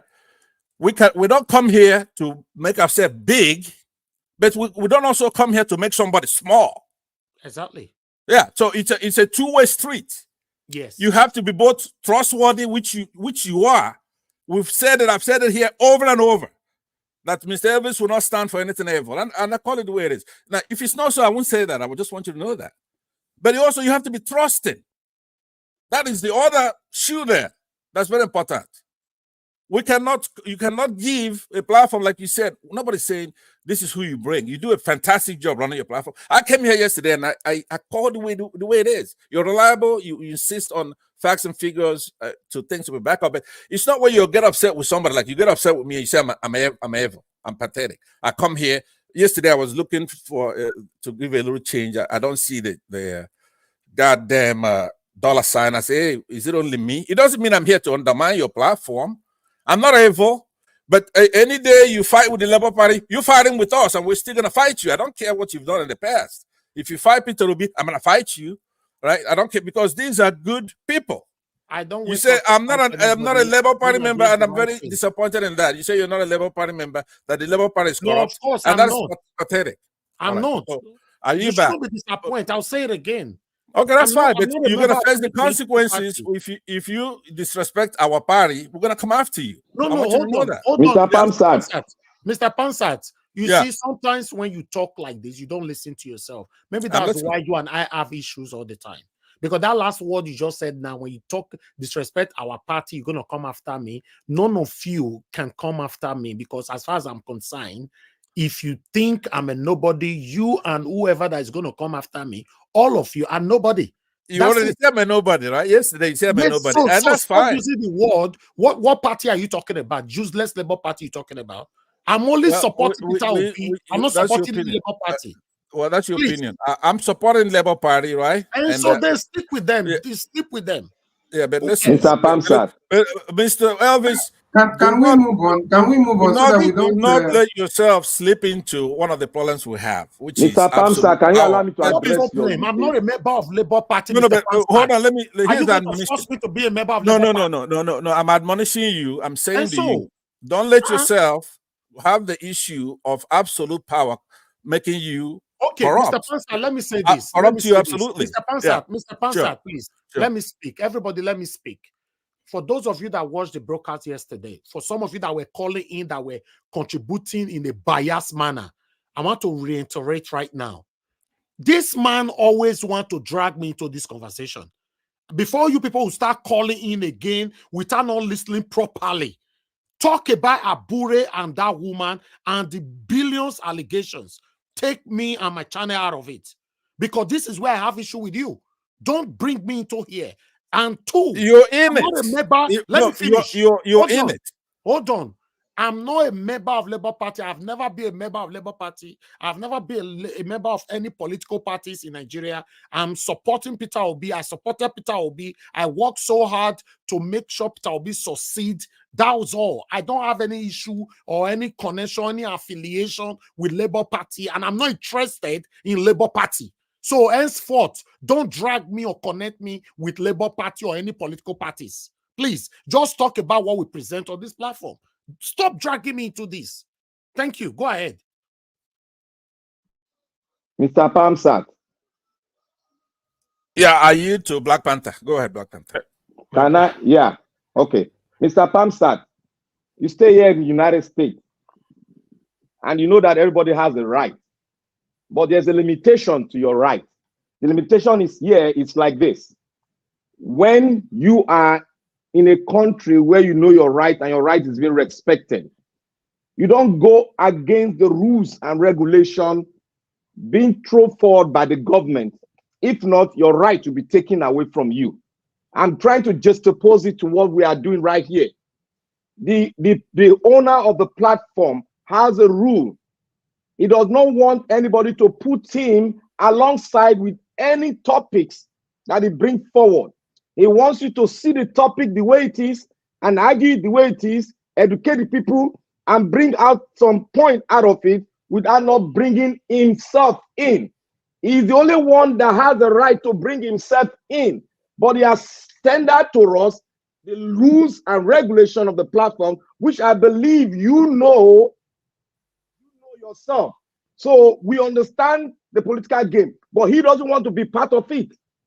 That is what he's trying to tell you, and that fact should be noted. Let me reclaim my time. By the way, Black Panther, I listen to you. Nigerian Watch, please. There are people that have not spoken now. Okay, I'll take 1 more minute, then I will be done, and then I will actually exit and give somebody else a chance. Now, let me say, Black Panther, I have respect for you. You are here, and if I try to come in, it's like redundant. Then I hesitate. I go to the comment section because you're here to as a vanguard for the truth, right? And with the passion that's necessary that I can even match. So I thank you for your contribution. Another person is Madam Luke, and of course, she has far more to offer. Even when she makes a mistake, it's arousing. Right? Yesterday, she tried to say, I believe it was election. I beg. And that was such things. And it doesn't hurt when you hear a lady saying yash once in a while. It's all good. But let me say, to conclude now, you know that this is my platform. This is our platform, right? Nobody drives me away from here. I come, I listen, I participate in all areas of it, comment section and otherwise. Mr. Avis is my brother. We have each other's phone number. We'll talk outside of this place. I find him to be against evil. But if he's making a mistake, now every day he says here, when I'm going wrong, you be an evil man if you don't tell me I'm doing something wrong, right? But then when you tell him, Mr. Avis, take it easy on our party. We haven't done anything wrong. We haven't been convicted of anything. No, And Mr. then he gets Pastor, mad. but am I going wrong now? No, you're not. I What mean, is my own remember, now? you, Okay, I can said you you lead us well. address Mrs. Opara, please? Hey, God. Who is Miss Opara? And the woman that alleged Barrister Aburi, address those people. No, I'm addressing them by saying that it was. I give the Labour Party kudos for acting so promptly, right? She goes out having anti-party activities. Mr. Pansa, for the last one, before I call on the next person, let me quickly ask you this. It's just a matter of yes or no. Yeah. Now, other people are calling Mr. Aburi, to speak to Nigerians verbally. And on Arise, Rufai called on him that he should come to Arise to counter this allegation. Mr. Abati said the same thing as well. But fine, the beautiful thing about it that they wrote article, which is right here, presented earlier on, you were elaborating on that as well. Fine, but we are not still satisfied with that. Do you think is there anything wrong in people calling Barrister Abure to verbally respond to this fraud allegation? No, there's nothing wrong with, that's all. For calling for that. However, he doesn't. I'm curious as well, right? When they say curiosity killed a cat, they know better. They have to handle it as men, as a political party. It's not about trying to come, he said, she said stuff. If it's they've answered that question in a bigger way than was actually requested of them. They acted upon it, right? They convinced the treasury it's on a mission to stifle the party. So to me, Mr. Pansa, to be honest, I will address the people because this is a huge allegation, though. But for me, it's up to them. If they want to address that, fine. If they don't want to address, none of my business. But I think the right thing to do is to address it. If they don't want to address it, they just want to, cover it up and move on, then that's going to bring the same perception that concerns Nigerians have against APC and PDP, and which is what we are trying to avoid here. That's all. Let me just say, Mr. Pamsat, you have allegation on the messenger there. They say you are a spokesperson of LP now. No, I'm not even a member. But let me say this: I don't want to upset my brother in CBD, right? Who I love as a brother, right? Let me say that here is our concern. You tell Abati that, Arise TV, and every Nigerian who ought to be ashamed of themselves, first of all, for the state of that country, right? It's Abure that you wanna be picking on. What we're concerned about, Abure and the Labour Party who want that economy growing. They have to transform, do everything to get that economy growing. Okay. Manufacturing, transportation in the country, education, energy, policy. No, everybody, let him finish, please. Right? We want our party to be talking about the governance, security, anti-corruption, the policies. That's why we voted for the Labour Party, the social infrastructure, women policy, our health, the youth, traditional institutions, and everything else. Thank you very much.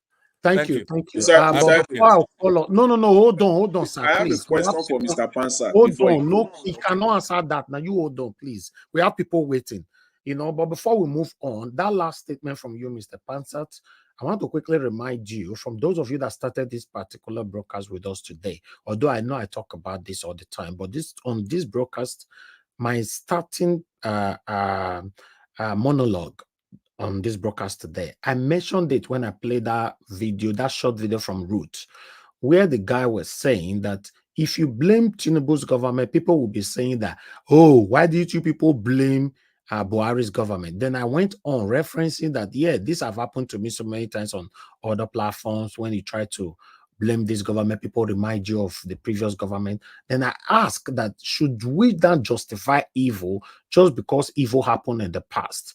Okay, that's what Mr. Pansa just said just now, that yes, we shouldn't be focusing on Abure. We, at the end of the day, we should focus on the corruption that is going on in Nigeria. That means because we already have the things that's affecting us in Nigeria, if me personally now start doing the same thing now, when you want to blame me, the Iron's finance will now say, no, make una leave Elvis alone. You don't feel the Apple people have been doing it before, right? Trust me, we have a long way to go in Nigeria. Thank you. Mr. CBD, please talk to us, sir. Good evening to you. Yeah, good evening, Mr. Niger Watch panelists, everyone listening to this wonderful and impactful program. as always. So and we thank Mr. Elvis for always bringing this platform online, and we're very grateful. Now, you permit me to lean a little bit towards the side of Pansat, moderately though, not Pansat sometimes comes across like an extremist, but I think I get some of the things he says. So, well, the thing is that if you want to make it out of here alive, you better not lean too close to me, will you? Right? no, don't worry. I know you, Pansat. So,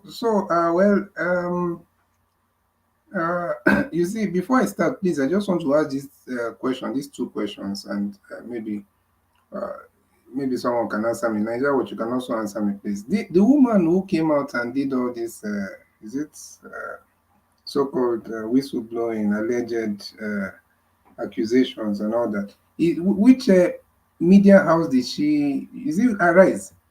Arise, Because yes, Arise. Arise. Okay. And all right, I think let me just leave that She's for the now. Labour Party national treasurer. Yes, so I think I don't believe that any of these parties are totally, especially even Labour Party. I don't think they are like 100% blameless or without any flaw. But at the same time, by 1,000 miles, they are better than all these major political parties that we are used to in that country. Of And course, everybody know that they are better than APC and PDP. yes. So and some people, I think another reason, I don't know, I might be wrong, maybe one of the reasons why Abure is not coming out to speak, you never know what he has been advised by his own counsel. No, he will speak the next 72 hours. Information reaching me already. He will speak the next 72 hours. Yes, that would be nice. He doesn't need to say much. Just say, "Oh, this thing is," whatever he needs to say to at least make people, um, Mr. understand it. Mr. Izigbidi, can you allow me 1 minute, sir? Let me just pass a No, message. please. It's just to quickly say something. And people are saying that you think Mr. Eddie is a small boy. I beg, if it isn't a Ajaero watching a small platform, make it try and that place like one man went to the devil. Yeah, and then you come out and give us testimony. Thank you, sir. Go ahead. All right. So, well, nobody. I don't think anyone would. I don't think anyone has accused the Nigeria Watch of not having some, connection and being a small boy. Nobody can say that. Well, so like I was saying, the woman herself. Okay, first of all, if that Abure is all about money, I'm asking myself, if it's all about money for him, what amount does he want to collect from the right side or the good side of Labour Party that he cannot get from the same people that sponsored Apapa? Because it's if it's about money, because they say follow the money, isn't it? So if it's about money for him, I don't think he would just be wasting his time trying to be on the other side where he'll be getting crumbs or whatever. So my point is that, do I think he's a perfect man? I don't believe anyone is perfect, but I don't also, on my own side, I also don't believe that he's guilty of all. All is very important. I didn't say it's not, there might be one or two things that maybe he didn't do right. I don't know. But I don't think he's guilty of all those things they are accusing him of. And which person in their right mind will start collecting? Is it how many billion did they say it took?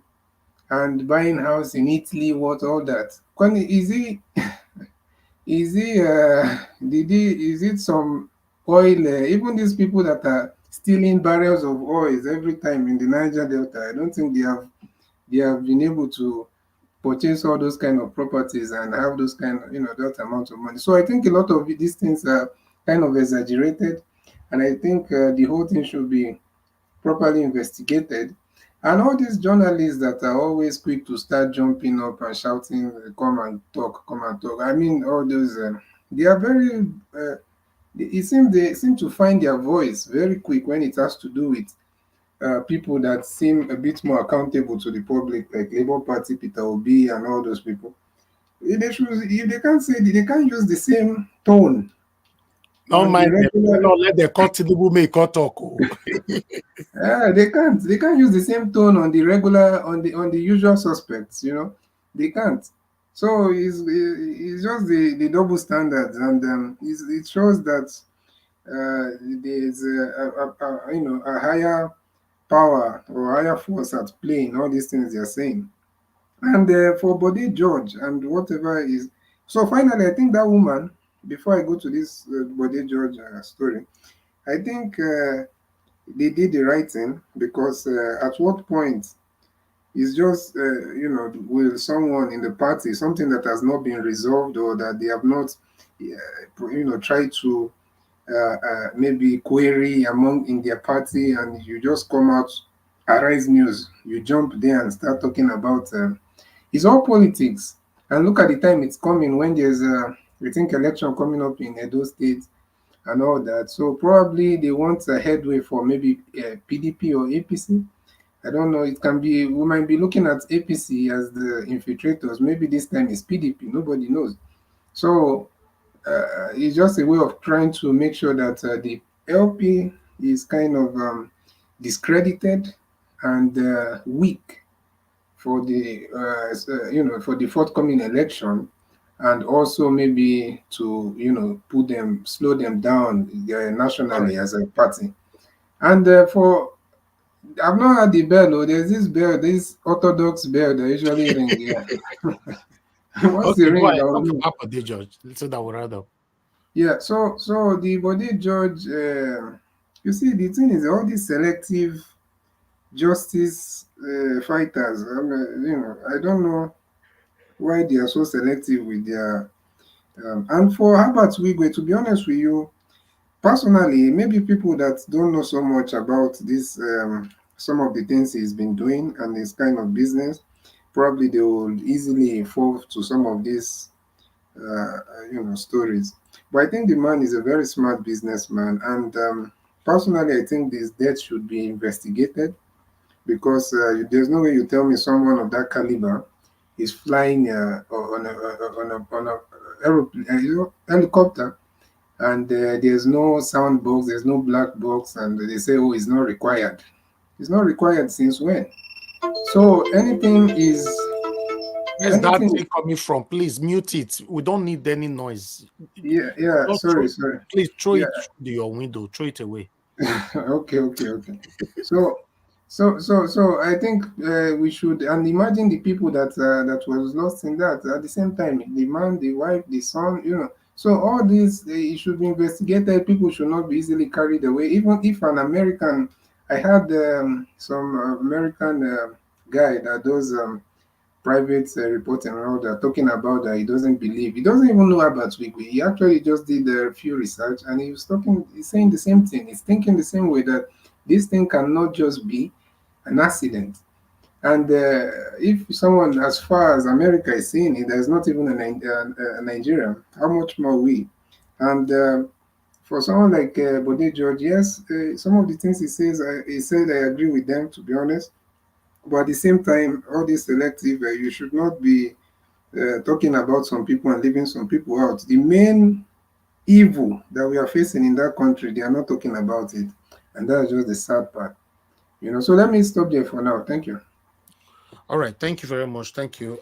Yes, in terms of Labour Party, Mr. Julius Abure, finally will be addressing us, anytime between now to the next 72 hours. So please, we shouldn't argue over that. We are even doing, we are doing ourselves a favor, doing him a favor, doing the Labour Party a favor, to debunk things like this, like the submission from Mr. ECBD. That's a strong submission from Mr. ECBD. If you listen to him properly, saying that because of the election coming from Edo State, enemies can try everything possible at this particular moment to bring the party down, to bring the national chairman down. So that's why anything that comes up now, you must counter it straight away. Not leave them or not save them, because before you know it, it has already affected something else. So yeah, so that's a And that's why someone like him need to come and speak. Yes, he will. He will now. That Uh-huh. was my stand. It's just that people are not getting me. You know, people think that it's allegation. You know, like Mr. Pansa said, yes, if we look at it the other way around, Mr. Pansa was right there. Mr. Julius Abure, now big fish. And because of that, allegation is coming to you. You must quickly, you know, debunk it. But when you don't debunk it, then it becomes a problem. That's the truth. Niger Watch. Yes, sir. Didn't I tell him before, make an address to him that he should come out and open the book for everybody so that this thing will not occur because there's a plan ahead. Exactly. I don't know why they're not responding. Do you know that? Once Abure respond now, the remaining work now will come be our work and other social media platforms. Everybody go enter. They go enter out. Exactly. Once in talk, everybody go enter house. Then go enter their house under their bed. They will go stay there. You know, so because all those enemy platforms now, all of them go, they dance, they rejoice now. Just come out, you know, debunk it, and that's it. Let's move on. You know, because that submission from ECBD is a strong one. Because me no see for that angle before. Because of the election, the upcoming election in those states, it might be the reason why they are doing this now. Because APC, they are desperate to take a those state now. So who knows? So yeah, please, you know, this is very anyway. That have been decided. God bless you all. Let me move on to the next person quickly. The last person on the panel to speak to us, Mr. Odua. Mr. Odua, thank you very much, sir, for your time with us. Good evening to you. Please talk to us so that we can have our final submission. Good evening, Mr. Jawash. Good evening, everybody. Happy celebration. Yeah, yes. Well, I did not watch anything. I just came in. I'm not Please hold on, sir. Hold on, sir. Let me respond to this person under the God's time. God's time, if you don't have better thing to say, it's better you go and sleep because it's late now. Don't trigger us here to do anything here, please, because your write-up is not making any sense. What do you mean? Have you guys summoned APC and PDP to come here? Are we in the line of APC or PDP? Or are you part of the satanic APC and PDP? You know, any more disruptive comment right there on the comment section. If you don't want to go to bed by yourself, we'll forcefully take you to bed. Go ahead, Mr. Odua. Thank you, sir. Thank you. Due to my work, the time schedule, and all, will not make me join the platform since. Well, anyway, my take on this, because I did not watch anything. What I will have to say about this Labour Party and whatever 3.5 billion by Opara, it was suspended by the Labour Party National Working Committee. So that shows that the party has responded. It might not be Abure himself to come and respond or whatever, because the money of any party is not spent by one person. So he will also call the secretary and whatsoever group that counts the money before giving to her, for all of them to come and respond. Then, so that we would know how the money came in and how it was used, the amount they used to buy fuel, or the one they used to print cards. So the woman will have able to explain all. Then for we to know the amount that really missing or whatever. So anyway, that is for that. And for those who still said it is by Labour Party, maybe those states coming elections, what we can say by what Labour Party we are seeing now, those states, Labour Party should not put her in those states at all, because those that have been voted for, who claim to be national, the Senate or the representative or whatever, they are not doing anything for we to see that will enable us to say there is hope in Labour Party. So that is for that. Then for the Labour who are saying they want to strike, you know, Nigerians are not there to bear a name as a title. They don't know the use of it. When a mate is now 10,000 or 10,000 plus in the country, Labour are still saying they want to strike. In Italy here, if one thing did not work in a day, the next thing is Labour have been on the street to say this thing must work for the people, not for the Labour person or for his wife or his children. But what we have in Nigeria is just for those who occupy the office, just like what Oshimole were doing in the time of Obasanjo. We tell people to strike. When the Obasanjo called Oshimole at the back, then we tell them to go back to the field. The one we have now doesn't even concern about whatever is going on. Just cut him and give him small money. Then the day you did not give him, they will say what to talk, then they will beat him in Imo State. So those are what we are seeing in the also called labor. So I believe when we have the right people came out in the street, no, not when they have the right people, when the hungry touch the people, because they said they don't have anything to do, since the president said don't have anything to suffering the suffering of the country, that all he have to do is to increase it more, but he had the money to go and buy yacht. He has the money to build 15 billion to renovate the vice president. He has the amount of money to put in the wife, what they call their first lady, and whatsoever 160 million cars for the representative and their senate. So, but he don't have the money to put in fuel that will soften the pains of the Nigerians. He don't have the money to put in the road that Nigeria will fly up to. So when hungry get to the people that the military and the civilian could no longer bear it, I believe the military will have to do the necessary things, whether they are being begged or not. And some people say that the military that are protecting the president will be more sought out. Don't worry, let them be sought out.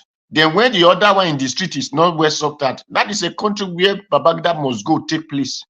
It's a country where Ogburu do his own best. And it's the country where Buhari take away the voted president out of the state. So all these things are what we have experienced in the past. Let the hungry touch the people and everything will settle itself. This is what I have to say for Nigeria. And this is what I will do. For those who say, for that one to say, Abure come to buy house in Italy. In Italy, when you bring huge amount to say you want to buy house, they will arrest you. You have to prove to them how you make that money. So thank you. Those are the questions that people are not asking. You know? So they will ask you, how did you get this money? Where did you make it? What is your job you are doing? If you buy an expensive car here, you will be questioned, not to talk of house. So they believe on slow and steady. It's a place they will tell you, come and buy house. 30 years, you will still keep on paying for the house. The person will just bring money once. Europe is where people live on credit. They live on credit. They don't believe. Where did you make those money? How? So let me not waste people's time, because I don't have much, because I did not watch the articles and whatever video that was shown. So the little I have is where I contributed to. Thank you. God bless you. Thank you, sir. Thank you, Mr. Duwari. God bless you, sir. Thank you very much for coming in today. Yeah, God's time, you're saying that you are one of us. I'm not sure if you are one of us. Maybe you are one of the people that is patiently waiting for us to fail. How can you use a word that why can't we invite? Have you people invited APC and PDP here? That's enemy of the platform, because you know what I stand for. If you are one of us, you should know what I stand for. I've never changed. I remain the same person. The reason why you see we are mentioning Abure today is the only hope that we have right now in Nigeria, because Peter Obi belongs to them. If Peter Obi wasn't there, I don't believe many of us would know the name called Abure, talk less of knowing his personality. Who cares?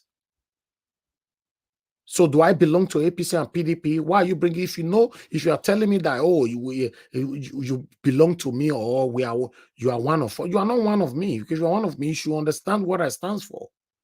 Why are you writing there? What you are writing there, are you trying to incite me or incite my followers? If you know you are one of me, are you going to tell me now, like Mother Irons will just be writing some kind of things there to confuse our followers? Have you ever seen her do that? You can't say you are one of us, please. We know a lot of people that is one of us. Many of them are satanic.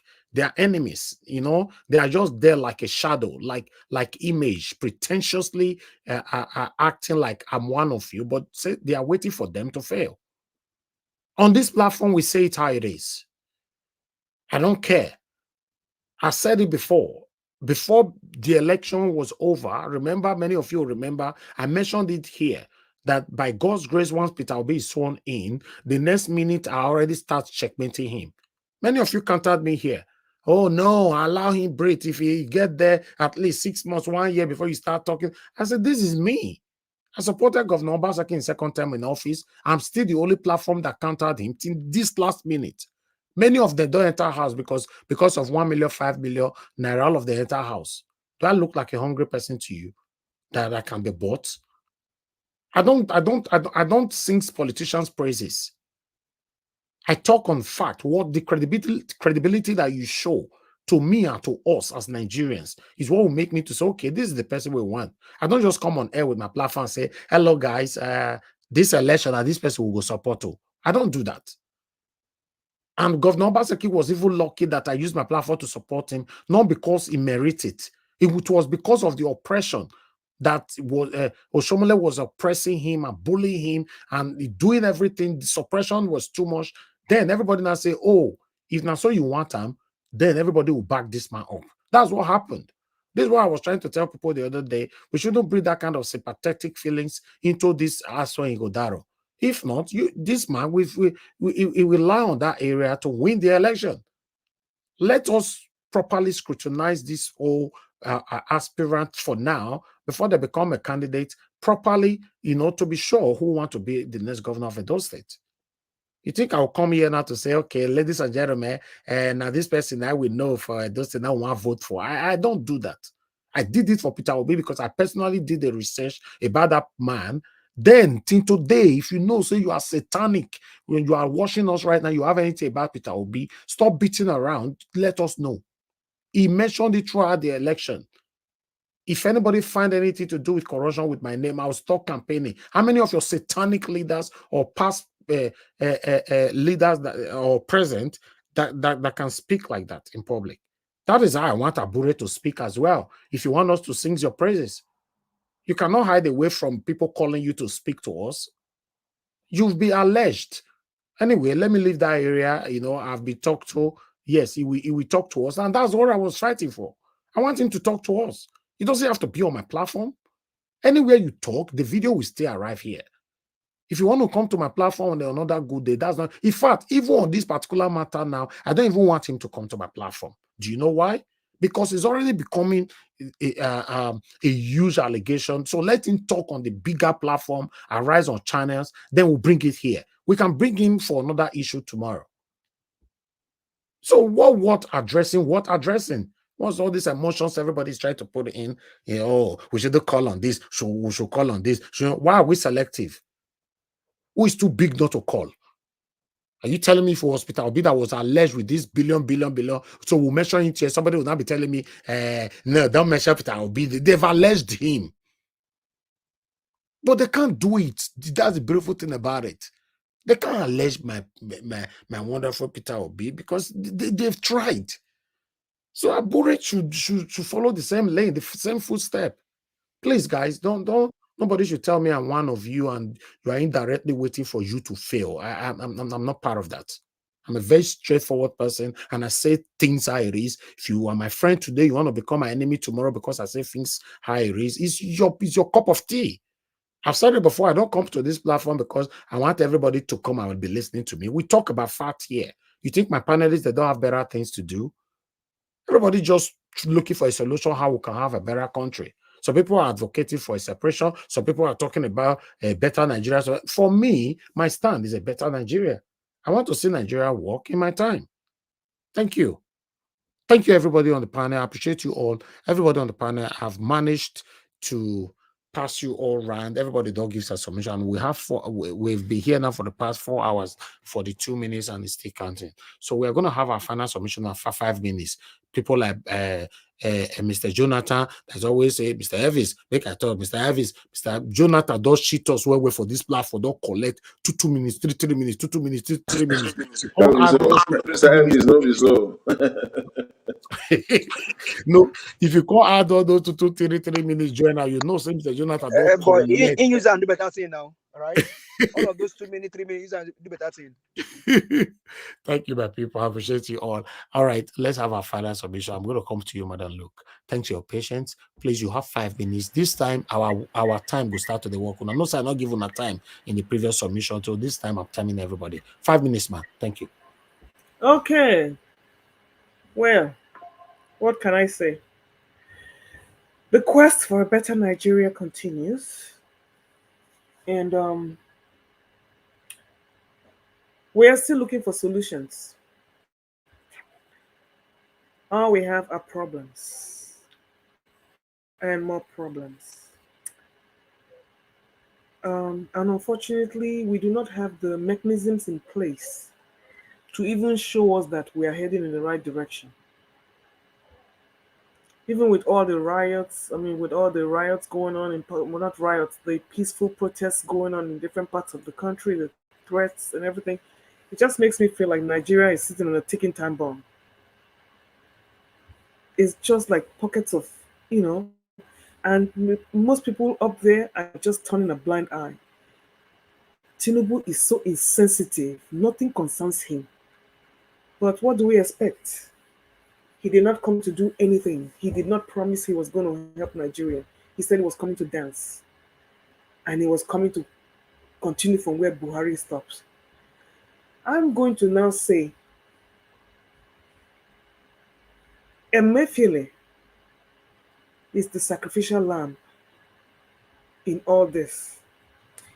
And when we talk about regional politics, tribal politics, this is what I'm talking about.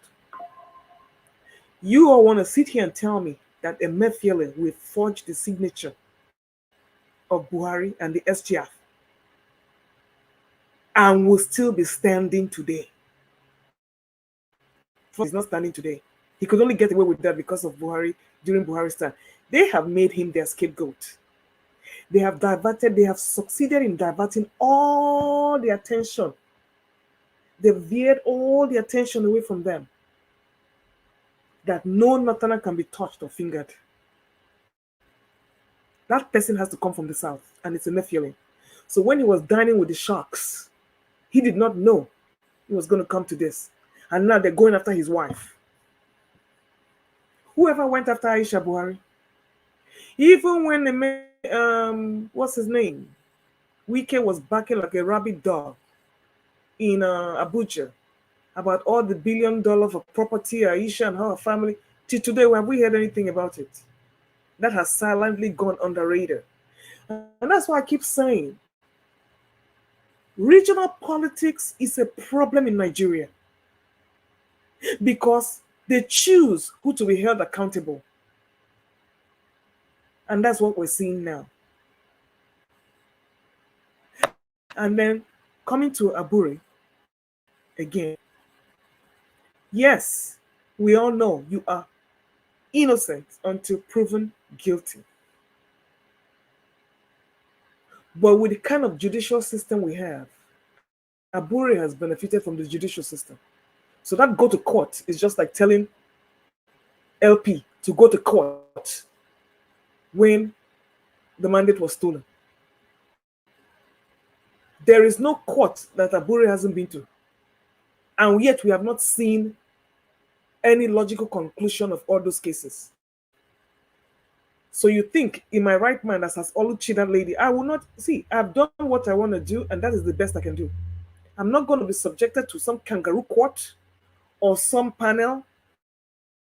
And so what did you say? And so what didn't you say? And why did you say this? And what? Then they will now start, trying to trap you into a rabbit hole to commit yourself. So that will say, yeah, this is what it is. You don't know who's taping you. You don't know what they're doing. You don't know what she has come out in the open to say her own. You come out in the open and say your own. Simple. So like I said, I have never been comfortable with Abure. Only because he was not transparent from the get-go. With all due respect, Mr. Panzer, this has nothing to do with factions. Did he substitute a candidate for another or not? And he did. This is a past case. He did. Because he took money, he compromised his integrity. So as for whether it is a billion, yes, ma'am? Yes. Sorry, Madam. Look, he did all this. He did is said by his one person's word against his though. No. He did it in Edo State. He did it in Edo State. Let's not forget about that. Thank you. How did that TVA get the nation? And finally, the court thing you said, if we are talking about that the woman don't want to go through the kangaroo system and all that, so is it the same court that probably is being controlled? It's already there. It's already there. So there's no reason to subject her. Sorry. My point is it the same court that everyone believes is being controlled now by APC government? Is it the same court that will now try to? Is it the same court that will? No, wait a minute. No, is it the same court that will? Is it the same court that will protect Saburi? Excuse me, you forget that PDP has their own faction. How did Enugu governor get his mandate? See, all this, they all have insiders in the judicial system. It's all about changing money. It's all about envelope, brown envelope. How did Activate get that nomination in Edo State? You know, so you see, listen, we can argue this till the cows come home. The facts are in the details. When one person comes out and says, it doesn't matter that whoever cries to the teacher first is the one that is innocent. But we have been presented with concrete testimonies. And where's your other party? I categorically deny. And this is, where is the voice of the other person? And they're telling me he's too big. And I must tell you, the treasurer to tell you the impunity. There's no difference between the Emefiele and this treasurer now because everybody was running circles around her. On a final note, let Abure come and clear the air. All he has to say, I deny all allegations and the matter is being handled. But where is he? Thank you. All right. Thank you very much. I appreciate you all. Thanks, Madam Luke, for your time with us today. And thanks for your final submission right there. Ghost time. Now I know that you belong to us. If you don't push me, come up for my leg. God bless you, my brother. I appreciate you. Thank you so much. That is one of our representatives in Abuja that covered the 2023 presidential election for us. Remember, on the election day, Nigerian was live almost everywhere. So he was the one that covered the Abuja's own for us. You know, on the comment section, every one of you have a different channel with different names. So I'm not sure who is behind most names right there. You know, and somebody commented earlier on by saying that, Mr. Elvis, you are selective because you have never invited the opposition here. Not too versed for me, because this opposition, I would fight against. They are satanic people that have caused the pains that you and I are facing today. So it's just like wasting your time by trying to focus on them. Obviously, they are going to jumbo you left and right. You're still not going to get to where you're going. So yeah, that's just it. I don't mind bringing them here, but it's going to be the same thing. Just imagine bringing someone like Oshomole here. Oshomole that is just dribbling Sheun like saying a Maradona and IB every time. So my people, all these people is a waste of time, you know. Let's move on. Let me call on the next person. According to the panel, I would like to call on Mr. Jonathan. Mr. Jonathan, please give us your final solution. 5 minutes. Thank you very much, Mr. Elvis. Thanks to everyone. I just want to start with a question. I want to put it out there, and then I want people just to think about it. You know, if just to be honest with ourselves, you know, if just tomorrow, an appointee of Mr. Tinubu or a party member or a minister or a direct whatever within the party structure of the APC, the ruling government right now in Nigeria, if a whistleblower should come out tomorrow with a damning allegation of corruption against Mr. Tinubu, against his chief of staff, or against a minister, whoever in the government, and then the next day, that whistleblower is suspended or fired, what would be our reaction or reactions? Our response and reaction. That's a question we should ponder on. And Mr. Elvis, please, I will plead that today's broadcast, please have it on your side, because I can assure you, according to Mr. Mahmoud Yakubu, to borrow his word, I can assure you that not so long we will need it so that people can hear themselves back. Because I'm waiting. I know it's not going to be too long. We are going to Exactly. see this. We are going to see this within the ruling government. One of them is going to be accused, or there will be an allegation. We have seen it over and over again. We're going to see more of it. It's not going to be long. And I want to see the reaction of people, how they will react. Whether they will say they should leave Mr. Tinubu alone and let Mr. Tinubu be, or they should leave that minister alone and let him be. That it can't be touched, or for whatever reason, just leave him alone. That the whistleblower should face whatever, should face the consequences. I can't really wait. I can't really wait to hear, to see that, because the manner at which, or the standard that we have set to scrutinize, to evaluate, to study this government, in fact, the political class in Nigeria, that standard must not in any way or in any manner, be played with or try to downgrade that standard of evaluation. It should be across board. Whether it is the ruling government, whether it is the Labour Party, whoever, that standard must be there. That's how we can get to the Nigeria that we are all yearning for. Because at the end of the day, even if you look at it, this Labour Party, all the elected members, what are they doing after all? What are they doing? Are they thinking that Labour Party is going to have any headway or perform better in any, if there will be any election in Nigeria going forward, without an holistic makeover? I mean an holistic internal makeover of the Labour Party. Are you kidding me? Their performance will be worse than 2023, or whatever they gain in 2023. They should be ready for a downgrade without an holistic makeover internally, because people are not stupid. People will ask questions, and for me as a person, and I know there are Nigerians like me, I'm ready to ask them questions. I can't wait to face any candidate. And if the environment warrants, I will go to Nigeria. If the circumstances and the environment, warrant it and is safe enough, I will go there. I will spend my money. I will campaign against them. I will ask questions, the kind of questions that probably they have never been asked before. They will be confronted with those ones, with such questions, because we will know how the Labour Party must come out and tell us how does these people emerge? Did they pay any money? Did they pay any party officials before they emerge, or after they emerge, or during the process? Have money exchange hands? We must know how you emerged, because at the end of the day, that is the person you will be loyal to. You will never be loyal to the Nigerian people or to your constituency. You will be loyal to the party chairman. The party chairman will be loyal to you.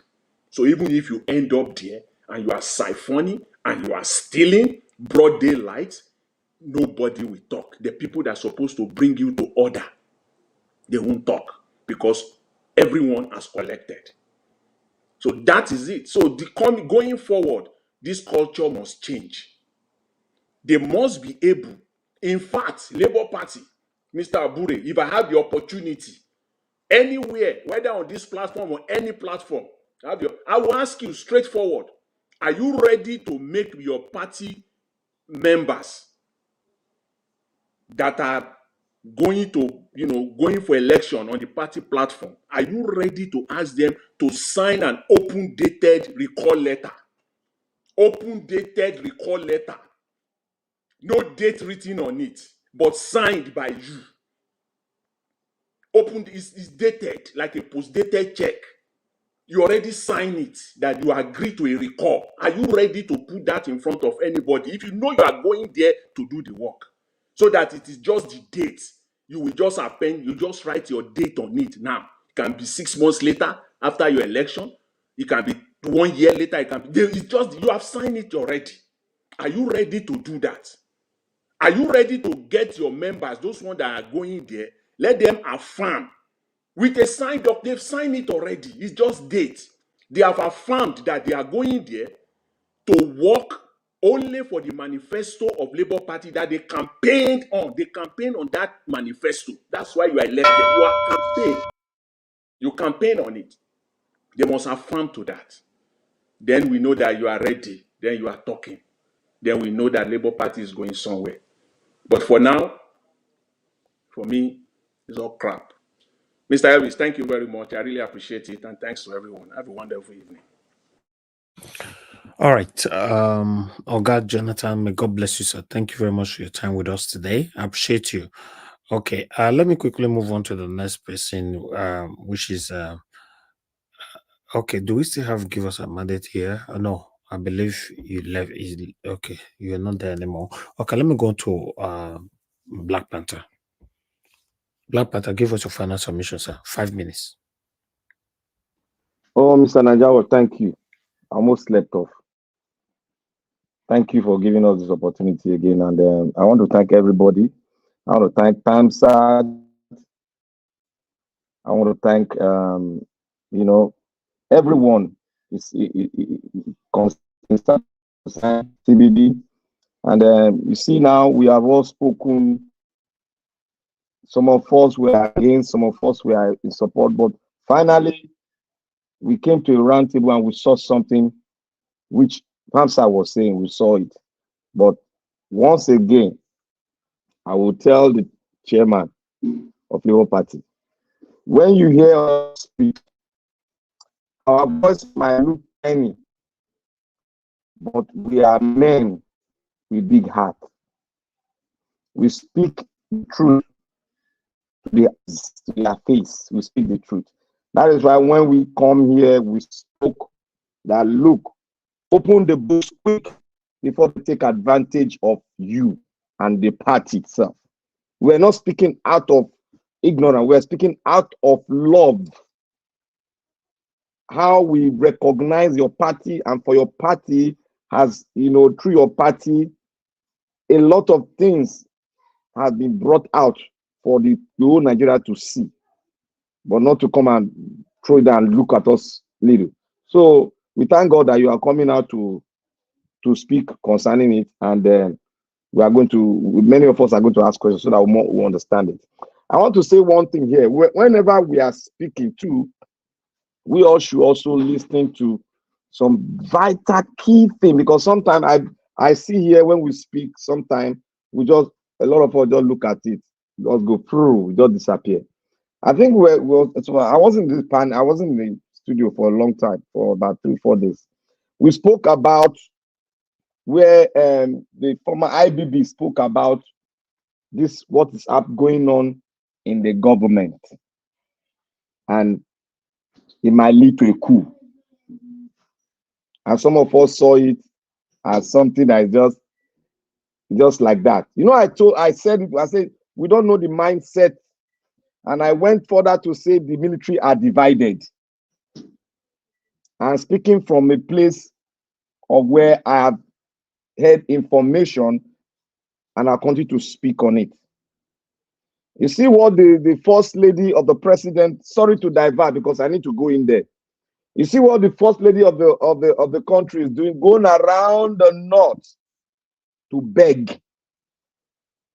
It's as a result of the intel that they've heard about this thing. And it will come to pass.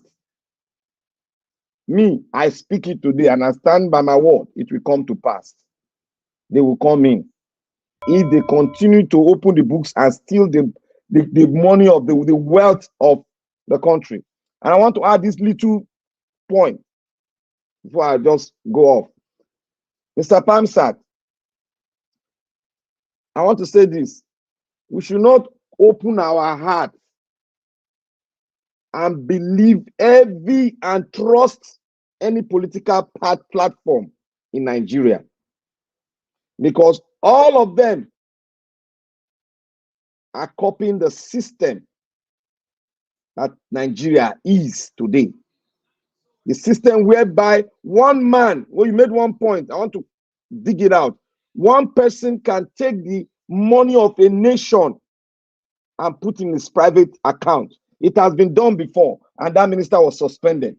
Just oppose it with what is happening in the party. They do the same thing in the party. They can do it. If a minister can take the money of a nation and put it in a private account, then the other parties, which are a microsome of what it is in the country itself, they can boldly do it without nothing. We can only call them bad name, but they'll go scot-free because the economy, the whole country, the system that brought about this country is a suspect, and we all know.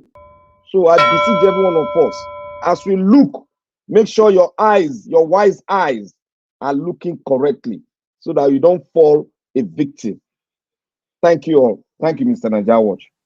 Thank you. Thank you, Black Panther. God bless you, sir. Thank you very much. Mr. CBD, are you there? Yes, I am. Okay, give us your final submission, sir. Thank you. Yes, thank you so much once again. Well, did you guys jump in? Who is that? Oh, give us a mandate. You're back. Yeah, we called you before. You didn't answer that. I'll come back to you. Go ahead, Mr. CBD. All right, thank you so much. Well, I think the brother Jonathan, when he was speaking, I think I felt like he used some, what do they call it now? Is it ad hominems?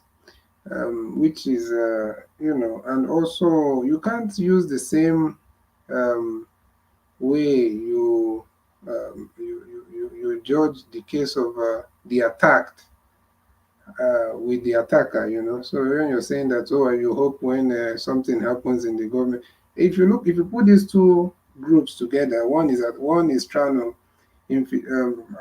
according to what we've seen in the media and all the stories we've had, one is trying to attack the other, one is trying to infiltrate the other, one is trying to bring the other down.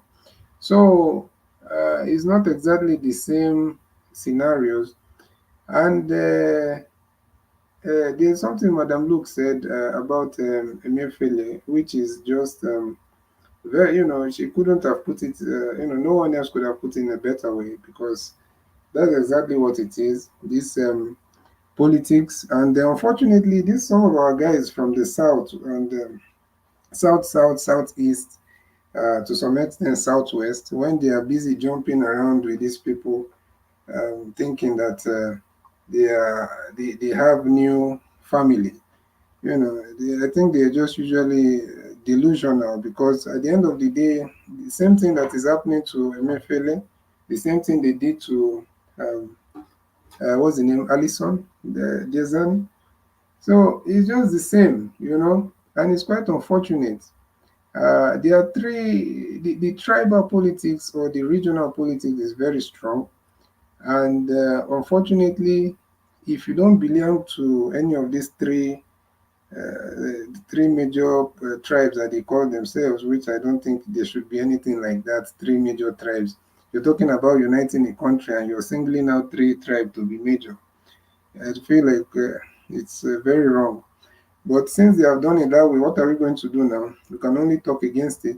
So, but as it stands, when you say, if you're not from the north, not just even from the north, Fulani, if you're not Fulani, if you're not Yoruba, or you're not Igbo, it's very easy for them to pick you apart, Emefiele ideally would say, okay, it's from the Eastern Igbo group, or maybe Igboid group, but some of them also from there will come out and say they are not Igbos. So it's easy now for them to now pick them apart. You saw the same thing they did to Odius Okalubo. He came out, whether he was guilty or not guilty or corrupt or not, he came out just because of there's that kind of backing somehow.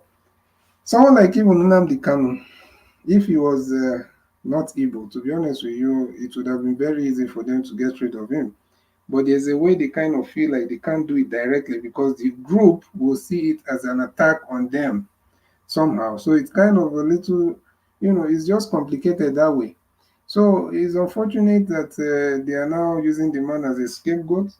We saw the corruption, and in my own understanding, I felt like the man was part and parcel of all the things that was going on that was wrong. But I think there was that visit from, is it the former finance minister, Ngozi Uwala? I think there was that visit that she had with, that meeting she had with him. And I think, in my own understanding, I may be wrong, that kind of told him a lot of things and gave him some kind of ideas on what he should do. Immediately after that, his world started tumbling down. I think that was where he probably had to now change some things and probably didn't do some things that they expect him to continue doing. So I think now they singled him out for, extermination somehow. And now he's the one that is going down for all everything. And unfortunately, if you look at the media and look at all these, I don't know what to call them, intelligent morons, or should we call them, that are analyzing, they will point everything, including people from the south. Oh. In fact, south. In fact, if possible, his own clan. They will point out how evil he is, and they can't even see the game. I'm not supporting him, but at the same time, you cannot look at the evil, the symptom, and you're forgetting. You don't want to even talk about the root cause. It's quite unfortunate. But that should be a lesson to everybody. At the same way, some people will still come out tomorrow and tell you how evil, how terrible, how everything Desani Allison did. They will come out and say it, but they will never tell you, or they won't be able to speak of the main people that is holding this whole thing down. It's quite unfortunate though. So, well, let me leave it for there. Let me leave it for now there. So thank you so much, Mr. Ninja Watch, and Thank you. hopefully I will be with you tomorrow again. Thank you. God bless you, sir. Thank you, Mr. Mr. Evans. Yes, sir. Sorry, I don't understand Mr. Ndubuzi when he was saying that the comparison. Maybe you want to be clear on that. Are you saying, if I'm right, if I got you right, that what happened, the allegation from Labour Party, is not different from any other allegation that we've been hearing from the ruling party? Is Yeah, that what you're saying? It's different in the sense that even before this recent allegation on Aburi, we know of the infiltration, right? You know of Papa. Is it Papa? What is that? His name? Is it Lamidi Papa? Something like that. We had all that, and you know where those attacks were coming in from. So if you now want to discredit or disregard that and just go straight and say, if it's happening like this, so the situation is not the same. That's Okay. basically what I'm trying to say. Okay. Well, Thank you you. see, Thank you. unfortunately, you are not on this platform yesterday. We know the politics of Nigeria. We know that they infiltrate political parties. Put that aside. It's the same divide Deal and with rule we do everywhere. Okay, please. deal with the issue. Deal with the issue. It's not. What is the okay? Deal with the issue, and you're not considering the Okay. fact that the whole issue that you want to deal All with right. is fabricated. We don't have time. We don't have time. Thank you. We'll continue from that tomorrow. Thank you very much. Let me call on the next person. Give us a mandate. Give us your final submission. Thank you. Thank you very much, Mr. Elvis. Hopefully, you guys can hear me clearly. Yes, Um, you are good. I mean, all well said tonight. The only thing that we will say again is the fact that the reason why people will keep calling on Mr. Abure is on the fact that is Labour Party, and then I think is the hope of the common man in Nigeria now, and that's why those calls are coming, and hopefully we'll be here to do justice all of that. Then I think the issue of the opposition coming also has been addressed. But I mean, other than that, I think it's just same old same thing. Not to sound like a broken record. If we expect anything from these people in power, I think it's just mere mere wishful thinking, because nothing is gonna happen. And I think to what Mr. Black Panther said, wife of the so-called president going to talk to people. I mean, I don't know how long you're going to continue with that. But Nigerians, I mean, you own your country, you come out and take your country back. Even the labor union. And I think Mr. I may not probably catch his name. The man from France, Italy, said it like I said earlier in my submission. It's just that the labor union, they don't know, they forgot their, maybe they know, or maybe they are just doing what they are doing. And I think Madam Luke also said something wonderful earlier. If the price tag is higher than the amount, is higher than the jail term of Ajaero, or what's his name, don't be surprised. The guy will enter house and go and be under his bed, and you take torchlight looking for him. Ajaero, you tell us you are going to protest now. That shows that they are giving him what is beyond the jail term that he said he doesn't care about. But that's where Nigeria is today. Everybody is just doing their own thing for their own selfish interest. Nobody care about others. People are just looting, stealing,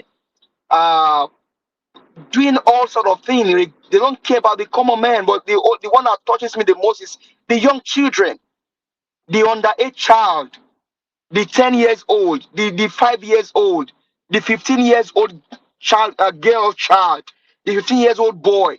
They have not, for the past 15 years that they were born into Nigeria, they've not tested what it means to have good governance, good government. They've not tested it. They've not seen, probably, they've not enjoyed life for one whole year. Say, okay, let's even enjoy life for 1 year. Children born in the last 15 years. I just maybe say 20 years, the children born in the last 20 years, just cut it down. They've not tested life. Like, don't take life for 1 year.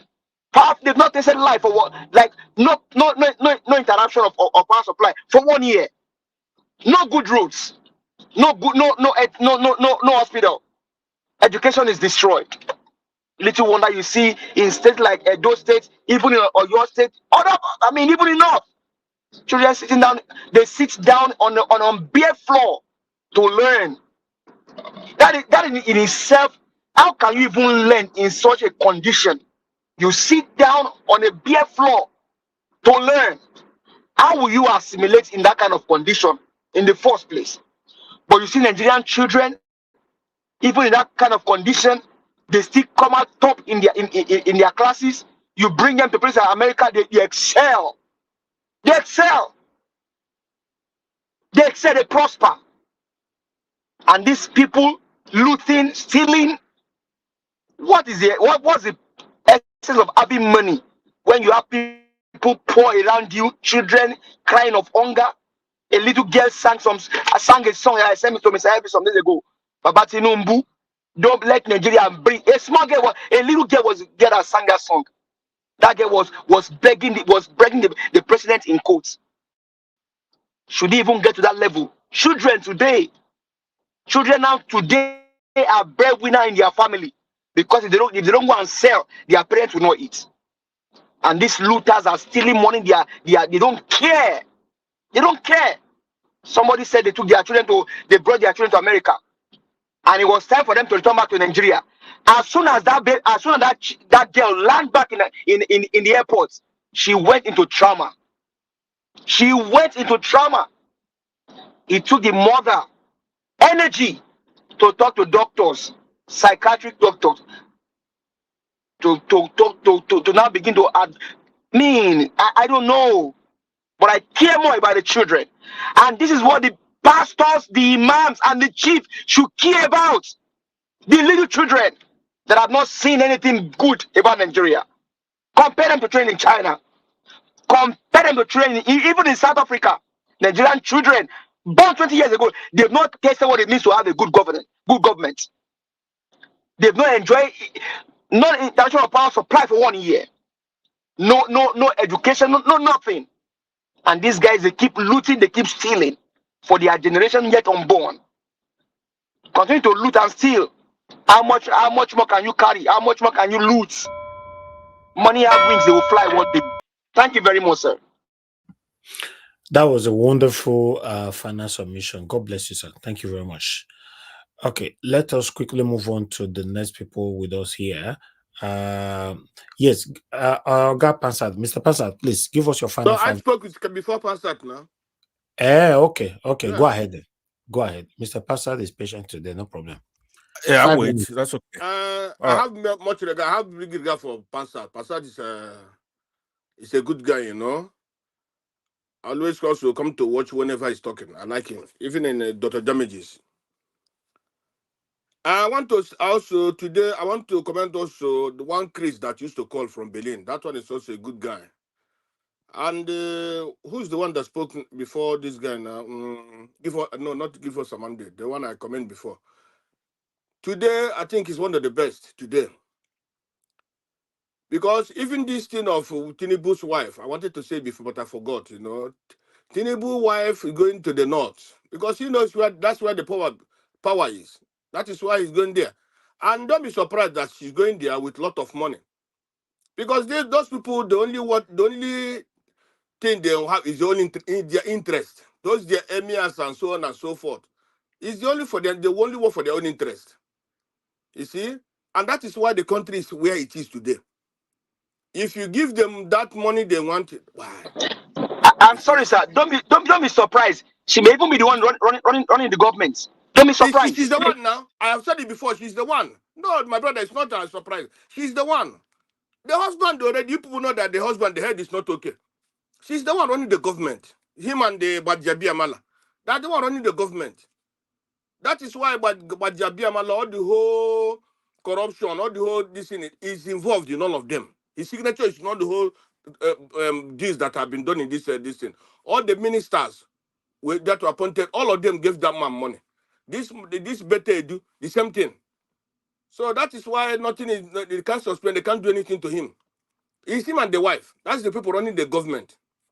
And again, it's also very unfortunate where Nigeria is. Because when Nigeria was Nigeria, when the president comes in, he brings people from different regions and different tribes. There's somebody in Calabana who knows about finance. There's somebody in Kwara State who knows about immigration. There's somebody in Edo who knows about things of internal, those kind of things.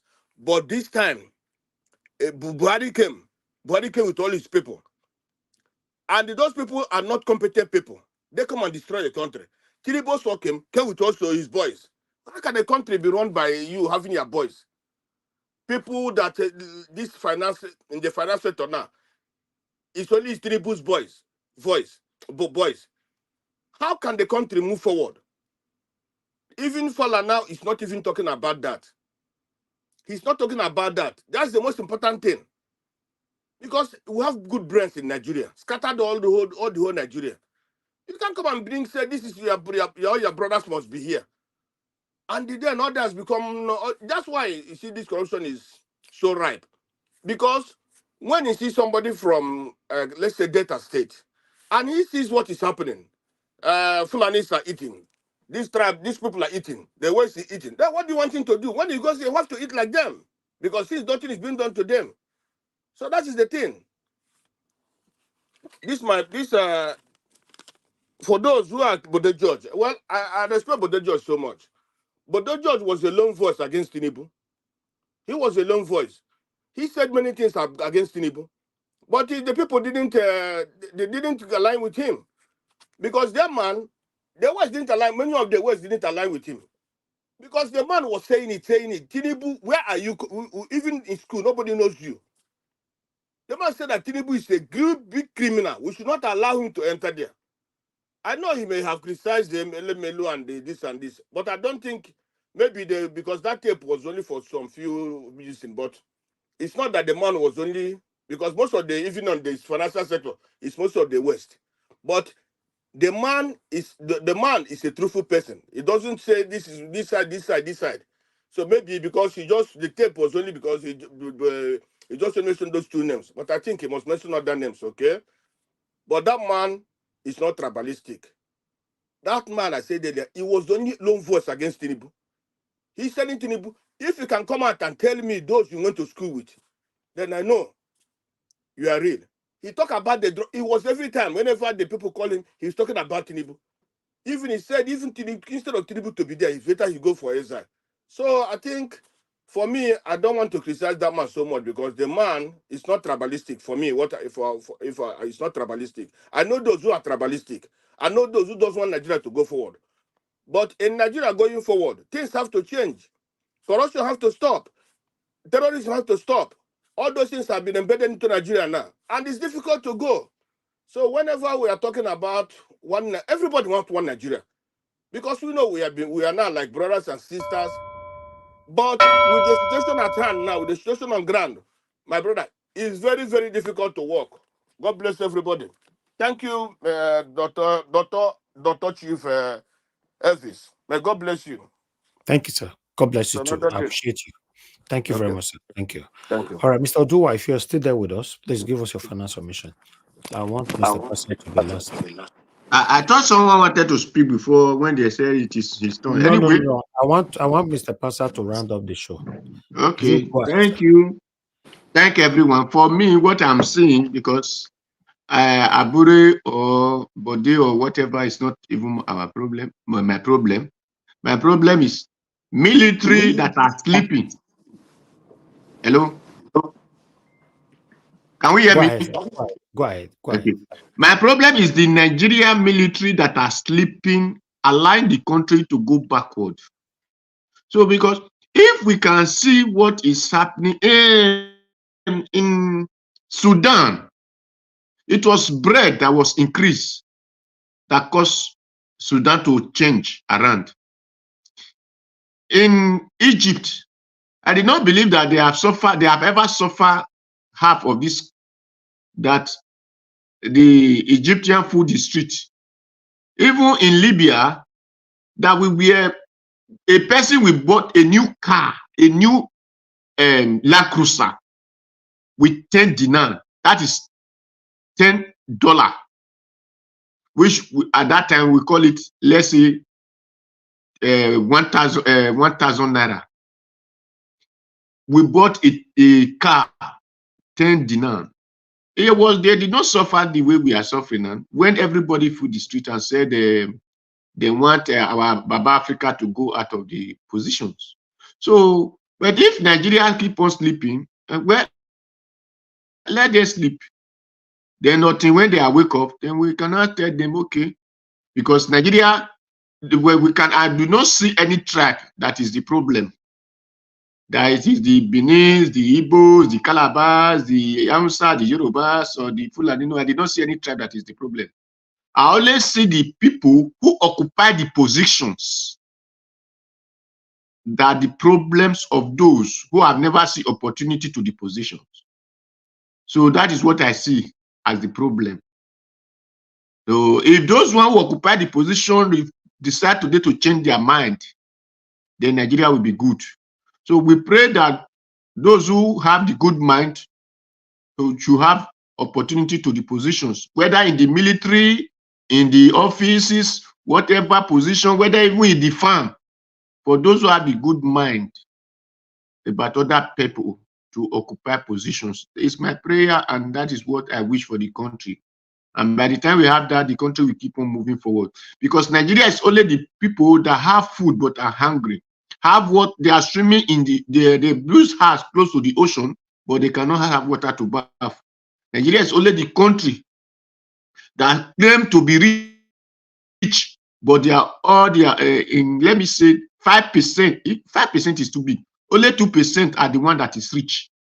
The 998 are poor. So Nigeria is only the country I found that. So for me, whoever that is who want to wake up today, we will join him to wake up. Who want to remain sleeping, we will tell him to sleep. We will even give him bed to sleep. So that is what I wish Nigerians, and that is what they have been doing, and they will keep on having it until they decide. If they enter the street today to look for a better governor, I will join them. They enter the street to look for a better life, I will join them. But since they have tired me, I will also tire. So that is my advice, and I don't want to cause chaos. Thank you. God bless everyone. Thank you. Thank you, Mr. Odoa. God bless you, sir. Thank you. Mr. Elvis. Yes, sir. Please let me beg for your indulgence to before everybody does go. I don't mind going last, but I wanted you to play a clip of me and Mr. Abure, where I'm actually inviting him to come to your show. I think I just posted it. I started it exactly, so you could just play 1 minute of it. That's okay, just to lay emphasis on that. You play 1 minute of it, it will start around 2:09. You could play Okay, 30 hold on. seconds. I'll go through that. I have somebody on the phone. Thank you, Madam Origin, for calling back. Please go ahead. Talk to us. Thank you, ma'am. Hello. Thank you very much. Mr. Nigerian Watch, thank you so much. I want to quickly say thank you to Mr. Concern. I know this is a place where we wear hard quotes. Thank you for that criticism on my talking about Mr. Bode Church. Though I know what I'm talking about. If only that country will do what we call government of inclusiveness and fairness and taking care of where they're supposed to take care of and not, make them pay for what they did not, the people that are getting the oil are suffering. So that's just by the way, but what you said about Mr. Buttigieg, I will not, deny him that he was, he talks about, not really a bigot. So, but then we should, know, I know that whatever is going on, something is wrong, it needs to be corrected. The South and Southeast should not be where they are now. They should not be made to, pay for all the errors that are in that country. But Mr. Buttigieg, thank you for all you do. And another thing that made me really, really kind of, I feel it is insensitive for anybody. Mr. Niger Watch, I sent you a video clip. Anybody to start talking about this fresh pain that is on this family. Even if this one, they should respect that family and reduce what they say. Thank you. Until things get, down a little bit. Thank you. I feel it's insensitive. Thank you so much. Thank you, madam. Thank you very much. All right, Mr. Pansat, that video is long. You did send me the exact minutes. Oh, okay. I wanted just 1 minute or so. I think what I wanted is just to show that I conveyed. I mean, I asked him to. No, you always do that. I know. I trust you. I wanted to make sure I'm not evil. I'm But not. I still want you to write the meanings on the private chat for prospective purposes. So that I'll know the exact. Okay. Words. Okay. Thank you, sir. Sounds But good. give us a final submission. Okay, let me do so now. I was gonna start from that particular thing, but let me then say to you particularly, because you're very important. You need to be encouraged. It's not easy what you do here on a daily basis, especially somebody who studied it, who's educated in it, have a degree in it, even to come here and then also have passion for our country. It's not easy for you to come here to do your thing here. We support you though. We are made like in the image of God Himself. And of course, when God said, not everyone who says to me, Lord, Lord, will enter the kingdom of heaven, but only those, the ones who will do the will of my Father. Those are the ones who are going to heaven. That's Matthew 7, chapter 7, verse 21 to 23. I wanted to show the consistency on that video because no matter what it takes, I want you to play it. I'm going to stay here. I'll go back to Dr. Damage's show and get the exact minute to show that Abure is available to talk. And I questioned him myself a couple of times now. And there's nothing I'm doing here that's totally different. Or if he's here, if he's not here, I don't respect anybody. I don't worship anybody, right? I don't. Like you said, I'm nobody. That's true. I'm nobody in the sense that nobody's anybody. If you know how small and insignificant we are as humans, of course, when we're talking about cosmic range, when you look at how vast the universe is, right? We're just a speck of dust in an inconsequential planet, in a universe that is infinite. So we're small. That's true. At the same time, though, since we have consciousness, we're aware, we have a country that's gone to hell practically based on games, little stupid games like they're playing right now with this political party. And that's why I'm going to draw the line. You're in or you're out. You want to stay in and you're going to piss out.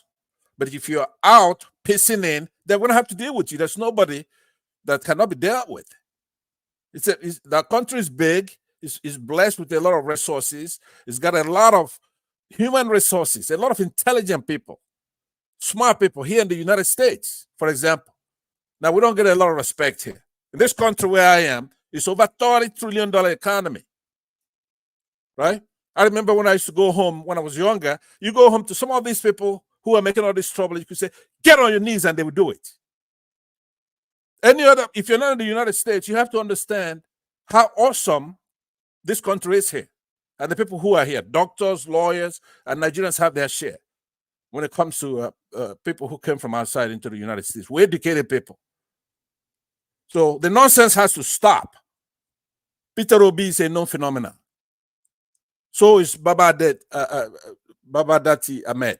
So is Judas Abure. And the Labour Party. You have to have respect for those people, and we have to get to where we're going. We started this off with Jonathan.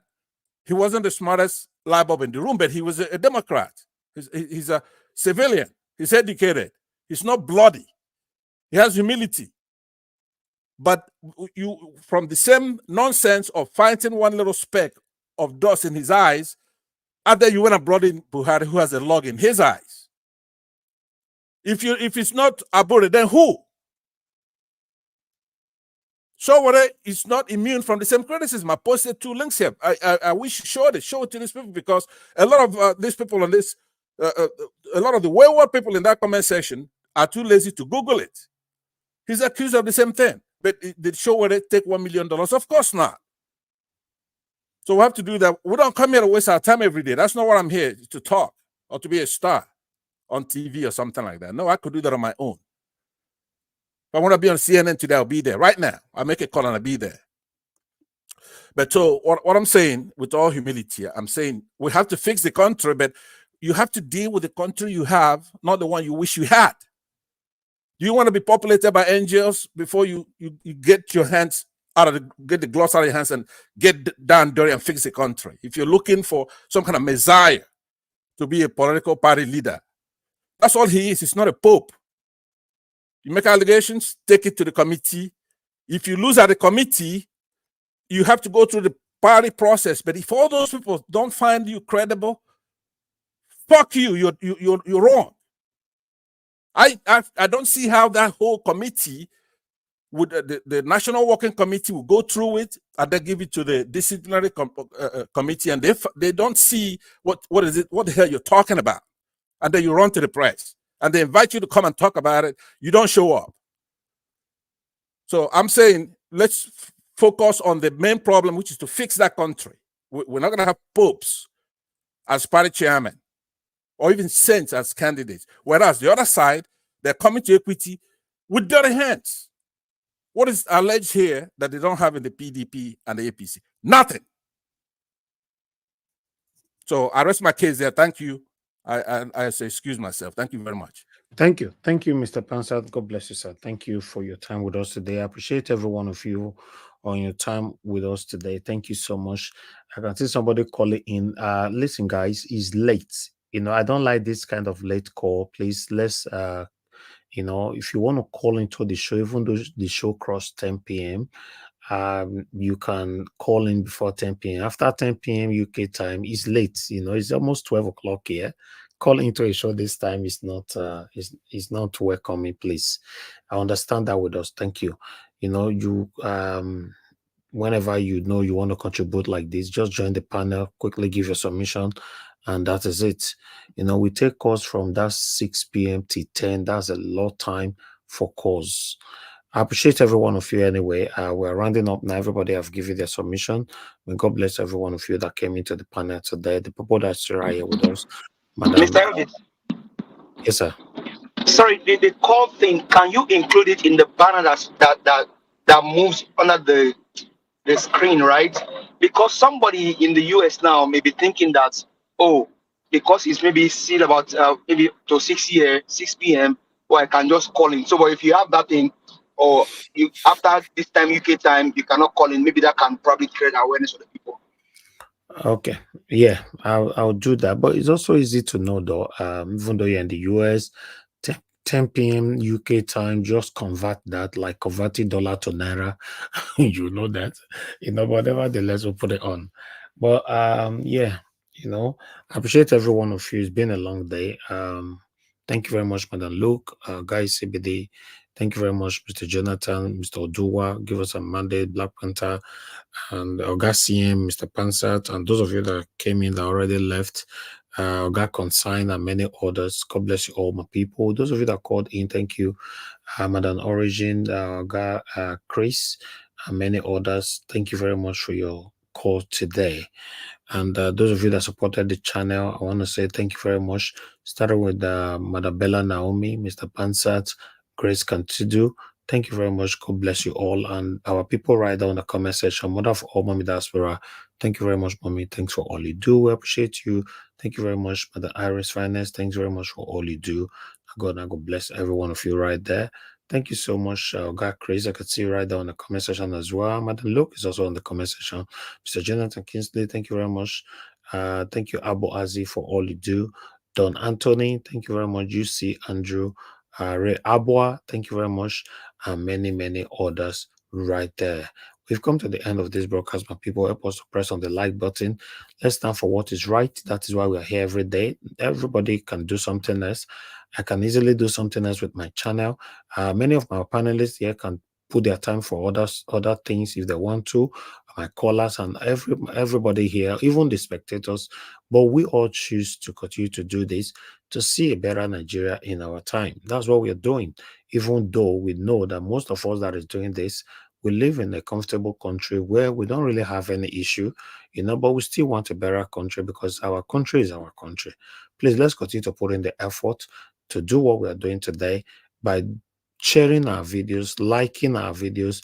If you share, you are passing our contributions here, our submissions here directly to others.